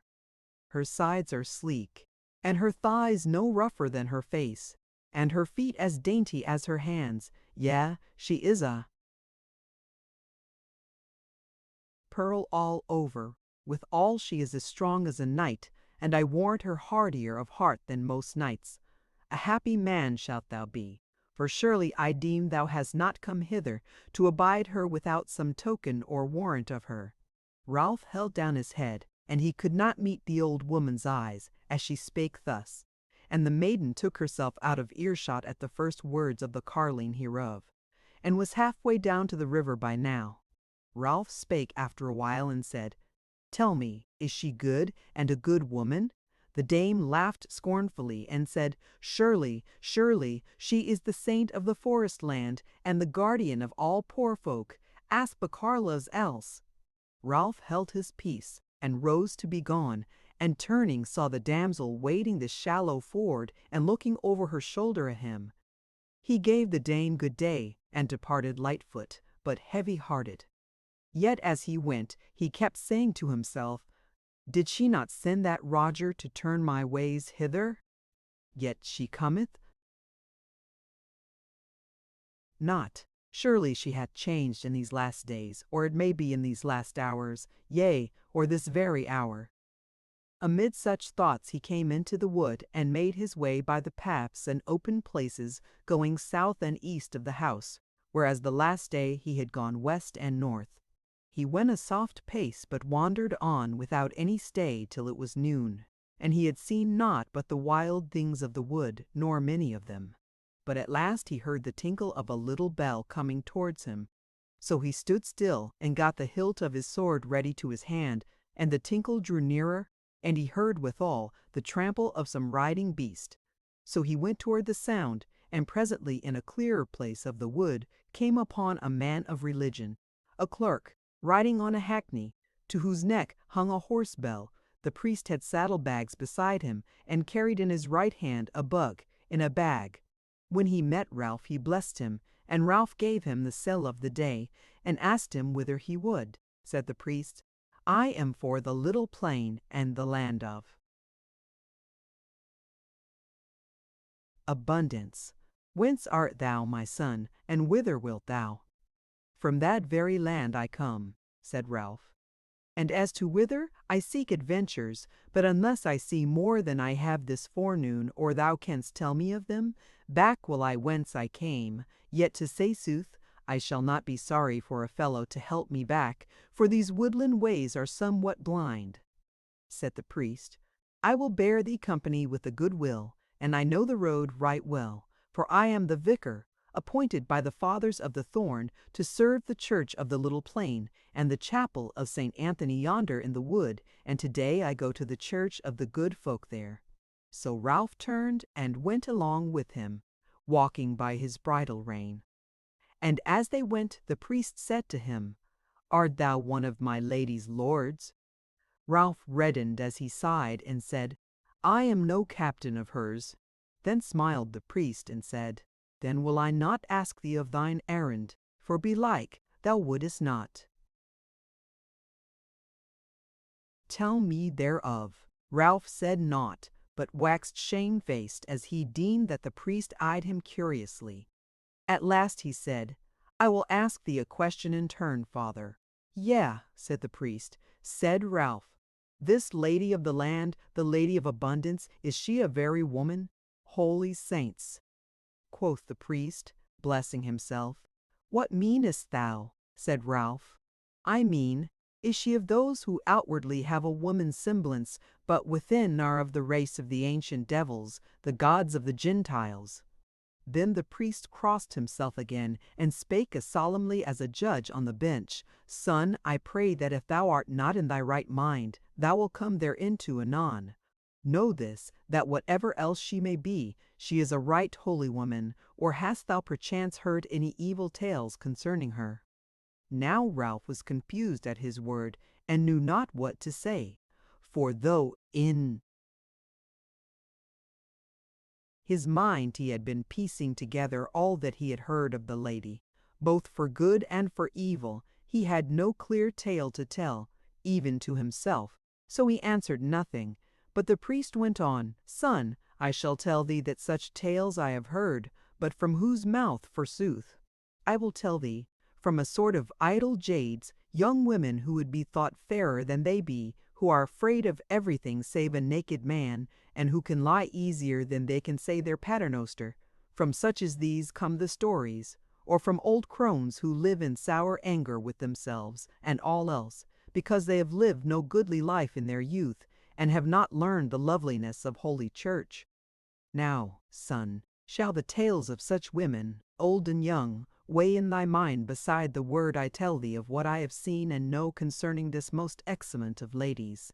I trow not, and for my part I tell thee that though she is verily as fair as Venus God save us yet, is she as chaste as Agnes, as wise as Catherine, and as humble and meek as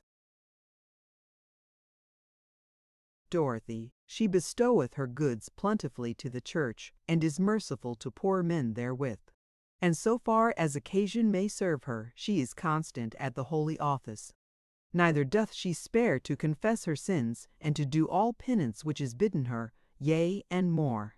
For though I cannot say to my knowledge that she weareth the hair, yet once and again have I seen her wending this woodland toward the chapel of her friend Saint Anthony by night and cloud, so that few might see her, obedient to the scripture which saith, Let not thy right hand know what thy left hand doeth. And she barefoot in her smock amidst the rugged wood, and so arrayed fairer than any queen in a golden gown. Yea, as fair as the woodwives of the ancient heathen. Therewith the priest stayed his words, and seemed as if he were fallen into a dream, and he sighed heavily. But Ralph walked on by his bridle rein dreaming no less, for the words that he had heard he heeded not, save as they made pictures for him of the ways of that woman of the forest. So they went on soberly, till the priest lifted up his head and looked about like one come out of slumber, and said in a firm voice, I tell thee, my son, that thou mayest set thy love upon her without sin. And therewith suddenly he fell a-weeping, and Ralph was ill at ease of his weeping, and went along by him, saying naught, till the priest plucked up heart again, and said, turning to Ralph, but not meeting his eye, My son, I weep because men and women are so evil, and missay each other so sorely, even as they do by this holy woman. As he spake, his tears brake out again, and Ralph strode on fast, so as to outgo him, thinking it unmannerly to seem as if he noted not his sorrow, yet withal unable to say aught to him thereof. Moreover, it irked him to hear a grown man weeping for grief, even though it were but a priest. Within a while the priest caught up with him, his tears all staunched, and fell to talk with him cheerfully concerning the wood, and the little land, and the dwellers therein, and the conditions of them, and he praised them much, save the Butiai women. Ralph answered him with good cheer and likewise, and thus they came to the cot of the old woman, and both she and the maiden were without the house, the old carline hithering and thithering on some errand, the maiden leaning against a tree as if pondering some matter, As they passed by, the priest blessed them in words, but his eyes scowled on them, whereat the carline grinned, but the damsel heeded him not, but looked wistfully on Ralph. The priest muttered somewhat as he passed, which Ralph caught not the meaning of, and fell moody again. And when he was a little past the ford, he drew rein, and said, Now, son, I must to my cell hard by the church yonder, but yet I will say one word to thee ere we sunder, to wit, that to my mind the Holy Lady will love no one but the saints of heaven, save it be some man with whom all women are in love. Therewith he turned away suddenly, and rode smartly towards his church, and Ralph deemed that he was weeping once more. As for Ralph, he went quietly home toward the castle, for the sun was setting now, and as he went he pondered all these things in his heart. Chapter 21. Ralph weareth away 3 days uneasily. He read again in the book that night till he had gotten the whole tale into his head, and he specially noted this of it, that it told not whence that lady came, nor what she was, nor aught else save that there she was in the wood by herself, and was found therein by the king's son, neither told the tale in what year of the world she was found there, though it told concerning all the war and miseries which she had bred, and which long endured. Again, he could not gather from that book why she had gone back to the lone place in the woods, whereas she might have wedded one of those warring barons who sorely desired her, nor why she had yielded herself to the witch of that place, and endured with patience her thraldom, with stripes and torments of her body, like the worst of the thralls of the ancient heathen men. Lastly, he might not learn from the book where in the world was that lone place, or aught of the road to the well at the world's end. But amidst all his thinking, his heart came back to this: when I meet her, she will tell me of it all. I need be no wiser than to learn how to meet her and to make her love me. Then shall she show me the way to the well at the world's end, and I shall drink thereof, and never grow old, even as she endureth in youth, and she shall love me forever, and I her forever. So he thought. But yet amidst these happy thoughts came in this evil one, that whereas all the men folk spoke well of her and worshipped her, the women folk feared her or hated her, even to the lecherous old woman who had praised the beauty of her body for his torment. So he thought till his head grew heavy, and he went and lay down in his bed and slept, and dreamed of the days of Upmead. And things forgotten in his waking time came between him and any memories of his present longing, and the days thereof. He awoke and arose betimes in the morning, and when he had breakfasted, he bade the carline bring him his weapons. Wilt thou again to the wood? Said she. Didst thou not bid me fare thither yesterday? Said he. Yea, she said, but day, I fear lest thou depart and come not back. He laughed and said, Seest thou not, mother, that I go afoot, and I in hauberk and helm? I cannot run far or fast from thee. Also, and here he broke off his speech a little, where should I be but here? Ah, she said, but who knows what may happen? Nevertheless she went and fetched his war gear and looked at him fondly as he did it on, and went his ways from the hall. Now he entered the wood more to the south than he had done yesterday, and went softly as before, and still was he turning over in his mind the thoughts of last night, and ever they came back. Might I but see her? Would she but love me? Oh, for a draught of the well at the world's end, that the love might last long and long! So he went on a while betwixt the trees and the thickets, till it was a little past noon. But all on a sudden a panic fear took him, lest she should indeed come to the castle while he was away, and not finding him, depart again, who knows whither. And when this thought came upon him, he cried aloud and hastened at his swiftest back again to the castle, and came there breathless and wearied, and ran to the old woman and cried out to her. Is she come? Is she come? The carline laughed and said, Nay, she is not. But thou art come, praise be to the saints. But what aileth thee? Nay, fear not, she shall come at last. Then grew Ralph shamefaced and turned away from her, and miscalled himself for a fool and a dastard that could not abide the pleasure of his lady at the very place whereto she had let lead him. So he wore through the remnant of the day howso he might without going out adoors again, and the carline came and spake with him, but whatever he asked her about the lady, she would not tell aught of any import. So he refrained him from that talk, and made a show of hearkening. When she spake of other matters, as tales concerning the folk of the land, and the fathers of the thorn, and so forth, on the next morning, of one and to manner that of the many making folk and hadden staters, in so pushing some how set when quigai, when cried the more for Briden were great, Orville 1-2 when at Kamaro for Purple Landing occurred, Waffleton walk when he so went in. Didn't it over, did I and what would the make of hectic is that my coveted, my right hand trouble they could.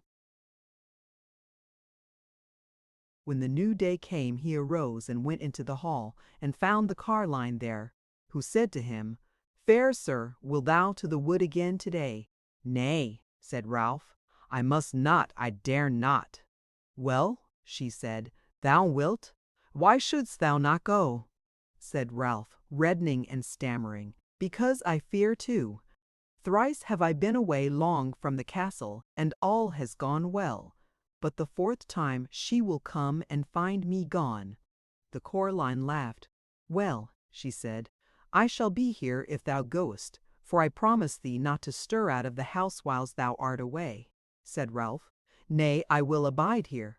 Yea, she said, I see, thou trustest me not. Well, no matter, and today it will be handy if thou abidest. For I have an errand to my brother in the flesh, who is one of the brethren of the thorn over yonder.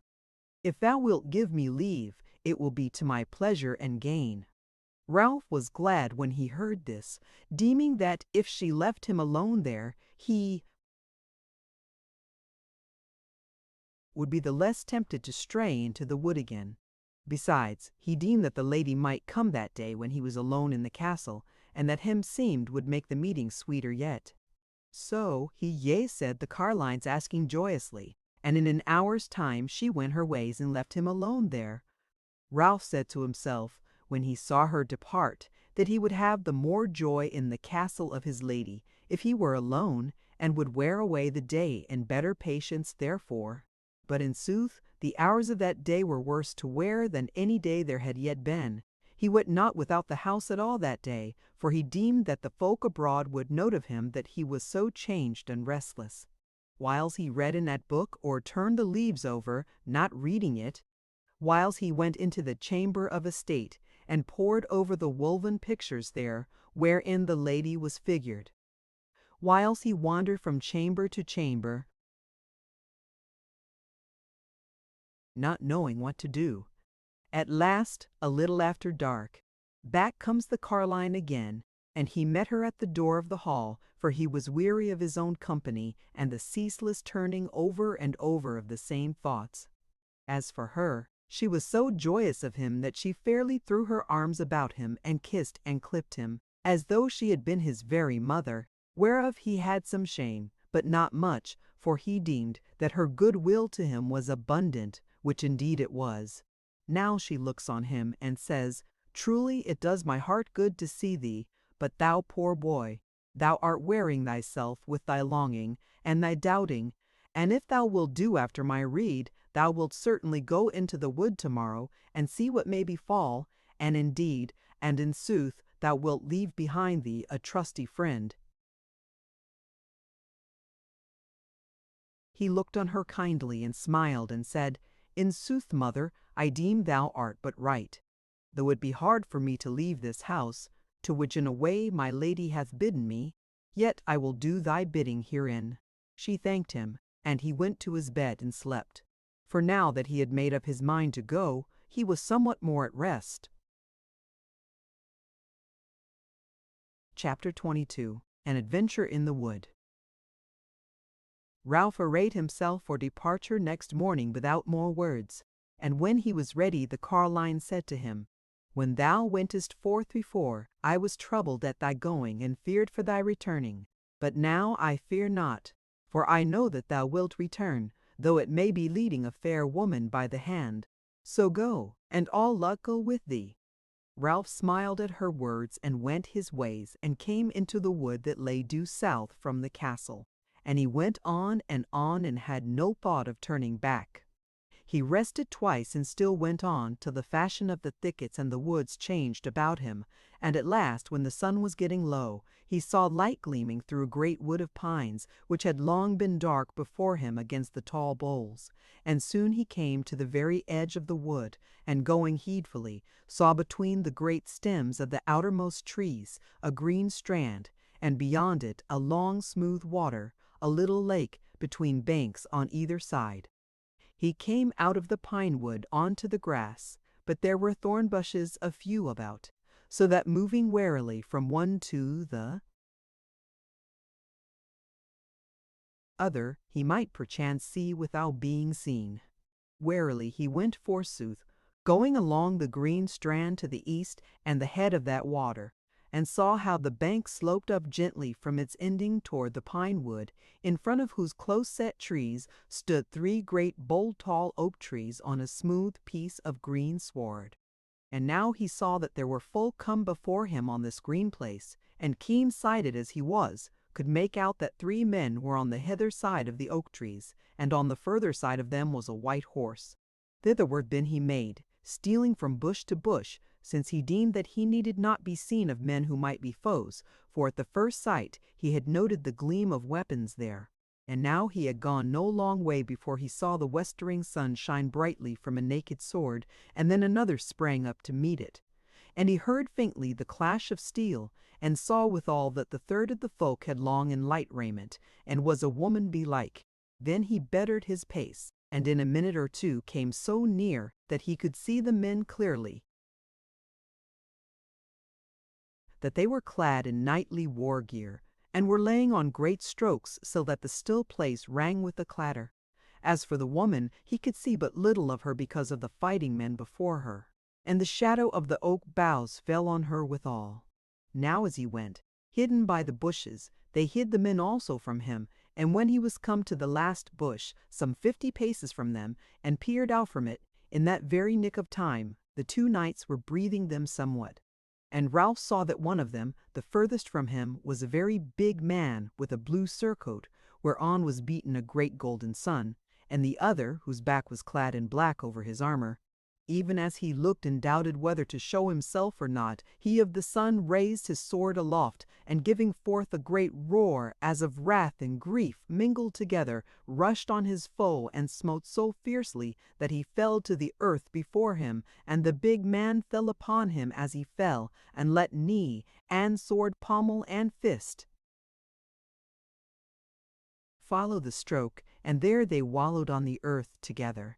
Straightway Ralph came forth from the bushes with his drawn sword in his hand, and even therewith what with the 2 knights being both low upon the earth, what with the woman herself coming from out the shadow of the oak boughs, and turning her toward Ralph, he saw her clearly, and stood staring and amazed, for lo, it was the lady whom he had delivered at the want-ways. His heart well nigh stood still with joy, yet was he shamefaced also, for though now she was no longer clad in that scanty raiment, yet did he seem to see her body through that which covered it.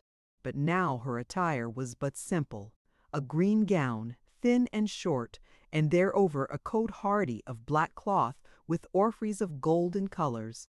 But on her neck was a collar that seemed to him like to that which Dame Catherine had given him, and the long tresses of her hair, which he had erst seen floating loose about her, were wound as a garland around her head. She looked with a flushed and joyous face on Ralph, and seemed as if she heeded not the battle of the knights, but saw him only. But he feared her, and his love for her, and stood still, and durst not move forward to go to her. Thus they abode for about the space of 1 minute, and meanwhile the big man rose up on one knee, and steadied him with his sword for a moment of time, and the blade was bloody from the point halfway up to the hilt. But the Black Knight lay still and made no sign of life. Then the Knight of the Sun rose up slowly, and stood on his feet, and faced the lady, and seemed not to see Ralph, for his back was towards him. He came slowly toward the lady, scowling, and his face white as chalk. Then he spake to her coldly and sternly, stretching out his bloody sword before her. I have done thy bidding, and slain my very earthly friend of friends for thy sake. Wherewith wilt thou reward me? Then once more Ralph heard the voice, which he remembered so sweet amidst peril and battle aforetime, as she said as coldly as the night, I bade thee not, thine own heart bade thee to strive with him, because thou deemst that he loved me. Be content, thou hast slain him who stood in thy way, as thou deemst. Thinkest thou that I rejoice at his slaying? Oh no, I grieve at it, for all that I had such good cause to hate him. He said, my own heart, half of my heart biddeth me slay thee, who hast made me slay him. What wilt thou give me? She knit her brow and spake angrily. Leave to depart, she said.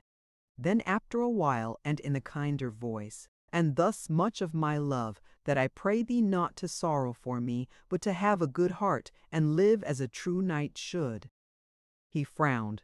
Wilt thou not go with me? Said he. Not uncompelled, she said. If thou biddest me go with threats of hewing and mangling the body, which thou sayest thou lovest, needs must I go then. Yet scarce wilt thou do this. I have a mind to try it, said he. If I set thee on thine horse, and bound thine hands for thee, and linked thy feet together under the beast's belly, belike thou wouldest come. Shall I have slain my brother in arms for naught? Thou hast slain my brother in arms for naught? Thou hast the mind, said she. Hast thou the might? So I deem, said he, smiling grimly. She looked at him proudly and said, Yea, but I misdoubt me thereof. He still had his back to Ralph, and was staring at the lady. She turned her head a little, and made a sign to Ralph, just as the Knight of the Sun said, Thou misdoubtest thee? Thou didst thee. who shall help thee in the desert? Look over thy left shoulder, she said. He turned and saw Ralph drawing near, sword in hand, smiling, but somewhat pale. He drew aback from the lady and, spinning round on his heel, faced Ralph and cried out, "Ha! Hast thou raised up a devil against me, thou sorceress, to take from me my grief and my lust, and my life? Fair will the game be to fight with thy devil as I have fought with my friend. Yet now I know not whether I shall slay him or thee."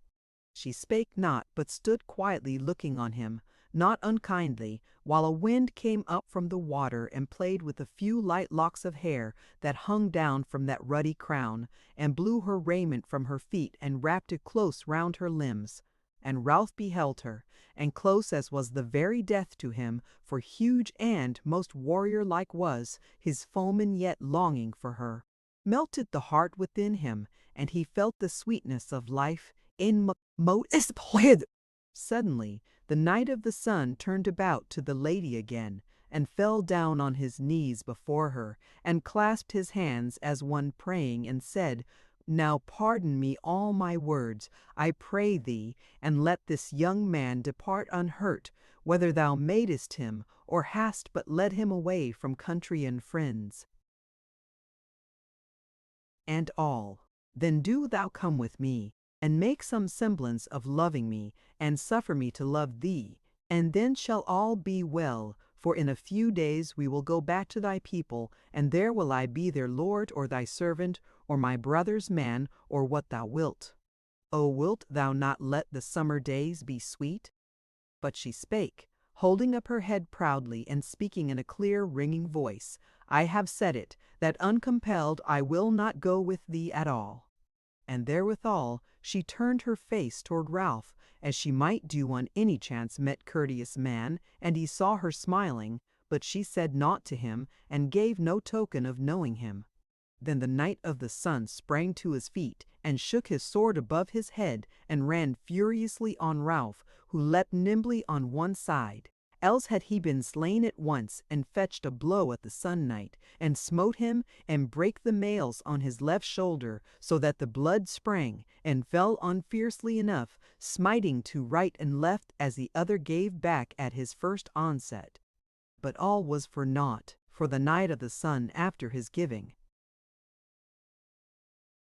aback under that first stroke, drew himself up stark and stiff, and pressing on through all Ralph's strokes, though they rent his mail here and there, ran within his sword, and smote him furiously with the sword pommel on the side of the head, so that the young man of Upmeads could not stand up under the weight of the blow, but fell to the earth swooning, and the Knight of the Sun knelt on him, and drew out in lace, short, thick, and sharp, and cried out, "Now, devil, let's see whether thou wilt blade."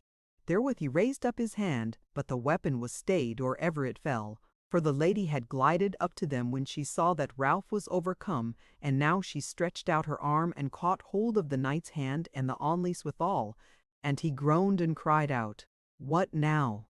Thou art strong-armed as well as white-armed."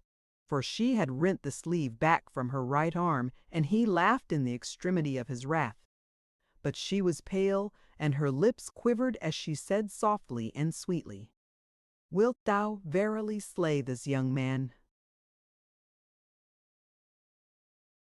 "And why not?" said he, "since I have just slain the best friend that I ever had, though he was not willing to fight with me, and only for this, that I saw thee toying with him, though forsooth thou hast said truly that thou hadst more reason to hate him than love him.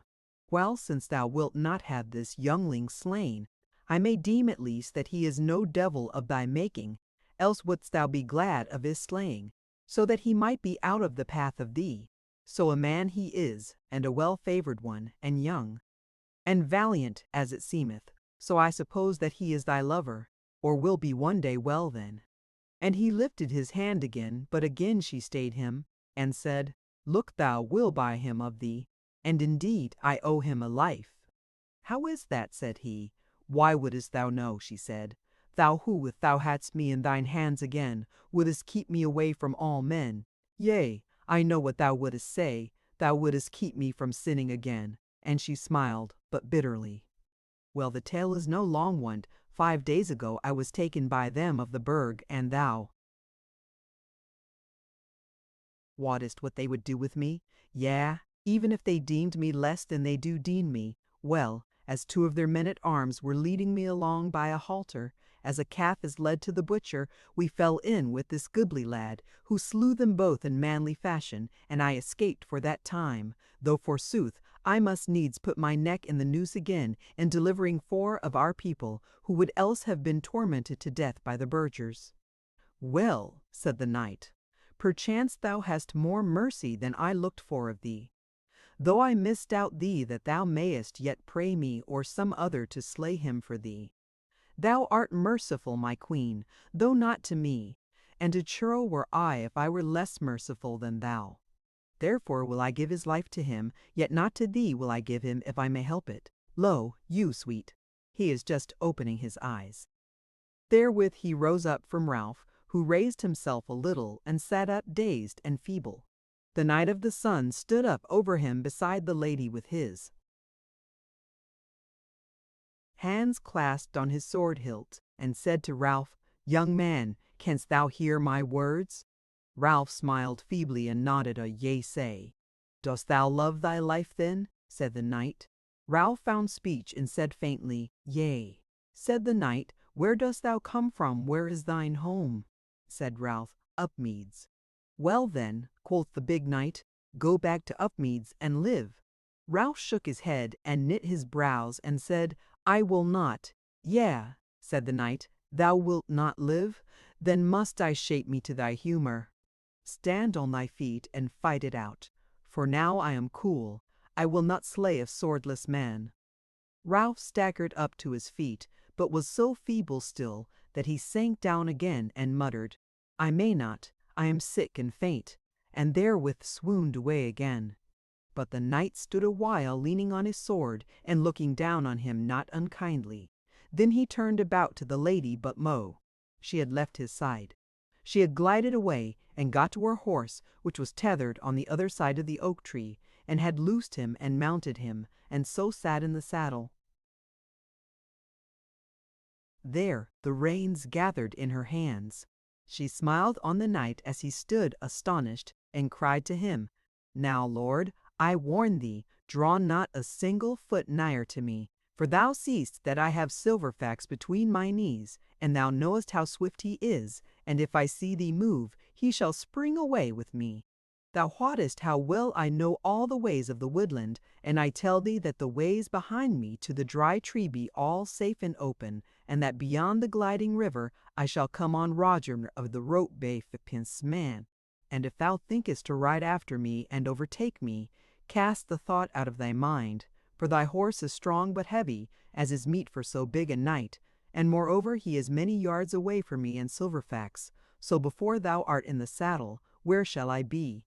Yea, for the knight was handling his onlace, thou mayest cast it, and peradventure mayest hit Silverfax, and not me, and peradventure not. And I deem that it is my body alive that thou wouldest have back with thee. So now, wilt thou hearken? Yea, quoth the knight, though for wrath he could scarce bring the word from his mouth. Hearken, she said, this is the bargain to be struck between us. Even now thou wouldest not refrain from slaying this young man, unless perchance he should swear to depart from us. And as for me, I would not go back with thee to Sunhome, where erst thou shamedest me. Now will I buy thy naysay with mine, and if thou give the youngling his life and suffer him to come his ways with us, then will I go home with thee, and will ride with thee in all the love and duty that I owe thee. Or if thou like this fashion of words better, I will give thee my body for his life.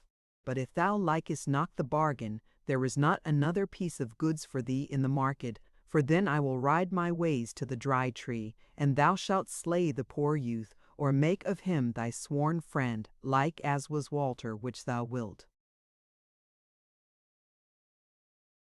So she spake, and Ralph yet lay on the grass and heard naught. But the knight's face was dark and swollen with anger as he answered, My sworn friend, yea, I understand thy jibe. I need not thy words to bring to my mind how I have slain one sworn friend for thy sake. Nay, she said, not for my sake, for thine own folly's sake. He heeded her not, but went on. And as for this one, I say again of him, if he be not thy devil, then thou meanest him for thy lover. And now I deem that I will verily slay him, ere he wake again, belike it were his better luck. She said, I wit not why thou hagglest over the price of that thou wouldest have. If thou have him along with thee, shall he not be in thy power as I shall be? And thou mayest slay him or me when thou wilt. Yea, he said grimly, when thou art weary of him. O, art thou not shameless amongst women? Yet must I needs pay thy price, though my honor and the welfare of my life go with it. Yet how if he have no will to fare with us? She laughed and said, Then shalt thou have him with thee as thy captive and thrall. Hast thou not conquered him in battle? He stood silent a moment, and then he said, Thou sayest it. He shall come with me, will he? Nil he, unarmed, and as a prisoner, and the spoil of my valiancy. And he laughed, not altogether in bitterness, but as if some joy were rising in his heart. Now, my queen, said he, the bargain is struck betwixt us, and thou mayest light down off Silverfax. As for me, I will go fetch water from the lake, that we may wake up this valiant and mighty youth, this new-found jewel, and bring him to his wits again. She answered naught, but rode her horse close to him, and lighted down nimbly, while his greedy eyes devoured her beauty. Then he took her hand and drew her to him, and kissed her cheek, and she suffered it, but kissed him not again. Then he took off his helm, and went down to the lake to fetch up water therein. Chapter 23. The Leechcraft of the Lady. Meanwhile she went to Ralph and stood by him, who now began to stir again, and she knelt down by him and kissed his face gently, and rose up hastily, and stood a little aloof again.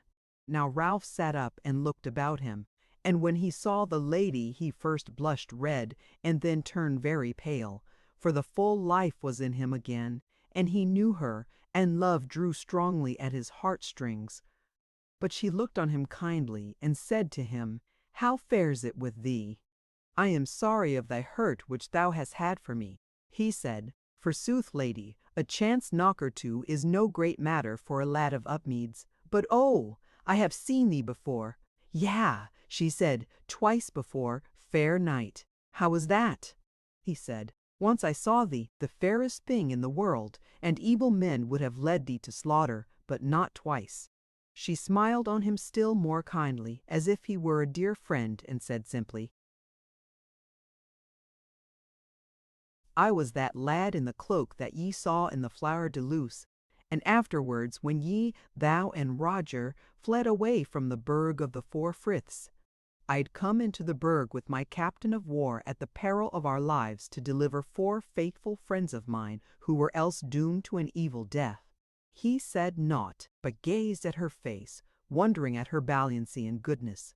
She took him by the hand now, and held it without speaking for a little while, and he sat there still looking up into her face, wondering at her sweetness and his happiness.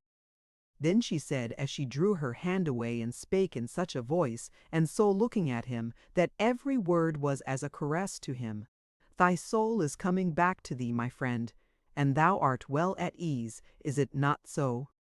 Oh, yeah, he said, and I woke up happily e'en now, for me, dreamed that my gossip came to me and kissed me kindly, and she is a fair woman, but not a young woman.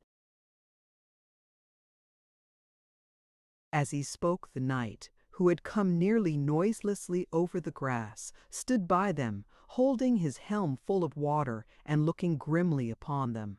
But the lady looked up at him with wide eyes wonderingly, and Ralph, beholding her, deemed that all he had heard of her goodness was but the very sooth. But the knight spake, Young man, thou hast fought with me, thou knowest not wherefore, and grim was my mood when thou madest thine onset, and still is, so that never but once wilt thou be nigher thy death than thou hast been this hour. But now I have given thee life, because of the asking of this lady, and therewith I give thee leave to come thy ways with us. Nay, rather I command thee to come, for thou art my prisoner, to be kept, or ransomed, or set free as I will. But my will is that thou shalt not have thine armor and weapons, and there is a cause for this, which may happen I will tell thee hereafter. But now I bid thee drink of this water, and then do off thine helm and hauberk, and give me thy sword and dagger, and go with us peaceably, and be not overmuch ashamed, for I have overcome men who boasted themselves to be great warriors. So Ralph drank of the water, and did off his helm, and cast water on his face, and arose and said smiling, Nay, my master, I am not ashamed of my mishaps. And as to my going with thee and the lady, thou hast heard me say under thy dagger, that I would not forbear to follow her, so I scarce need thy command thereto. The knight scowled on him and said, Hold thy peace, fool. Thou wert best not stir my wrath again. Nay, said Ralph, thou hast my sword, and mayest slay me if thou wilt. Therefore be not word valiant with me. Said the Knight of the Sun, Well, well, thou hast the right of it there. Only beware lest thou try me overmuch. But now must we set forth on our road, and here is work for thee to do. 100 yards within the thick wood in a straight line, from the oak tree thou shalt find 2 horses, mine and the knight's, who fell before me. Go thou and bring them hither, for I will not leave thee with my lady, lest I have to slay thee in the end, and maybe her also. Ralph nodded cheerfully, and set off on his task, and was the readier therein, because the lady looked on him kindly and compassionately as he went by her. He found the horses speedily, a black horse that was of the Black Knight, and a bay of the Knight of the Sun, and he came back with them lightly. But when he came to the oak tree again, lo, the knight and the lady both kneeling over the body of the Black Knight, and Ralph saw that the Knight of the Sun was sobbing and weeping sorely, so that he deemed that he was taking leave of his friend that lay dead there. But when Ralph had tied up those other 2 steeds by Silverfax, and drawn rear to those twain, the Knight of the Sun looked up at him, and spake in a cheerful voice, Thou seemest to be no ill man, for this taught me but Walter the Black is alive still. Yea, said the lady, and belike he shall live a long while yet. So Ralph looked, and saw that they had stripped the knight of his hauberk and helm, and bared his body, and that the lady was dressing a great and sore wound in his side. Neither was he come to himself again. He was a young man, and very goodly to look on, dark-haired and straight of feature, fair of face, and Ralph felt a grief at his heart as he beheld the lady's hands dealing with his bare flesh, though not the man knew of it belike. As for the Knight of the Sun, he was no more grim and moody, but smiling and joyous, and he spake and said, Young man, this shall stand thee in good stead, that I have not slain my friend this bout. Sooth to say, it might else have gone hard with thee on the way to my house, or still more in my house. But now be of good heart, for unless of thine own folly thou run on the sword's point, thou mayst yet live and do well. Then he turned to the lady and said, Dame, for as good a leech as ye be, ye may not heal this man so that he may sit in his saddle within these 10 days. And now what is to do in this matter? She looked on him with smiling lips and a strange light in her eyes, and said, Yea, forsooth, what wilt thou do? Wilt thou abide here by Walter thyself alone, and let me bring the imp of Upmeads home to our house? Or wilt thou ride home and send folk with a litter to us? Or shall this youngling ride at all adventure, and seek to Sunway through the blind woodland? Which shall it be? The knight laughed outright, and said, Yea, fair one, this is much like to the tale of the carle at the ferry with the fox, and the goat, and the cabbage. There was scarce a smile on her face as she said gently, One thing is to be thought of, that Walter's soul is not yet so fast in his body that either thou or some rough-handed leech may be sure of healing him. It must be this hand, and the learning which it hath learned which must deal with him for a while. And she stretched out her arm over the wounded man, with the fingers pointing down the water, and reddened withal, as if she felt the heart's greediness of the two men who were looking on her beauty. The big knight sighed and said, "Well, unless I am to kill him over again, there is nothing for it but our abiding with him for the next few hours at least. Tomorrow is a new day, and fair is the woodland hall of summer tide. Neither shall water fail us. But as to victual, I wot not save that we have none." The lady laughed, and said to Ralph, "Who knoweth what thou mayest find if thou go to the Black Horse, and look into the saddlebags which I saw upon him a while agone? For indeed we need somewhat, if it were but to keep the life in the body of this wounded man." Ralph sprang up and turned to the horse, and found the saddlebags on him, and took from them bread and flesh, and a flask of good wine, and brought them to the lady, who laughed and said, "Thou art a good seeker and no ill finder." Then she gave the wounded man to drink of the wine, so that he stirred somewhat, and the colour came into his face a little.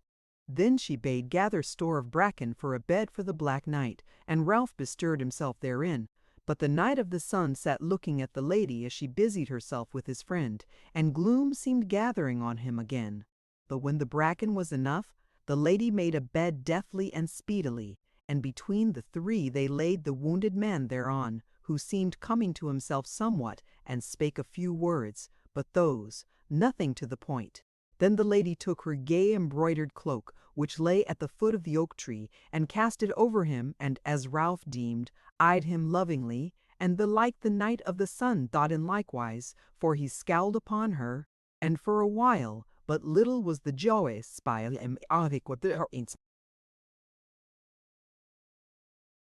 Chapter 24. Supper and Slumber in the Woodland Hall. But when all was done to make the wounded knight as easy as might be, the lady turned to the other twain, and said kindly, "Now, lords, it were good to get to table, since here's wherewithal." And she looked on them both full kindly as she spake the words, but noways wantonly, even as the lady of a fair house might do by honoured guests. So the hearts of both were cheered, and nothing loath they sat down by her on the grass and fell to meat.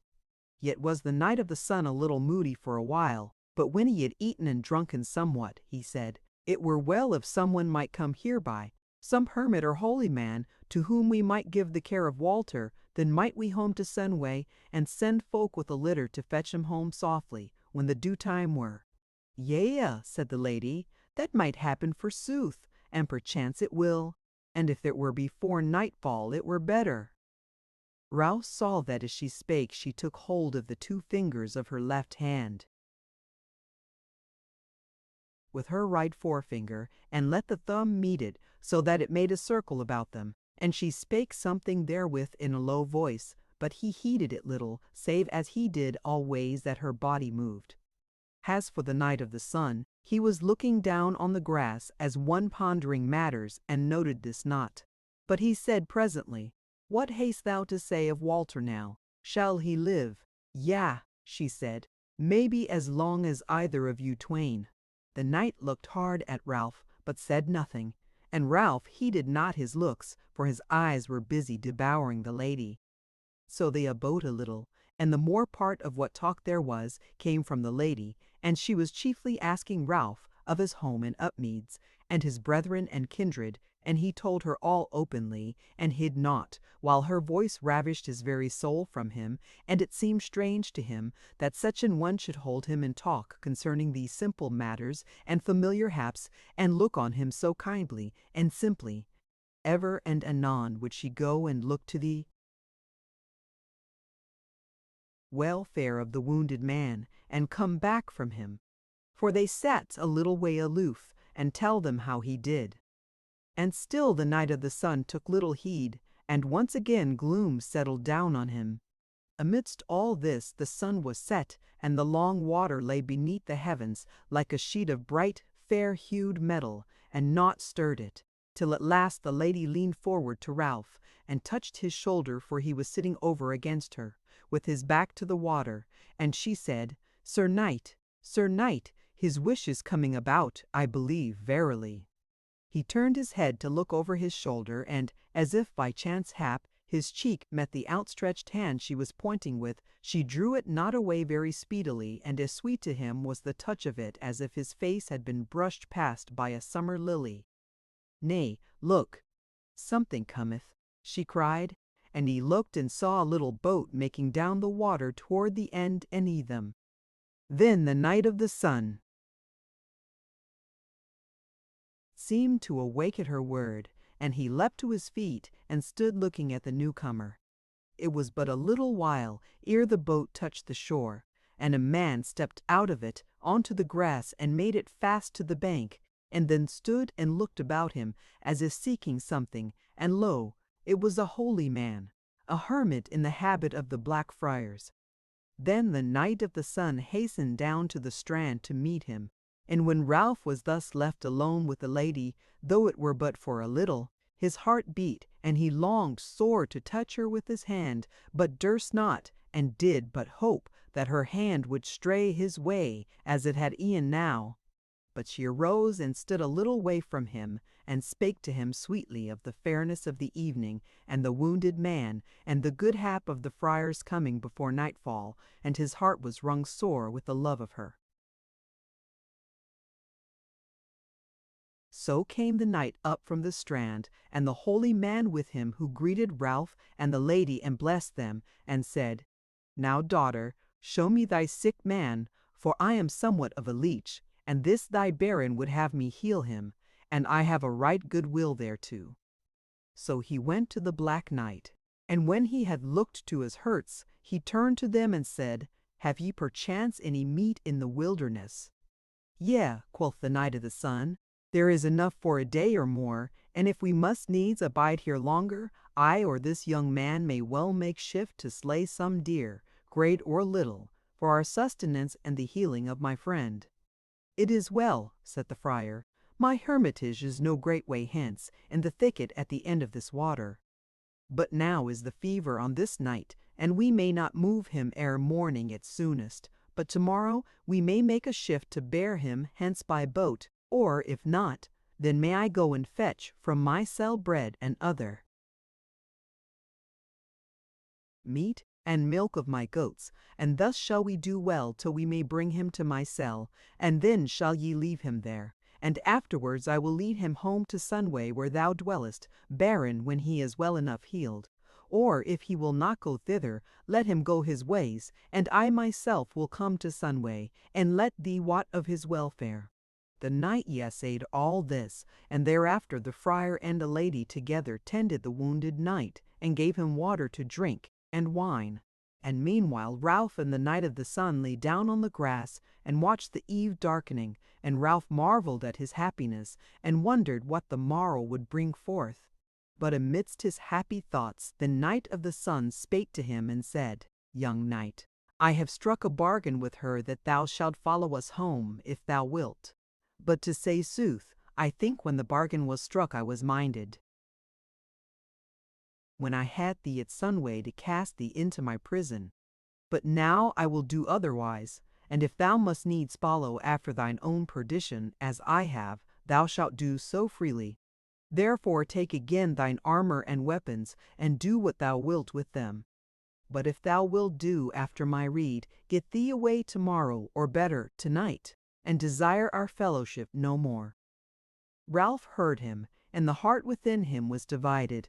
It was in his mind to speak debonairly to the knight, but again he felt as if he hated him, and the blithe words would not come, and he answered doggedly, I will not leave my lady, since she biddeth me go with her. If thou wilt, then, make the most of it that thou art stronger than I, and a warrior more proven, set me before thy sword, and fight with me, and slay me. Then rose the wrath to the knight's lips, and he brake forth, Then is there one other thing for thee to do, and that is that thou take thy sword, which I have just given back to thee, and thrust her through therewith. That were better for thee and for me, and for him who lieth yonder. Therewith he arose and strode up and down in the dusk, and Ralph wondered at him, yet hated him now, not so much since he deemed that the lady would not love him, and that he was angered thereby. Yet about Ralph's heart there hung a certain fear of what should be. But presently the knight came and sat down by him again, and again fell to speech with him, and said, Thou knowest that I may not slay thee, and yet thou sayest, Fight with me. Is this well done? Is it ill done? Said Ralph, I wot not why. The knight was silent a while, and then he said, With what words shall I beseech thee to depart while it is yet time? It may well be that in days to come I shall be good to thee and help thee. But Ralph said never a word. Then said the knight, and sighed withal, I now see this of thee, that thou mayest not depart. Well, so let it be. And he sighed heavily again. Then Ralph strove with himself, and said courteously, Sir, I am sorry that I am a burden irksome to thee, and that why I know not, thou mayest not rid thyself of me by the strong hand, and that otherwise thou mayest not be rid of me. What then is this woman to thee, that thou wouldst have me slay her, and yet art so fierce in thy love for her? The Knight of the Sun laughed wrathfully thereat, and was on the point of answering him, when up came those two from the wounded man, and the friar said, The knight shall do well, but well it is for him that the Lady of Abundance was here for his helping, for from her hands goeth all healing, as it was with the holy men of old time. May the saints keep her from all harm, for meek and holy indeed she is, as oft we have heard it. The lady put her hand on his shoulder, as if to bid him silence, and then set herself down on the grass beside the Knight of the Sun, and fell to talking sweetly and blithely to the three men. The friar answered her with many words, and told her of the deer and fowl of the wood and the water that he was wont to see nigh to his hermitage. For of such things she asked him, and at last he said, Good sooth, I should be shy to say in all places and before all men of all my dealings with God's creatures which live about me there. What ye what? E'en now I had no thought of coming hitherward, but I was sitting amongst the trees pondering many things, when I began to drowse, and drowsing I heard the thorn bushes speaking to me like men, and they bade me take my boat and go up the water to help a man who was in need, and that is how I came hither. Bedinnesight. So he spake, but the Knight of the Sun did but put in a word here and there, and that most often a sour and snappish word. As for Ralph, he also spake but little, and strayed somewhat in his answers, for he could not but deem that she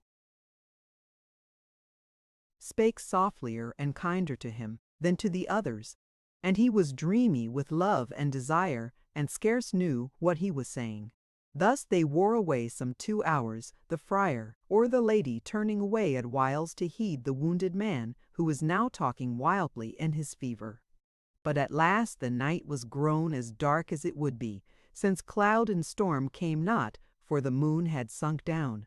So the lady said, Now, lords, our candle hath gone out, and I for my part will to bed. So let us each find a meet chamber in the woodland hall, and I will lie near to thee, father, and the wounded friend, lest I be needed to help thee in the night. And thou, Baron of Sunway, lie thou betwixt me and the wood, to ward me from the wild deer and the But thou, swain of Upmeads, wilt thou deem it hard to lie and ear the horses, to watch them if they be scared by aught? Yea, said the Knight of the Sun, thou art lady here forsooth, even as men say of thee, that thou swayest man and beast in the wildwood. But this time at least it is not so ill-marshalled of thee. I myself would have shown folk to chamber here in likewise. Therewith he rose up and walked to and fro for a little, and then went and sat down on a root of the oak tree, clasping his knees with his hands, but lay not down a while. But the lady made herself a bed of the bracken which was over from those that Ralph had gathered for the bed of the wounded knight, and the friar lay down on the grass nigh to her, and both were presently asleep. Then Ralph got up quietly and shamefacedly for very love, passed close beside the sleeping woman as he went to his place by the horses, taking his weapons and war gear with him, and he said to himself as he laid him down, that it was good for him to be quite alone, that he might lie awake and think at his ease of all the loveliness and kindness of his lady. Howbeit he was a young man, and a sturdy, used to lying abroad in the fields or the woods, and it was his custom to sleep at once and sweetly when he lay down after the day's work had wearied him. And even so he did now, and was troubled by no dreams of what was past or to come. 2 actors, Dre 17. The end. Thank you for listening to this story. I hope you enjoyed the journey, the characters, and the world they carried with them. If you enjoyed this audiobook, please subscribe to the channel and leave a comment below. Your support helps keep these stories alive and allows more timeless books to be shared with listeners around the world. Until next time, thank you for listening.